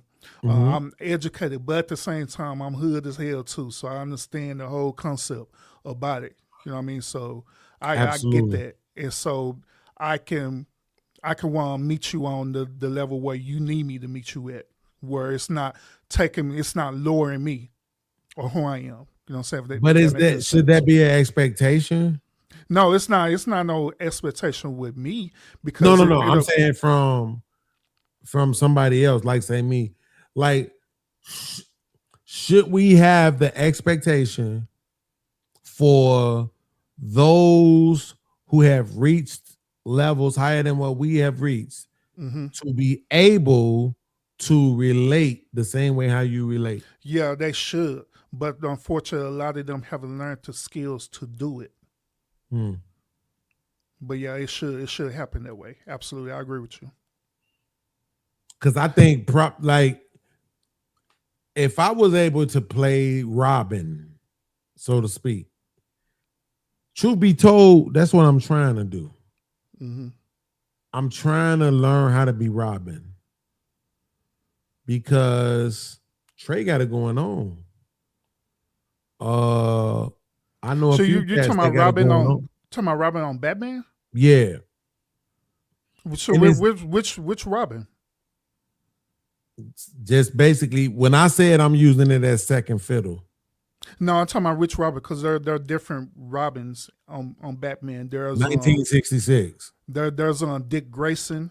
Those the original Robin. Then you got Tim Drake. Then you got the other Robin as well. Whichever one was 1966. So there's Dick Grayson. So you know that that Dick Grayson, he went for being Robin, then he became Nightwing, right? Okay, yeah, I did see So that. so he ended up so he literally gave up his position to being Robin so he could be his own man. He became Nightwing. See, that shit sound good, but it's problematic because as much as I don't give a fuck about the six figures, I almost feel like I got a better chance of achieving that playing Robin. You understand? And it's not for me. It's so you don't so think the woman in my life don't feel like she need to leave me. So my kids can depend on me more. So, you know, my phone, like you, I've been on this bitch. It's 7 hours. I've been up here for just as long. I did 2 hours on my show, and then I've been over here for 5. My phone ain't ring. And you know why my phone ain't ring? Because motherfuckers know they can't ask me for nothing. Or it's early in the morning, they sleep. Not just that, they can't ask me for shit. Like my cousin, who I was just talking about, believe me, that nigga phone been ringing all night. Somebody need $20, somebody need $100, somebody need $1,000, somebody need a job, somebody need to get his urine to pass a drug test. Like it's always something, right? Because he's in this position where people feel like they can depend on him, and I'm not. So my phone don't ring. Gotcha. Right. My daughter called me last night because she wanted me to send her a couple of dollars for an Uber. Other than that, my phone she don't call me. Right. So that's what I'm saying. Like when I think about it, 4 G's a month is enough for me. 4 G's a month, I'm moving to North Carolina and I'm never podcasting ever again. Right. But for my peoples, I need more than that. What is the best route for me to do that?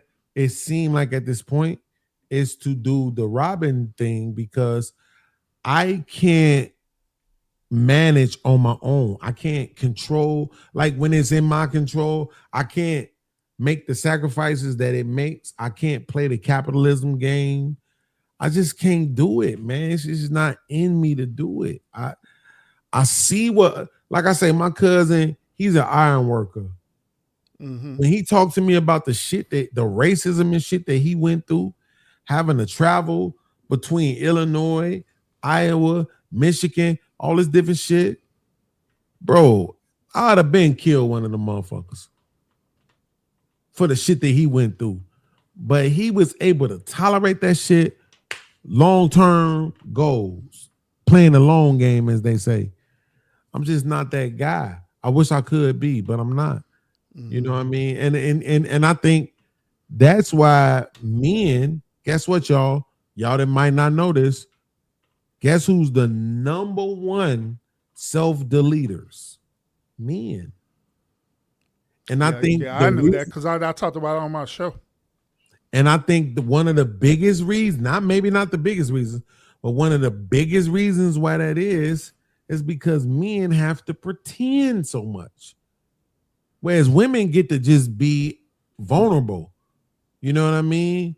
Because they'll be taken care of and cared for and considered. Whereas men, we not more often than not. So we got to pretend so much. And that pretentious shit, I did that shit when I was a kid. I can't do it in my adulthood. I'm not going to pretend like shit is okay when it is. You know what I'm saying? I'm not going to pretend like I hate women when I don't. All of these different pigeonholes that they try to put you into in order for you to meet a certain level of success as a man, I can't subscribe to it. So I can understand your analogy about Robin, and so I would say this. I'll say, if that's what will help you to navigate and be in that way, then absolutely be that way. There's nothing wrong with it because at the end of the day, this is your life, your purpose, and your drive, and how the way you get there is solely on you. Now, that's because my way is successful for me. That doesn't necessarily mean they're going to be successful for you. You know what I'm saying? So you move. Say it again for the people in the back. Just because my way is successful for me, that doesn't necessarily mean it's going to be successful for you. So Mm-hmm. you move the way that you feel that you need to move with your purpose. Right. Yep. There it is. Like, look, that is confirmation of what I say all the time. That you can't pretend like, oh, this thing worked for me, so therefore it should work for you. And if it doesn't, then that means there's something wrong with you. No, not necessarily. Not at all. Right? Everybody not built the same way. Mm-hmm. You understand? Experience is what qualifies a lot of time people for who they are and what they become and what they're capable of. When I first came to YouTube, Urban, that was my point of view. My main, like what they say, mission statement was to get women to understand no matter where you meet a man at, whether he 18, 28, 38, 48, or 58, he had a past, he had a history that you need to appreciate, because that's what y'all want from us. To understand that wherever we meet you at, you wasn't born that day. So you got to understand the same thing applies to men, right? So to what Urban saying now, it just solidifies that point. Bro, what I am now at 48, I wasn't at 24. At 24, I was fucking bow-legged, pigeon-toed with a six-pack and a fucking perfect hairline. Are you insane? Do you understand the ego that came along with that nigga? Right? This now what you seeing is me thinking versus then I was feeling. So now because I'm thinking, I'm saying, yo, it matters to me what I say on this internet shit. I've been doing this shit for so long. I've had people inbox me and say, yo, you saved my life. I didn't want to live no more until I watched your show. Do you understand how that impacts you? Yeah. You know what I'm saying? And so now I'm just going to get on the internet and say whatever I need to say to fit into the algorithm? Hell no, bro. Because today I might say some shit to make a nigga say fuck it and take a bottle of pills. I might say some shit to make a nigga go jump off the fucking bridge. I might say some shit to make a nigga go delete his whole family and then himself. That's why I care about what I'm saying on the internet. That's why I care about just telling you the truth. Now, if the truth drive you to that shit, ain't nothing I could do about it. Yeah. So what you're speaking about is using emotional intelligence, and I do that with my content. I'll be very, very strategic about what I say and how the way I say it, because I know it could affect people. I know it could change people's mindsets for real, where I could either have a positive impact on them or they could do some real weird stuff. And this is another reason why, you know, I'm against this red pilled and manosphere content where they just going at it on women all the time and not understanding that these men are listening to it, and these men are literally going there and trying to unalive these women because they done heard Andrew Tate say some crazy stuff or Myron Gaines said some crazy stuff, and they feel that this is Bible, this is religion, so I'm gonna do it too. Y'all might not like it, but I promise you he has a very, very strong point. The women was saying something for a long time. And in the beginning, I was like, y'all just hating. But then I started witnessing it for myself. And this is what it was. They said, yo, this red pill content is creating incels. Yeah, this modern red pill content. Yep. Mentally, this is how I said, bro, you can't convince me to hate women unless I already have some shit in me to hate women. If I got my mama, my grandmama, my aunties, my sisters, and everybody is loving and amazing, I don't give a fuck what you say about women. It's not going to convince me to hate them. The only way you could convince me is if I already have negative ass issues, negative ass mindset, right? Experiences. And then it's like, oh shit. Yeah, I see what you're saying. Fuck these bitches. What I had to do was experience it for myself. I was watching whatever podcast, Fresh and Fit, every day. And I started realizing that emotionally, I was starting to hate women. Mm-hmm. And I was like, oh shit, these women got a fucking point. But I did have those experiences with women that facilitated the emotional connection to the rhetoric from those podcasts. But that's irrelevant. I don't want to be an incel. I like women too much.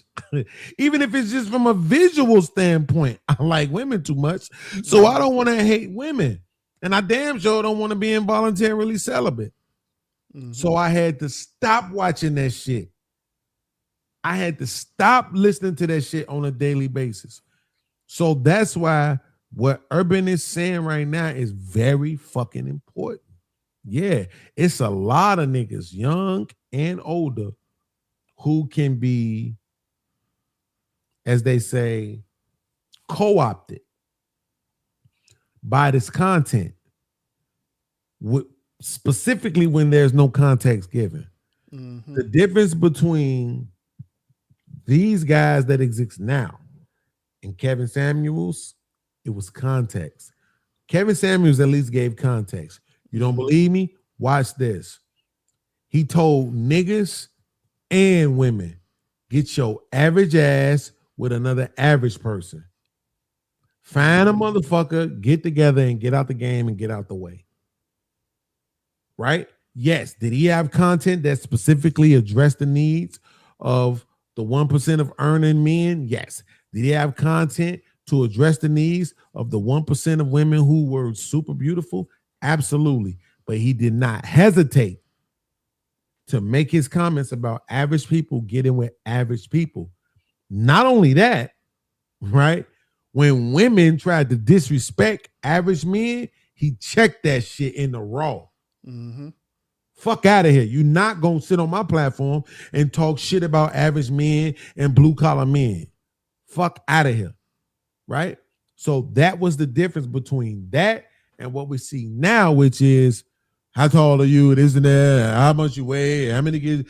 And you ain't shit. And I make all this money. So, yo, I'm 100% with you on this one, Urban. 100% with you on this one. Because I had to feel it emotionally to realize, like, okay, ladies, I understand y'all using this shit as a scapegoat to not take accountability for your actions. But at the same time, you not wrong. It's a lot of men, young and old. Is it the majority? Of course not. It's probably about 35, maybe 40%. But that's a lot. I did this experiment on my show. Y'all want to know how important 40% is? 1, 2, 3, 4, 5. That's 20, 40, 60, 80, 100%. If I look how dumb my hand look now. Yeah, that's losing 40% of your hand. That's how your hand finna look. See how retarded that shit look now? That's how important 40% is. 40% is a lot. So we got to stop pretending like, you know, everything that's the minority ain't worth talking about. Yeah. When you start dealing with 30, 35, 40% of some shit, you better talk about it. You better put some context to this shit so that niggas understand. Listen, bro, this is why I was saying earlier. For me, it's very difficult to have to accept that this is just who women are. If I go by the Bible, if I go by historical data, it all points to this is who women are. But it's hard for me to accept it. Because if I do, then I can't pretend like you not who you really are. Now I got to look at you like, yeah, you got titties and ass, but you don't mean me well. It's way more easier for me to say, nah, this shit is programming. It did. If we created the healthiest society, women would be the healthiest versions of themselves. They tend to be followers. Yep, that's facts. You understand? So listen, y'all. My man Trey is asleep. Somebody need to call him. No, I'm finna call him again. I tried so hard. Listen, it's 6 o'clock in the morning. I gotta go put some food in my system to combat this alcohol. But I want to say shout out to Trey and shout out to the universe for putting me on the panel with my man Urban. Urban Lounge Podcast. If y'all haven't subscribed, you're not living. Mm-hmm. Like, bro, really be. And the thing about it is, it ain't all negative. That's like I said, that's the best thing about his channel is that he shows videos of women, not just niggas talking shit, but women saying, hey, yo, this is how we need to move. This is what's wrong. We've been asking for that since 2020. It's finally here. We need to take advantage of it. I typically react to them too. I got a lot of it on my channel as well. I'm not saying don't subscribe to me, but I am saying I'm just so thankful, man. To be able to share this space with you, bro. I really appreciate it. Yeah, man. Hey, Beans, this was a great conversation, man, and I appreciate this moment as well too. I believe it was very divine because, like I say, normally I'll be asleep and everything. Trading on me, I don't stay up long. And I was doing the same thing with you. I just did a show probably before coming over here. Right, I did too. Yeah. So yeah. Absolutely. But yeah, I enjoyed the conversation a lot, and I learned a lot about you, and I learned a lot about your content as well too, and your character, and you taught me a lot, and I'm hoping that the wisdom I share with you will be helpful and beneficial. Oh, absolutely, absolutely, man. I'm listen. I'm about 20 to 30% more motivated today than I was yesterday. Oh, that's good. That's enough. Just like you say, hey, that's enough. Absolutely, bro. Like, cause like I say, man, it's difficult, but at the same time, like now I could mentally say, I don't want my man Urban to be alone. He not like these douchebags. He not like these Black MAGA Confederates. This man ain't even really tearing down black people at all. So that's why I'm saying, like, I don't want you to be alone. You know what I'm saying? So now I'm more motivated to continue doing my thing, and I appreciate you for that. Trey, wake your ass up so you can end this show. Don't let it be 3-4 hours of dead space, because I'm about to go eat me some turkey and cheesecake. I'm about to get a caller right now, bro, so I can end it. I had called him earlier. He fell right back to sleep, but hold on, I'm going to call him right now. I appreciate you, bro. Thank you. Salute to Trey. Salute to the whole panel. My man JT. Salute to Summer. With her fine ass. Salute to Kay. Clarity with her fine ass, stinking ass, get on my nerve. Rose, where you was at tonight? Bring your feminist ass up here tomorrow. We got who else was up here with us? My man Ferg was up here. My man Icon was up here. Man, salute to everybody, and of course my man Urban. Your boy Beans, man. We out. All right, peace out, brother. Yes, sir. Hey, shout out to everyone. We figure to end the show right now. I'm trying to call this dude and wake him up.